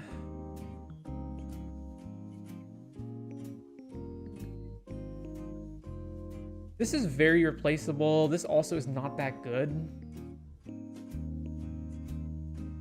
I think I would rather take a bulk up though, because this card's just not very good either, and there's so many creatures we can replace this with. Like, it's nothing special.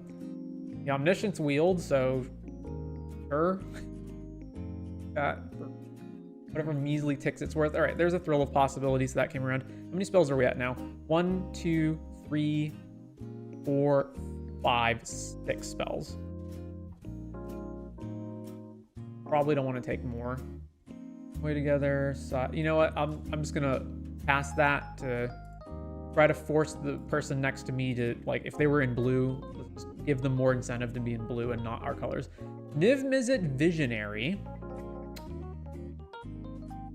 Or another Slag Storm. Oh my god. We'd have to splash this. How good is it even? It basically says your burn spells draw you cards. So we've got 1 Slag Storm, and that's it, right?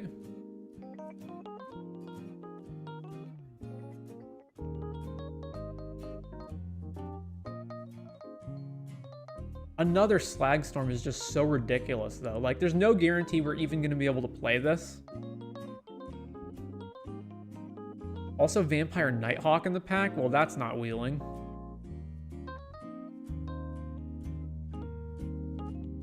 Are we Rakdos Control with 3 sweepers?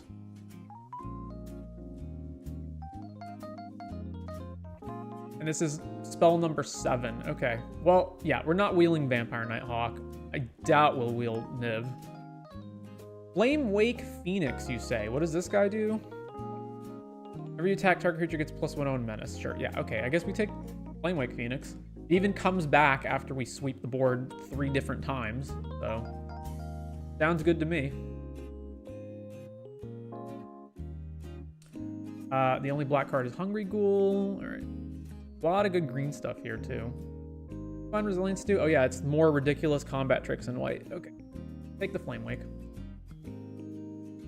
Soulstone Sanctuary? Oh, and another dragon. Oh, hang on. Soulstone Sanctuary versus another Dragon Train.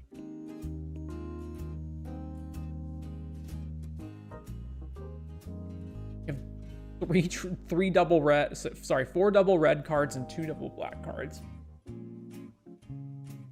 I do like that it's a creature in land, although 3/3 and 3/3 vigilance and limited is not that great, especially by the time you can even activate it. I think I'm supposed to take Dragon Trainer. Just 4 power creature, which matters for Flamewake Phoenix. Also 4 toughness, so it survives Slag Storm. Also, better signaling, take the red card. Another bulk up, which I don't care about. Sure Strike, which I also don't care about. So we're just taking Burglar Rat. I'm taking bulk up. The Burglar Rat is a cheap creature that does something, I guess. It feels like black is getting cut really hard. It also feels like green is pretty open. So I wonder if I should just pivot. Burglar Rat's a pretty mediocre card. So I wonder if I should just take Ruby at this point.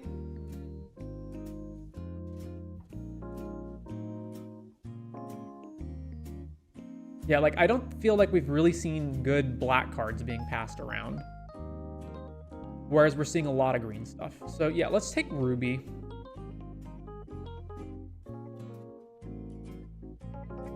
Okay, we've got 2/2 flyer with somewhat relevant ability. And black cards are all whatever. Creature, yeah, exile 2 things, sure. Courageous Goblin as a 2/2. I would rather have this flying creature. And then there's Beastkin Rager, which I actually would want more than Fire Spitter Whelp if we wind up pivoting to green. Whenever another creature enters, this creature gets +1. Oh, this is also sort of a 4-power creature for Flamewake Phoenix. Also more of an Izzet card, although we do have, like... Yeah, this being this still in the pack this late, also, I feel like green's just wide open. Let's... yeah, okay. Garruk's Uprising, Dwin, like, green is open, black is cut to hell. So, bin all the black cards, move the green cards into our main. And, yeah, Garruk's Uprising, how many 4-power creatures do we have? 1, 2, 3... Not this one. Not this one. With 3 so far. Now we can get more. That's fine. I want it more than either of these cards. Take Garruk's Uprising. Although, what's our spell count? Although we just got rid of 2 spells, so yeah, we're probably back to good. 1, 2, 3, 4, 5. Good. There's another Ruby. There's also Bite Down. Let's see. Ruby being legendary is kind of a bummer, but I think I'd rather have a second one than Bite Down. I think. Maybe that's not correct. Now, I don't know. It's a Monodork. It's also like a somewhat relevant attacker. I'm going to take Ruby. Okay, there's Gorehorn or pivot to white, which we're definitely not doing. So yeah, take Gorehorn, or I can just take the dual land. I'd rather just take Gorehorn. I don't think dual lands are very good. Firing Call, I doubt we have enough for this. Do we have any +1 counter, guys? I don't think we have a single one. There's no way I'm playing a second Thrill, though, so I'll just take this on the sideboard in case we wind up using it. Yeah, okay. This stuff still being here is ridiculous. Green was the right switch. Do I want this guy or do I want Bite Down? This is the higher upside. It's a bigger... The threats, it triggers Garruk's Uprising. What actual removal do I have right now besides Slagstorm? I don't know. It's not going to give me enough time. I'll just take Bite Down. This is more replaceable. Sure. Cut the green card, even though I'm not going to use this. I think I'm not going to run that. Almost certainly not running Dwindon's Elite, but I might just need it for curve. So sure, take this. Yeah, black's getting cut to hell, so just island. All right, we're at 18 total playables, and our spell count is 6. Banner, Genesis Wave. Genesis Wave is actually not good. Banner, we have to have enough overlapping types, and I doubt we do. Let me just grab the Ambush Wolf quickly. What does this guy do again? End step, if a creature died, +1 counter. I would rather have Ambush Wolf than that. So, actually, would I? This can possibly survive Slagstorm. Well, no, this is 4 power, and it's 3 mana. We'll take Ambush Wolf. Creature types. Dwarf Berserker, Elf Warrior, Human Scout. We're almost probably not playing Crackling Cyclops, so I'm going to try to get that out of here too. Human, like there's just no way there's enough overlapping types for this to be relevant. And Genesis Wave just costs way too much. And it bricks on non-permanents as well. So yeah, we're taking Ambush. And then given what we've seen of the green cards, we're going to wheel a relevant green card out of this pack. Homunculus Horde. But we can't take it. We can take Preposterous Proportion. 7 mana is I would rather just take Wary Thespian. I think 7 mana is basically the cutoff point where it really stops mattering how good the card is, because even getting there in the first place is a problem. I wouldn't actually even be surprised if this wheeled, given how many green cards are just coming around. Okay, let's take Wary Thespian. Move to deck. Balmor, which we can't take. Snakeskin Veil I'll definitely take, though. That's our 7th spell, but that's fine. Owls, Lagak, and Blast. Raise the Past, which we can't play. Lagak. Oh, there's this guy. Beastkin Rager. There's also Wildwood Scourge. So this can trigger the Garruk's Uprising, whereas this can't. And this, how many +1 counter things are there? There's Snakeskin Veil, and that's it, right? Just Snakeskin and... yeah, nothing else. So this can trigger the Garruk's Uprising, but it's way less efficient than Beastkin Rager. Most of the time, we're just going to be happy to have Beastkin Rager. All right, we've got Gnarlid and no red cards, and we're not playing Evolving Wild, so Gnarlid it is. Ooh. Oh, man, this is a whole... hang on. There's a lot of stuff. Do I want the giant dinosaur? Or do I just want to take Borders?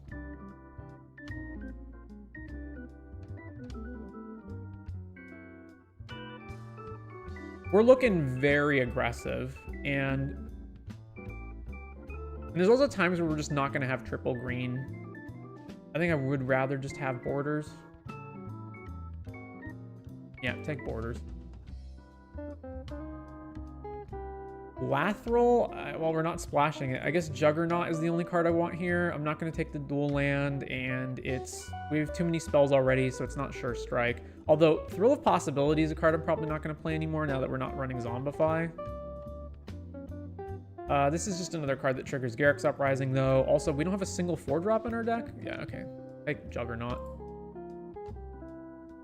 Seismic Rupture, I'm not going to main deck that, but I'm happy to sideboard it. And it's the only card in the pack for us anyway, so...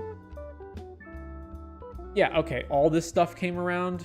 Am I even going to play this Elephant? Let's see, I'm almost certainly getting rid of the Cyclops, although I do have to double check that. There's Thrill of Possibility, move that to the board. So we're at 24, we got to cut one more card, and then I would have to find another spot for the Elephant. I'm not playing these cards anyway, so yeah, sure, take the Elephant. Well, this wheeled. Yeah, I'll take it, sure.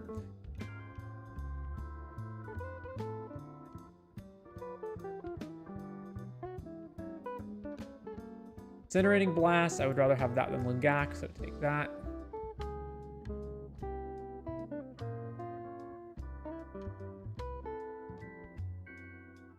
Alright, well, take the card that we can technically play, even though I'm not going to play it. 2 left. I think 4 at the moment. Cyclops is probably going. I just have to double check. Like, I really don't want it. I like the fact that it survives the Slag Storm, but that's probably irrelevant.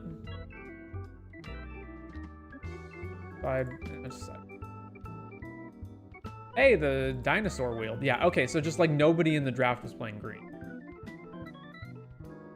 Separate this. We have too many spells, so what is our spell count? It's 8 cards. Yeah, we gotta fix that. So the Slag Storms can just be 3 mana Lava Spikes. How many of our creatures actually survive this? Ruby can survive it after it attacks, and although it has to have attacked into a board where it doesn't get blocked. The Cyclops survives it, and the Dragon tokens, Gorehorns, like all the 5 mana and up creatures survive it, but none of the smaller ones do. But I'm not cutting Slag Storm, I'm gonna cut other stuff. Back from putting away laundry, what did I miss? We started off taking Blasphemous Act, and we took, like, Zombify, and then black completely dried up. And we just pivoted to green, and apparently nobody in the draft was green because we just kept getting... We wheeled, like, every green card. Like, this was our last pick in pack 3. Whoa. Click, click, click, click. Huh.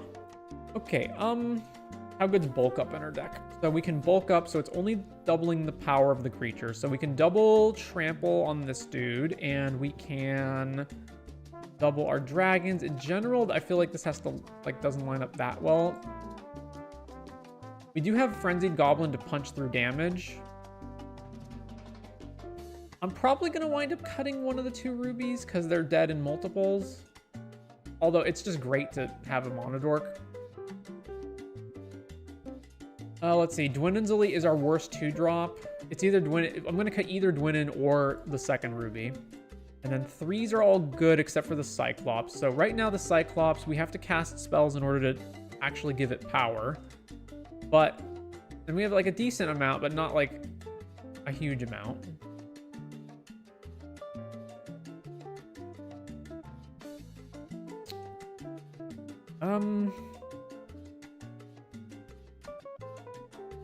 Yeah, let's just get rid of it.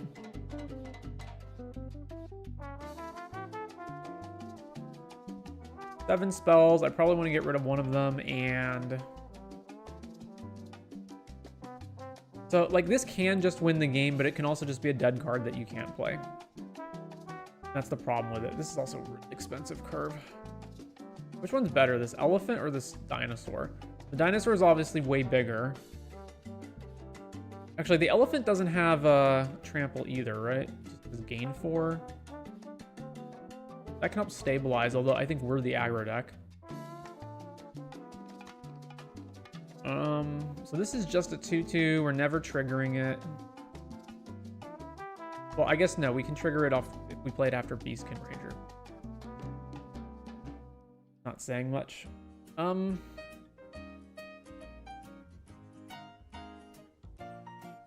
feel like this spell is also not very good. I'll just board it in if I need it. We just have too many expensive spells, so let's get rid of elephant. Gotta make one more cut. I'm not gonna cut a spell, so yeah, it's probably gonna be one of these 2 drops. I feel like the overwhelming amount of the time I just want Ruby as my 2-drop. Like, I feel like if I could pick any of these 2 drops to play on turn 2, it would just be Ruby. So let's just cut Dwindon's Elite.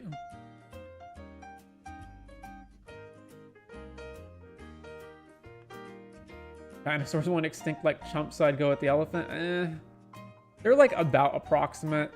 Like, elephant's better when you're behind so you can stabilize, and it has vigilance. The dinosaur is just gigantic, though. Triple green also may be something that you occasionally brick on, but I think fine. All right, so we've got 23. That's our color distribution. So we've got 10 green and 10 red, so exactly equal. And we, as far as our 2-drop creatures go, like our 2-drop and less creatures, we've got 2 green creatures and 2 red creatures, so it's exactly even on that front as well. And in terms of just pips, it's so it's 10, 11, 12, 13 versus 10, 11, 12, 13, 14, 15, 16, 17, 18, 19, 20. So yeah, I guess we err with red.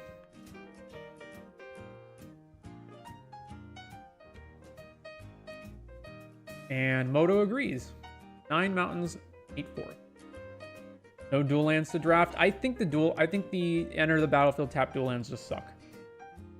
I would only run them if A, I'm 3 colors and I just absolutely need the fixing.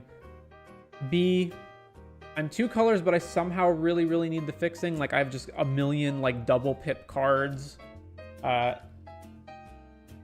Especially bad in aggro decks when you're trying to curve out. I feel like most of the time, if you're just in a standard 2-color deck, then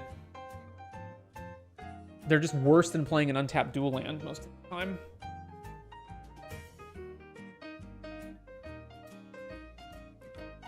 There is a difference with the white ones, though, because there's a bunch of white cards that trigger when you gain life, so those ones are better. But aside from that, yeah, I basically don't like them. Okay, so the main things we're not running, like we could board in this, depending on what we see from opponents.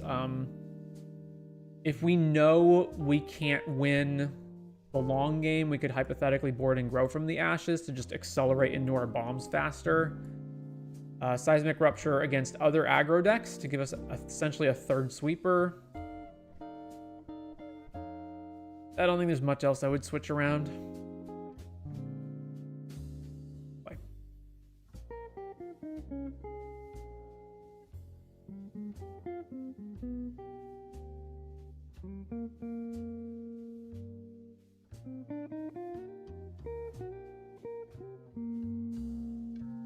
I think between the dinosaur and the elephant, basically, if you're the aggro deck, then the elephant is worse because you're just trying to bash in as fast as possible with as much damage as possible. Whereas if you're a slower, more value-oriented deck, the elephant is probably better. It's got vigilance, which means you can attack and defend at the same time, and you can gain life with it in case you need to stabilize.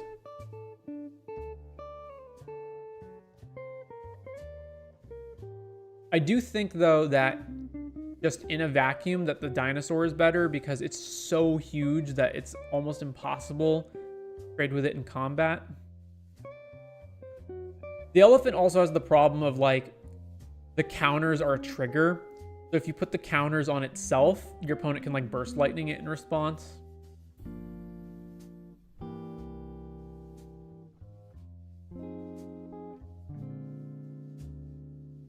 The elephant also has the upside of, like, if your opponent has removal, you can put the counters on a different creature or gain life, and then you at least got some value out of it if they kill it. So I don't think it's, like, strictly one being better than the other. And Preposterous Proportions, this is basically a spell where it's like, if you cast this and you have, like, 3 creatures, you probably just win the game. But if you're behind, if you don't have creatures on the board, or you only have, like, 1 creature... See, it doesn't give trample is the thing. So... Although even if your thing is like every single one of my creatures is lethal and you have to block all of them, then sure. Like 7 mana Plague Wind, your opponent is still good, but it does require you to have a board, right?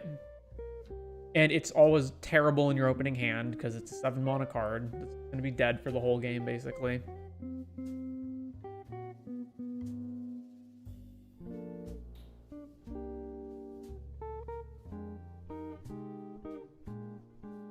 On the play. Yep, this is great. Keep. Got to get a tank painted by the end of the week for Thanksgiving at the Warhammer store on Saturday. That is great marketing.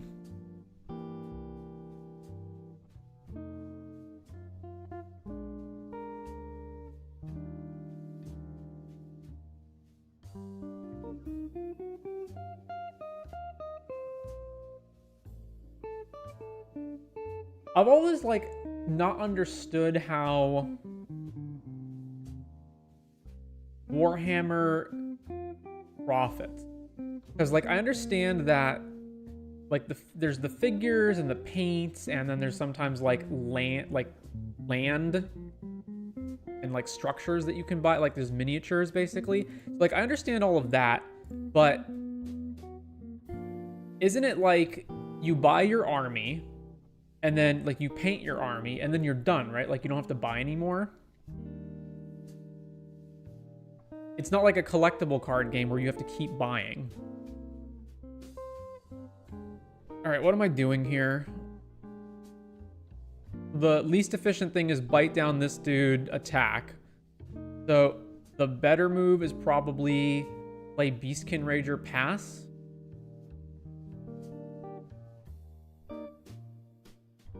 Whenever another creature enters, so this doesn't get pumped unless you have 4. I could offer the trade, but I don't want to trade. I also play Flame Wake, but... Play this dude.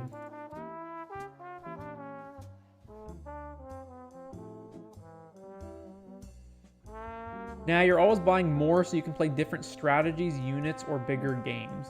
But, like... you know, in Magic or any other card game, like there's a new set that gets released and you got to buy the new cards. Aww. Put a +1 counter on a creature, then the creature deals damage. Okay. But in Warhammer, isn't it like you've got your like how much more minis do you need? Basically my question. All right, well now we're gonna go Wary.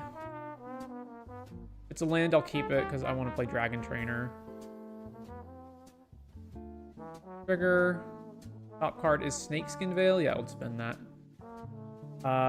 Bite down. Let's just kill this now.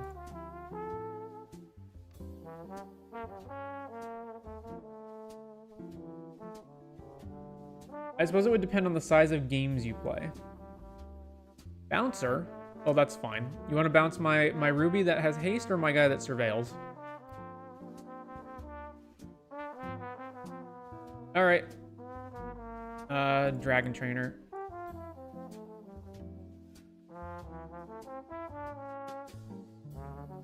There's no limit to how big of a game you can play other than time restrictions.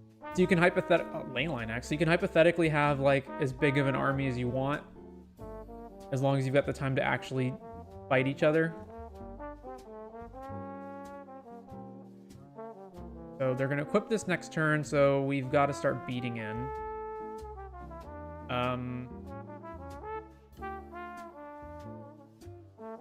Let's get Trample going.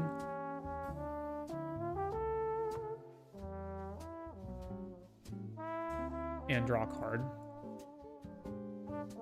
Okay, is it better to just play Flame Wake, or do I just attack with... No, I should attack with Ruby and then play Wary, because this is the same amount of damage, and then this has haste next turn anyway, so... Combat. Swing here, trigger Ruby.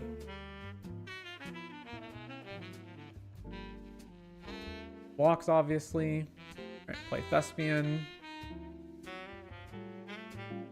Don't want lands at this point, so bin that. So they can equip and block all ground creatures, but that's it. Oh, or they can equip here and block flyers? Well, our dragon still trades with their guy.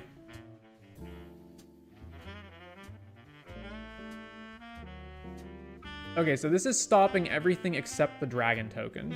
Actually, no, it's not stopping Ruby either.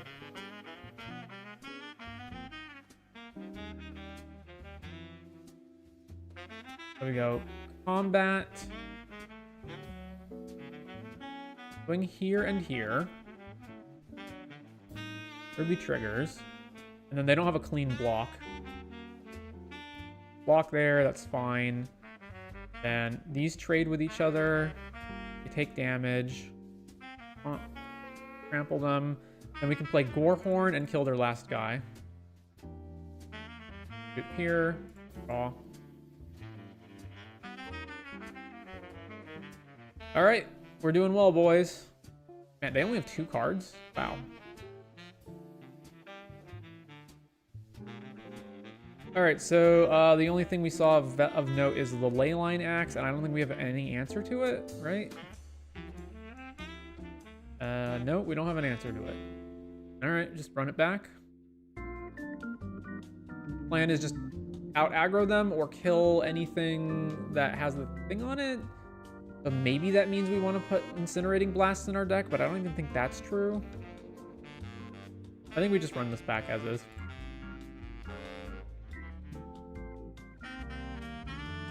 Does make Juggernaut worse. Okay, well, can't keep this. Well, alright, we're not going to we're not going to 5, so keep this, put back a mountain. Alright, I guess the plan is let them build a board up and Slagstorm. Mountain, go.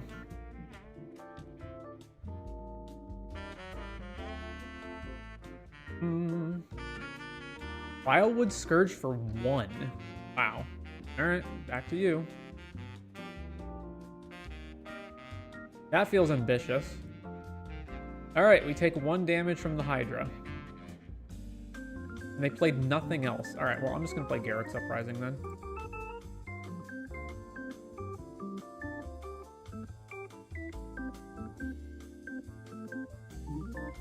Alright, Wildwood Scourge, What in the world do they have that they're playing nothing? Alright, I'll play Juggernaut and draw a card. They don't counter this, I guess. Draw a card. Back to you.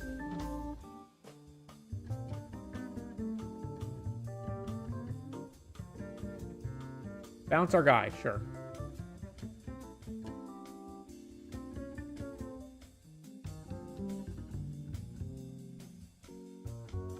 Now, is Slagstorm worth playing here? We can go Slag plus Wary Thespian, and then we have an attacker in Gorehorn next turn. Seems like it's probably worth it. Cast this. Deal 3 damage to each creature.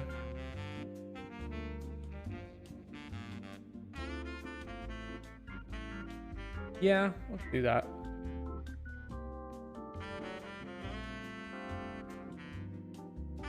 Play this guy. And this. They're getting a lot of value out of the Hydra. Incredible value. They did 3 whole damage with it. Wait.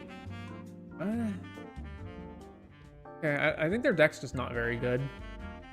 If I attack, they can block, but that's fine. Yeah, alright. Combat. Swing. No blocks. Alright, well. Here's Gorehorn. Oh, I should have left Mountain open in case I draw Frenzied Goblin. Well, it didn't matter.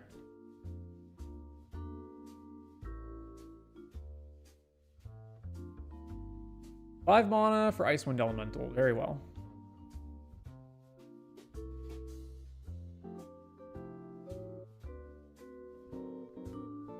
Let's play Juggernaut to draw and then... Right?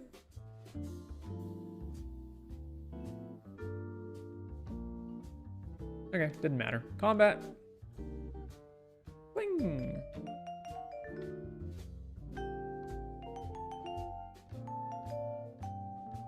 Oh, why am I swinging with this? Yeah, okay. Totally blanked out there. No, at least we get to surveil off of it. In a land. Flash out the wolf, I guess. No, you know what? It's better to play this. Because then we can wolf instant speed to pump it. What does this do? +1, and when it hits us, they get a treasure token. Okay. Really? They're attacking? Okay. Do they just have Aetherize so they don't care that we're going to attack them? No? Buccaneer. Oh, they just needed the extra mana to play that. Sure. Oh, man.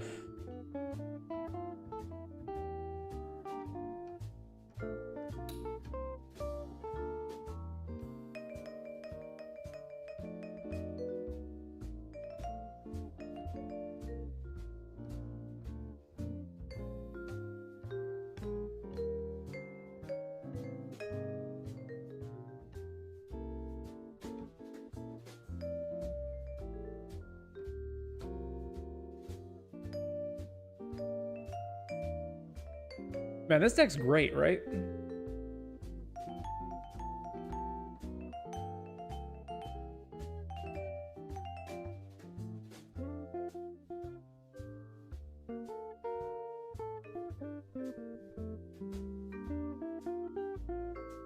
Yeah, honestly, attacking with Wary Thespian was stupid. I think I'm starting to get tired, and I'm making misplays as a result, but still won.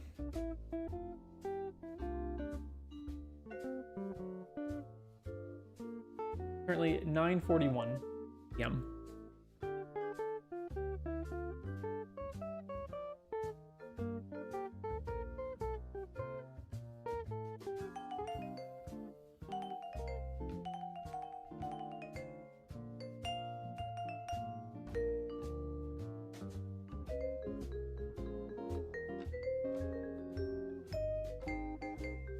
To be fair, you got to surveil with it and it got you closer to the game-winning card. Yes. It was still a misplay, though. Just because my misplaying wound up actually being beneficial, You can't look at it that way.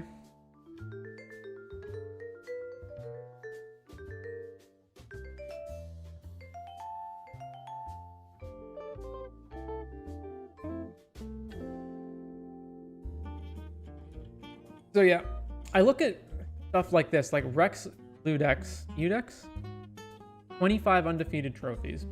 And I just look at that and I go, how do you even have time to play 25 leagues, much less have trophied all of them? Like, this does not compute to me.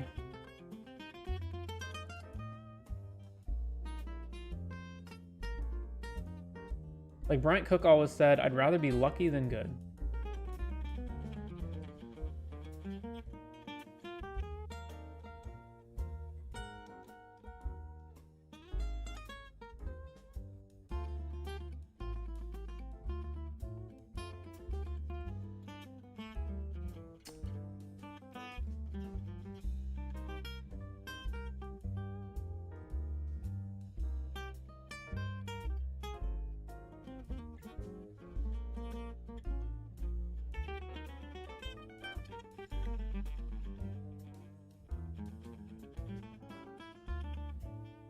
We're on the draw for match 2.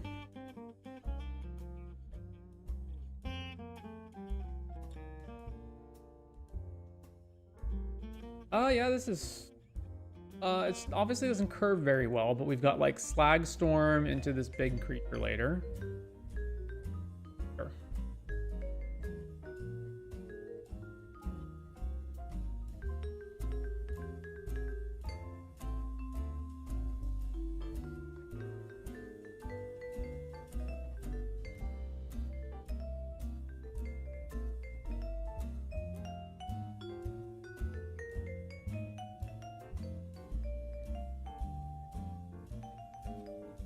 All right, Orzhov deck, not playing anything. Well, we're not playing anything either, so back to you.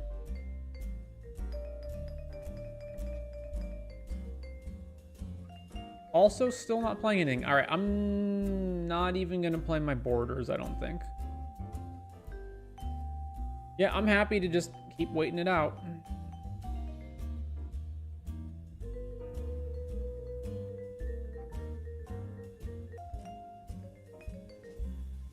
Considering they're not playing anything, I'm assuming they're just packing a bunch of answers. So I think my plan is going to be to try to get to 4 forests. Okay, they have the dog, sure. I think the plan is going to be to get to 4 forests and play Quake Strider Ceratops with Snakeskin Veil open to protect it. Attack with this dude. Surely they have to deploy other threats at this point, right? It has 4 toughness.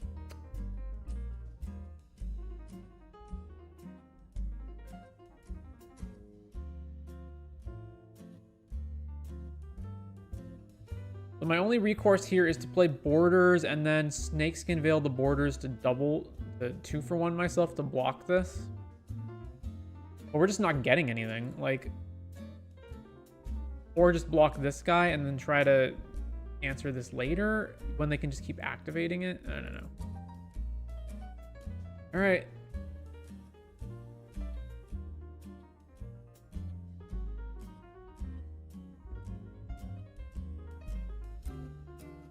What the heck does this thing do? Whenever this creature attacks, you may sacrifice another creature if you do pull a +1 counter on it. All right, well, definitely Slag Storming, because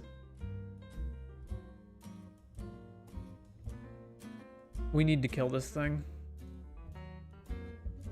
What would be great is if they don't attack with this and then we can suicide attack into them, they block here, and then we Slag Storm kill everything. Although they do get to draw 2 cards off of it. Oh, we have to answer this next turn, regardless of what happens. Oh, they are attacking? All right, well. Okay, so Snakeskin Veil here, and then block this. Has to be done. All right, Slag Storm. Kill each creature. Draws, then we wary. Yep, get rid of the land. Back to them. 7 cards to our 3. Yikes. Wilds immediately cracks it. Fair Angel, sure. Alright. Here's my big creature. Go.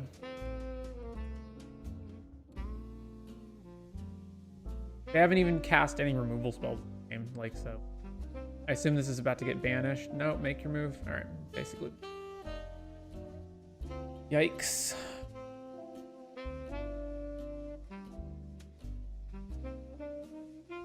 Alright, well, play this.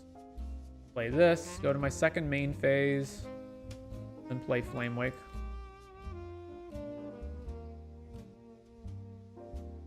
Now we just chump block Sarah Angel, I guess.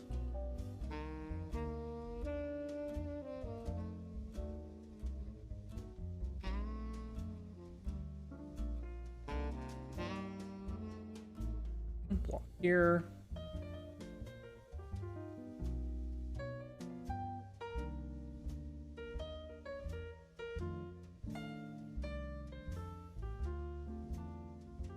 I don't really know what I could even draw at this point that would get me out of this.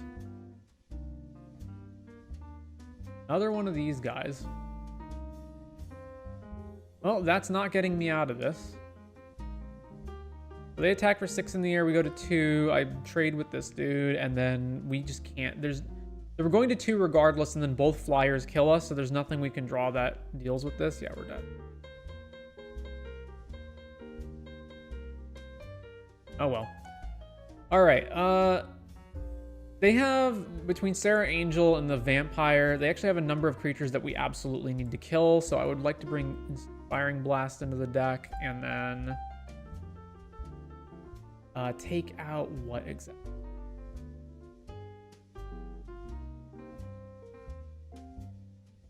Flamewake Phoenix seems pretty poor against them. Seen multiple flyers, 3 different flying creatures that all of which can block Flamewake without dying themselves. Time to hit the hay. I think best of luck with your games. Thanks for showing up. Tentative work, and I'll see you next time.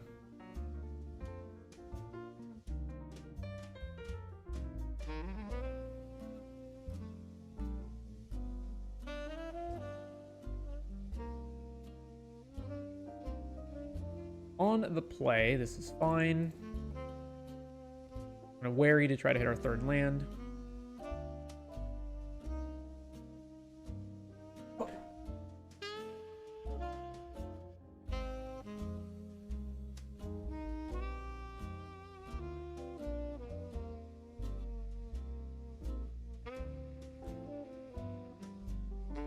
Evolving for planes, yep. Okay. Well, we hit our 3rd land, so now I'm not sure what we want.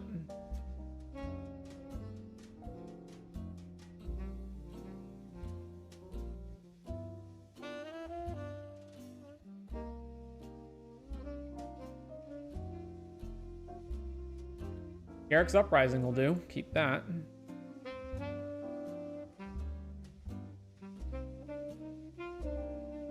Hungry Ghoul,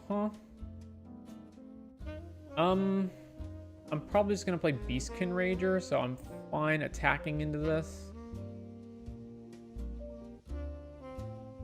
Swing.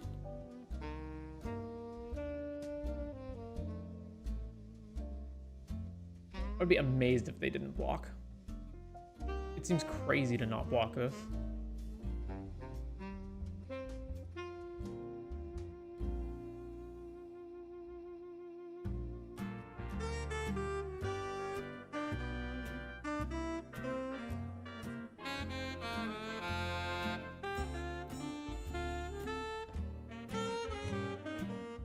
They didn't block. Wow. All right, play Beastkin Rager.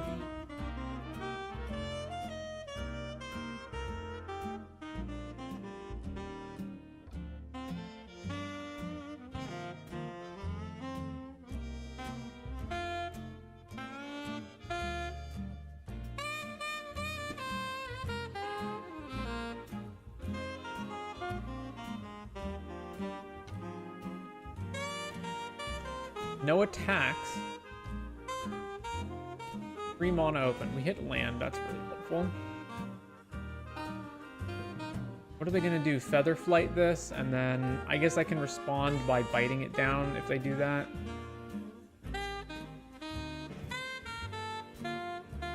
So, combat, swing.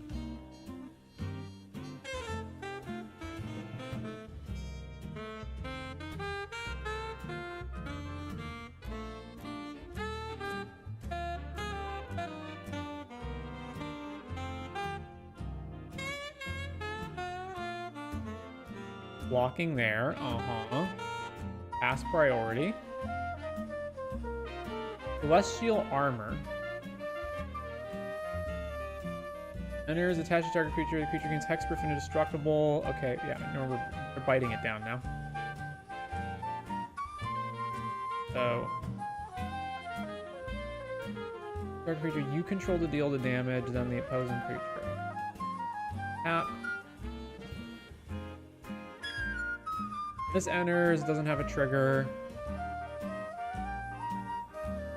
Then, am I playing Gnarlid Colony right now? I feel like I should just keep up the pressure.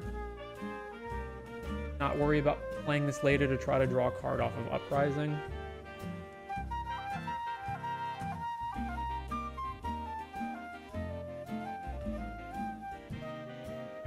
Equipped creature gets +2/0 and flying.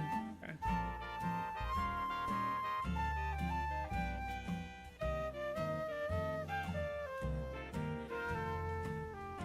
Alright, well, I guess we go combat. Swing here. And if they block, we wolf. Alright. Wolf.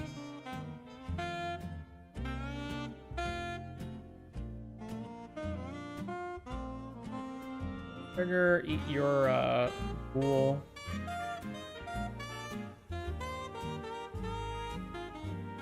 And we trade.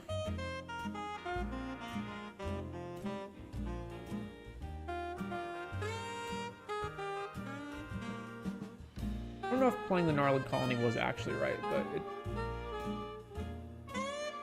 I know it's iffy. Alright, we're almost certainly just going to play Garruk's Uprising now, so... get value out of it instead of just playing Trainer with nothing to show. Yeah, so let's play Uprising. Trigger to draw. Alright, go to combat. All. Mischievous Pup, sure. So we're going to basically double. We're going to... oh, bouncing this back to your hand, sure. Well, you're still taking a lot of damage if you don't block, so... Fair, no. Block the wolf. Block here, sure. We're still taking a bunch of damage, right? And then we're trading a bunch. Prevail away this land. And we get to follow up with a Dragon Trainer that draws us a card. That's excellent. So they have the flash equipment in their hand. Plays the Seraph. Huh? Play this, and we should leave red open. Trigger.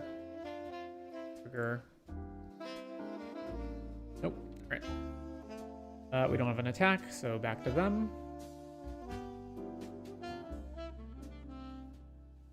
Their hand is one unknown card and the flash equipment. If I attack here, they flash it in, put it on their guy, and then our dragon just dies. And then this is a 5/3 with flying. So I'd rather just play Juggernaut. And card. All right. Let's set up for next turn.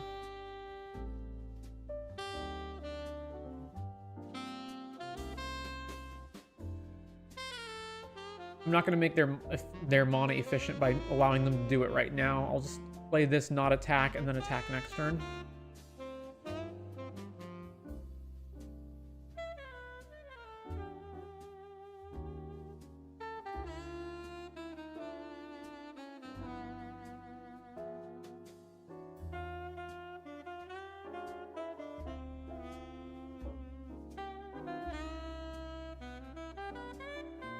Is this a mandatory ability or is it a May?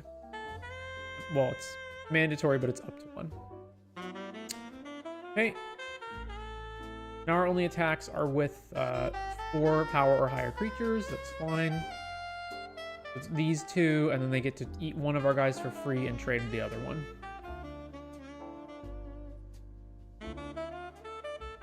I guess, no, if we attack with everything, they're still dead. Because they put the thing on one of their guys. We attack all. They block. Juggernaut Dragon token. I trample for at least 2 damage. And then this deals 3, 4, additional 6. So they're seemingly just dead. Combat. All.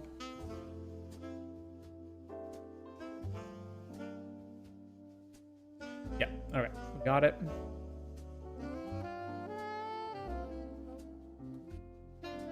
Okay, so they've got the flash equipment, which makes, like, sorcery speed 5 mana removal so much worse, but I don't really think there's anything else to switch around. I think we just run this as it is, so. Submit. Game 3. We're gonna be on the draw.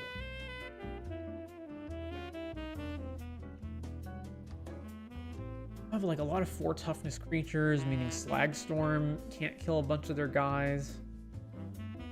I feel like we definitely can't afford to just dick around and try to like Slagstorm them, because they have a number of creatures that don't die to Slagstorm, and they also have the equipment that gives indestructible. So we probably have to be pretty aggressive in the matchup.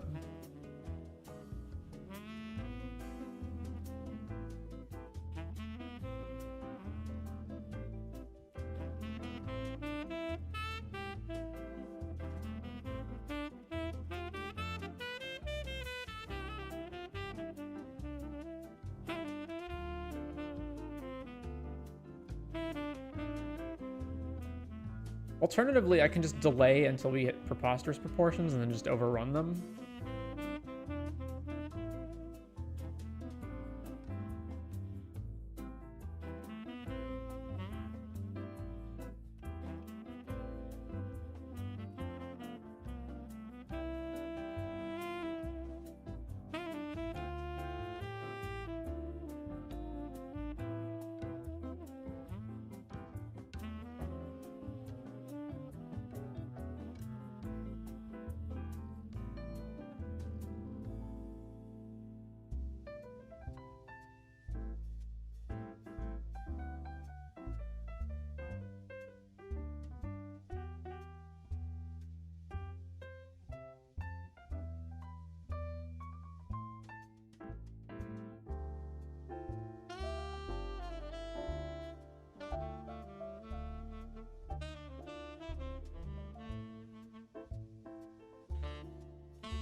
Ugh, no green mana, but we do have, like,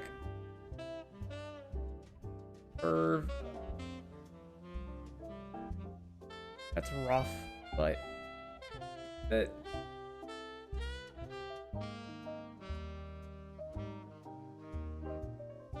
All right.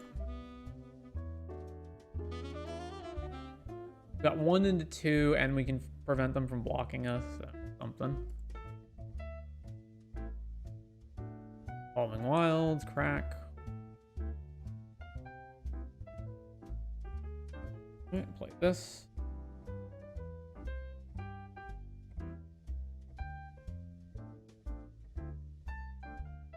They're gonna play a thing that can block us, yeah. Axe guard, pass.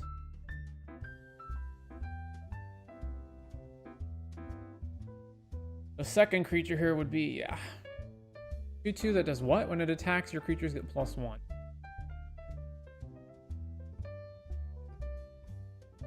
I need to be able to attack with this next turn so I can play borders. So we're...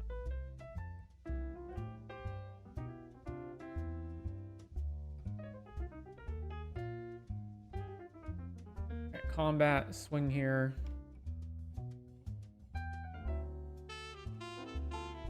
Blocks from them. All right, play borders.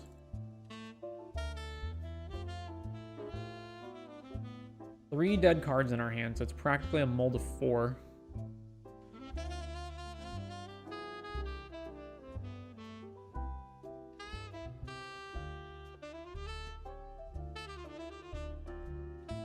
We have 8 forests in our deck, right? So we have a 1 in roughly 4 chance to draw forest every turn.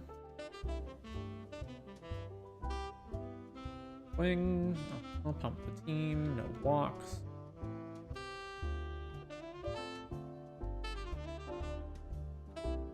D4. So they're dealing more damage to us than we're... Oh, thank God. We go Ruby, play Thespian, attack, you can't block me, right? So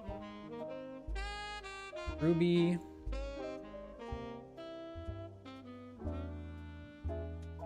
Thespian.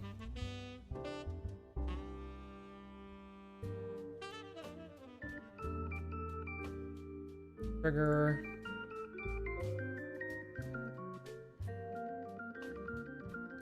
Dragon Tamer, keep. Swing. Target this dude. Pay it.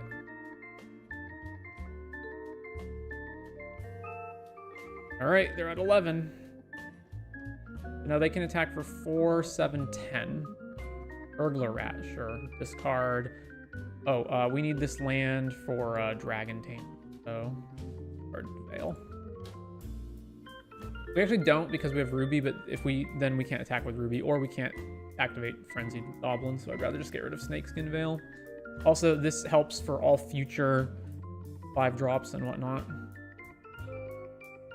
They're just going to keep attacking. All right, so this is, yeah, 4, 10, so we go to 2.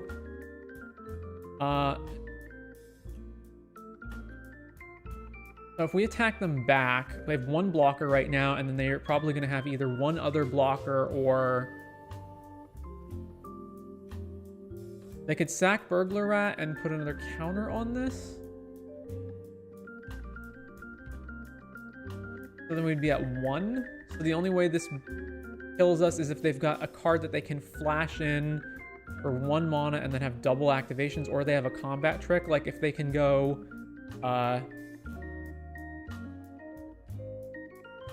I think we do need to just block here. What's our swing back? It's Burglar Rat, and let's assume they've got another blocker. We go, one of your guys can't block. They put the blocker on borders, and then they take 3, 6, 9, which is not enough to kill them. So yeah, I do need to block them.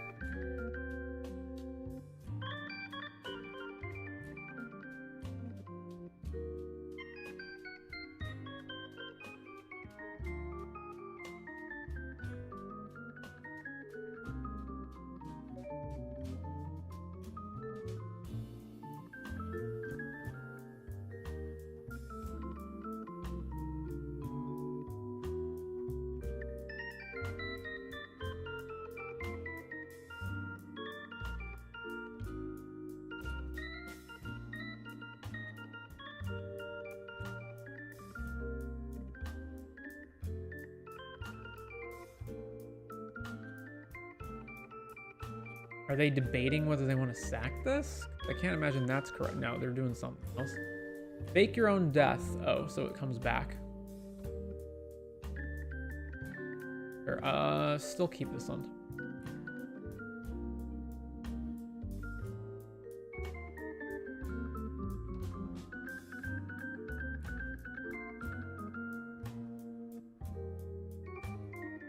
Comes back tap. So they have 1 blocker right now.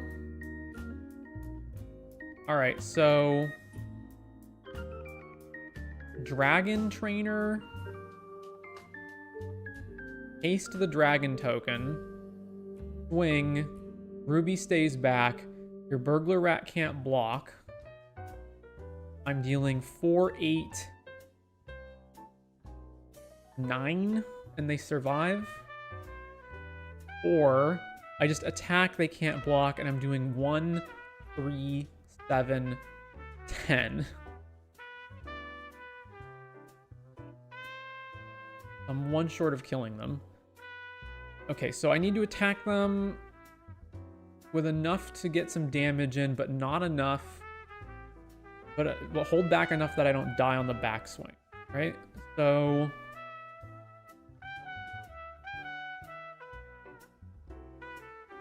if I make this not able to block, if I don't make this not able to block, they can just sack it to the ghoul, right? So they get a free block with it, basically.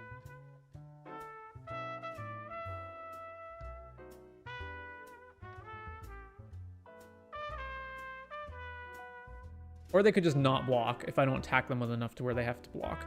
Actually, there's no way that I can attack them with enough where they have to block, right? Dragon Trainer, Dragon Token, and then they attack with everything, and then the Dragon Token is big enough to block all of their guys except Squad Rallier. So I'm probably best off attacking with just Ruby, and then it doesn't, whether they block or not, who cares? And then we play Dragon Trainer pass.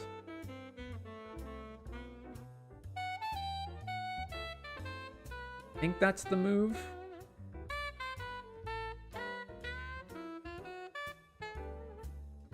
And then let's assume they attack with everything. We go Dragon Token on this guy. Jump block here. Put borders on the ghoul. I think that's the move.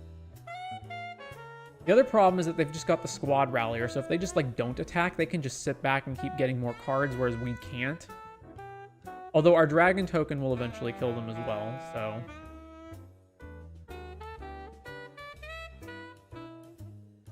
I guess I can haste the Dragon Token, and then my blocks become... No, but then I can't block with the dragon. Yeah, okay, so no, I can't do that. So let's just go to combat and attack with Ruby. Swing. Trigger. See if they block this. No, they're not blocked. All right, that's... Play Dragon Trainer.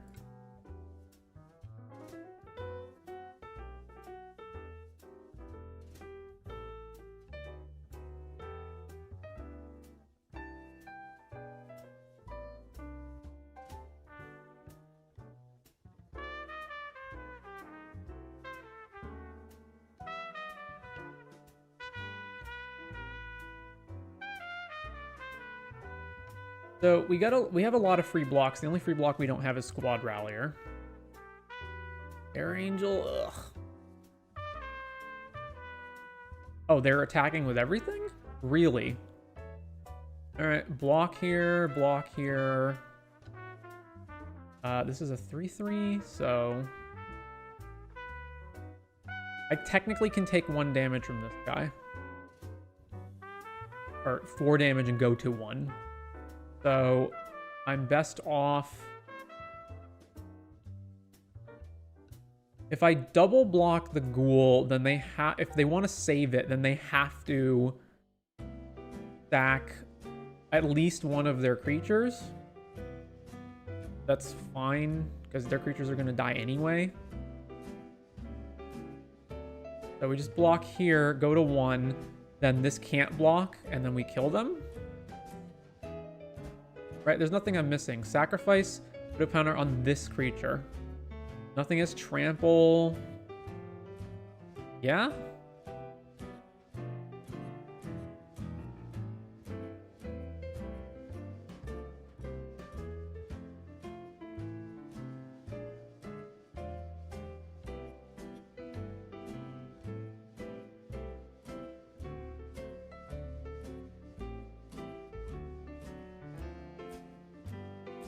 And then they have 1 blocker that we just attack through and they die.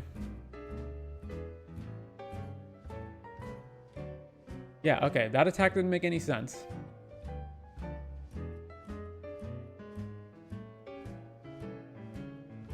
I mean, if they just stayed back, we wouldn't have had any good attacks, right? Because we could attack with the dragon token and they can just trade with Sarah Angel. If we send Frenzied Goblin in to make the Angel not be able to block, then they can just block the Goblin with something else. So yeah, that attack just really didn't make any sense. I feel like they should have just sat back on defense.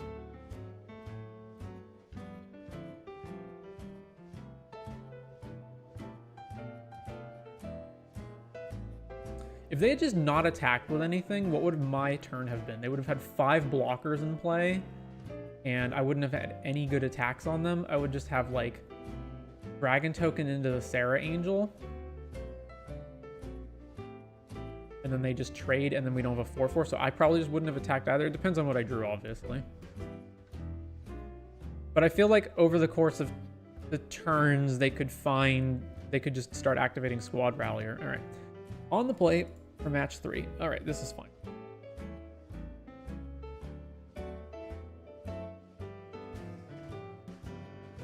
Nope.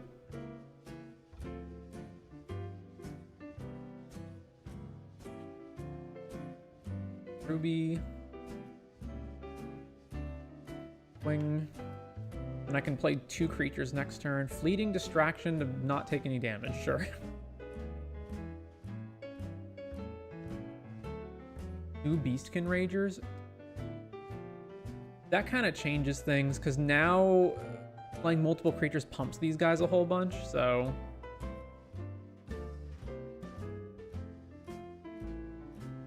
yeah, let's just go to combat. Swing. Alright, play Beastkin Rager. They had nothing to do. Alright, green... their own Beastkin Rager. All right, so now I can go 2-drop, swing with both, or I can just go another Beastkin Rager, swing with both. Probably the best move.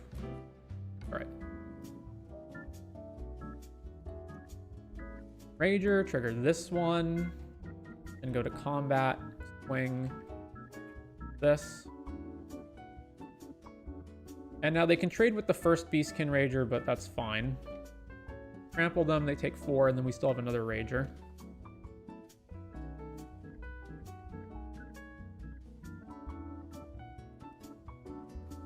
Imprisoned in the Moon. Alright.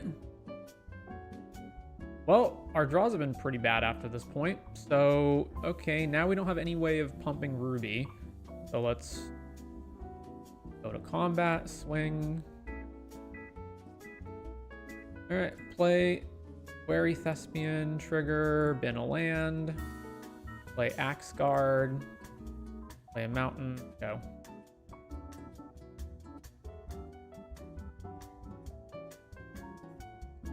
Hmm. 2/3, whenever you draw your second card each turn, put a counter on it. Now we have no attacks.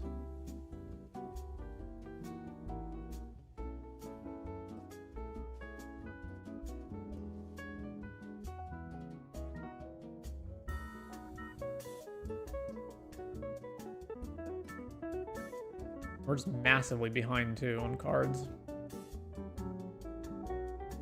And it's another land. All right, I'm not suicide attacking Thespians. Past them.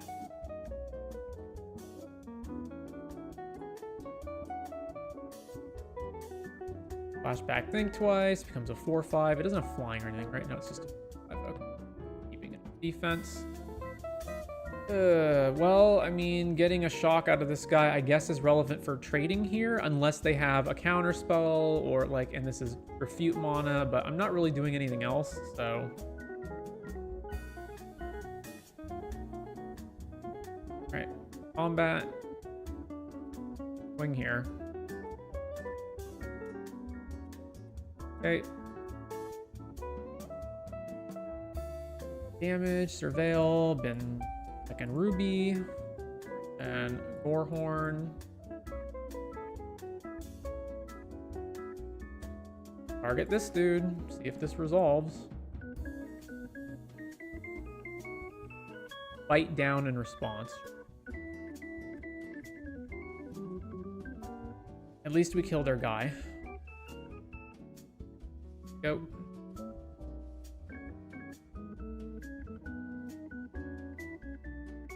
Nothing? You have 7 mana. Right, well, if they have haste stuff, then sure. Or flash stuff, then sure.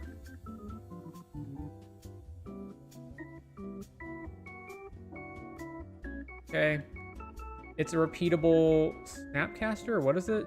Yeah. Brilliant.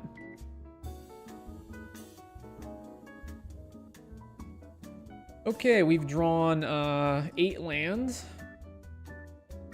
They can flash back, bite down, and kill Ruby, or fleeting distraction to draw a card. Jesus.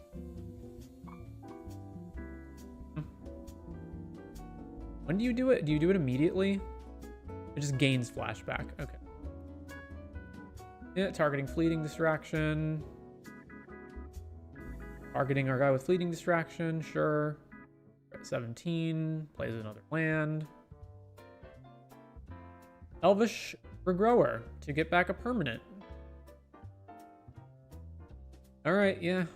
Beastkin Rager. Well, it's something. Cast with Kicker. I guess I'm attacking with Ruby because it's doing nothing on defense. Walk. Nope.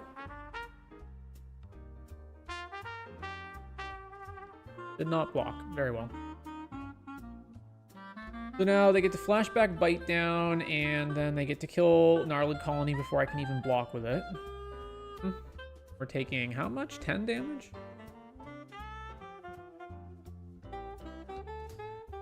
Alright, well, now we drew this. I guess hypothetically we could like somehow draw runner to not lose. We jump block there. Alright, so play this. I'm gonna chump block this guy and take 6 and go to 1. I doubt they're not gonna be able to just kill us on their turn.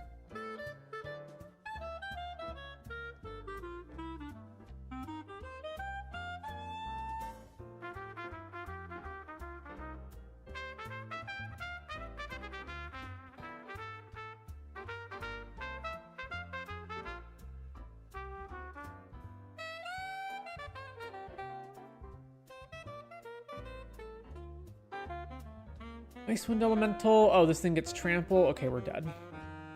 But we can no longer win. I guess I should see what they discard. Yeah. It gets +1, so we're dead regardless of how we block. Alright, that was just ludicrous. I don't know that we even change anything, though. The only real card to possibly bring in is Blast, but their deck seemed to mostly just be like a bunch of good cards. I don't think that's a way to win. I think we just have to aggro them before they get out of hand.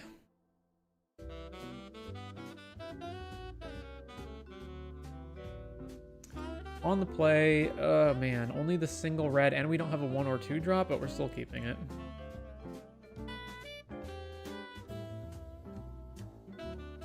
This go.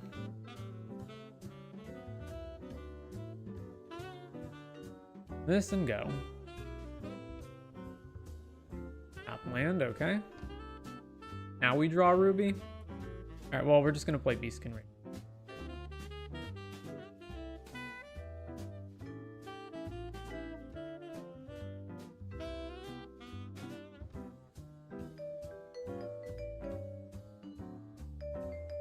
Juggernaut attack.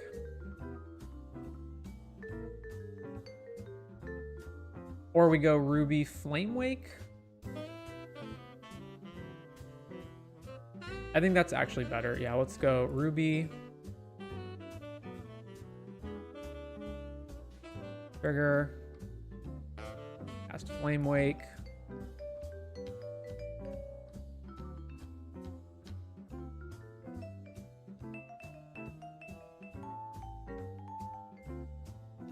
Swing. Broken wings on the flank. Okay, that's fine. Yeah, because we get that back. Cool with that. What is the... It's when you have a... Beginning of combat, if you control power 4+, pay red.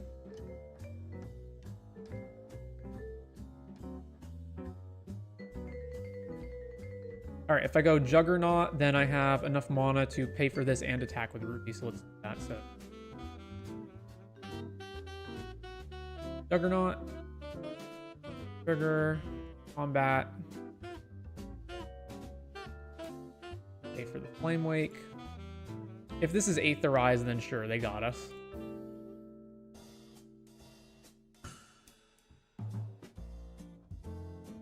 Alright, it's the Sphinx dude. Their only free block is the Flame Wake Phoenix. Sure. And then they can flashback Broken Wings and kill Juggernaut. Yep.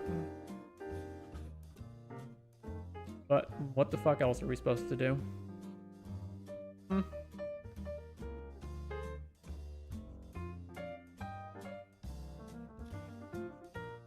Eatable Snapcaster.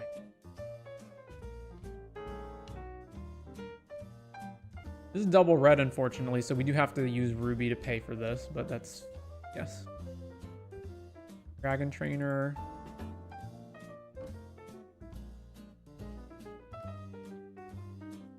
Back. Trigger, and then this triggers this again. Combat. Try to go to combat. Alright, they actually conceded to this. Huh. Alright. Yeah, that Sphinx is really good, but I don't think I want to bring in Blast just to deal with that.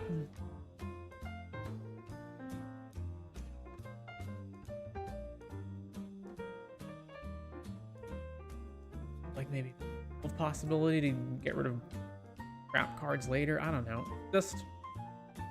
I feel like that's the wrong game plan. Like if I'm casting Thrill of Possibility, it's because I'm behind. So let's just keep up this state. Maybe I don't want Juggernaut because they've got a thing that can kill artifacts. I'm not going to replace it with the elephant, so yeah, that's fine. Final match. Final game. Yeah, this is keepable.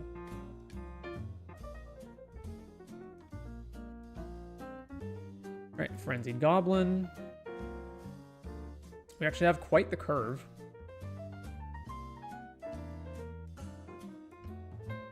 Combat, fling, trigger, but there's nothing to target. Axe guard, go. Mana. Right, play Beastkin. Here. Wing. Do I have to choose something? Sure, this guy. So they just have a deck that doesn't play anything for the first 3 turns, eh? Elvish Regrower with no target. So I can just attack them and... So yeah, I actually don't have the mana to play anything right now, so I just attack this can't block.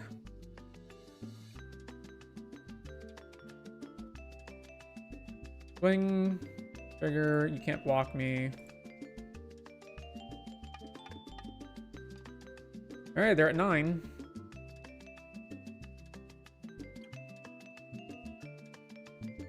Icewind Elemental. Broken Wings in the graveyard. Okay, so the best move is probably... So if this attacks, something blocks it. Although, yeah, okay, something blocks it. So it's probably Dragon Trainer, haste the dragon token, attack with it and Rager.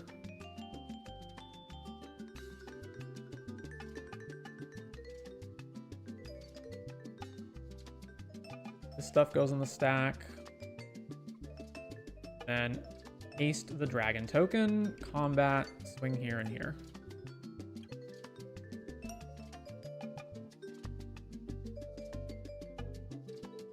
I have to block something.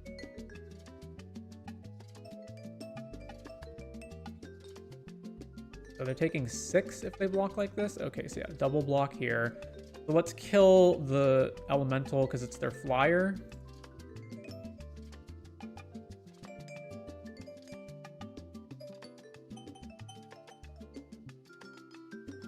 All right.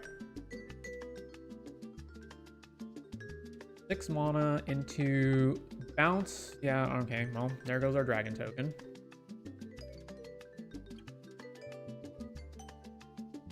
Ooh, Flame Wake feat.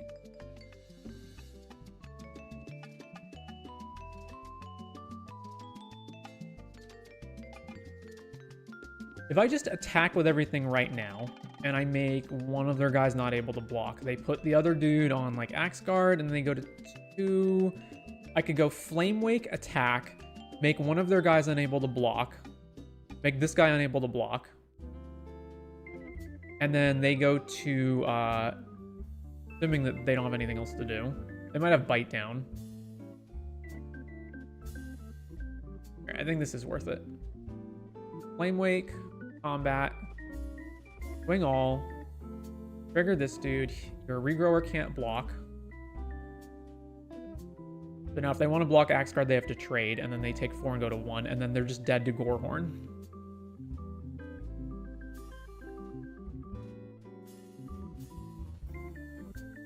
And every creature's lethal. All right, we got it. Another trophy. Man, I think I'm getting the hang of this draft. All right, well, it is currently 10:30 p.m., so that is going to do it for the day. We have 2 leagues down, and we will continue again with more Foundations draft next time. So if you showed up today, I hope you enjoyed yourself. I'll see you next time.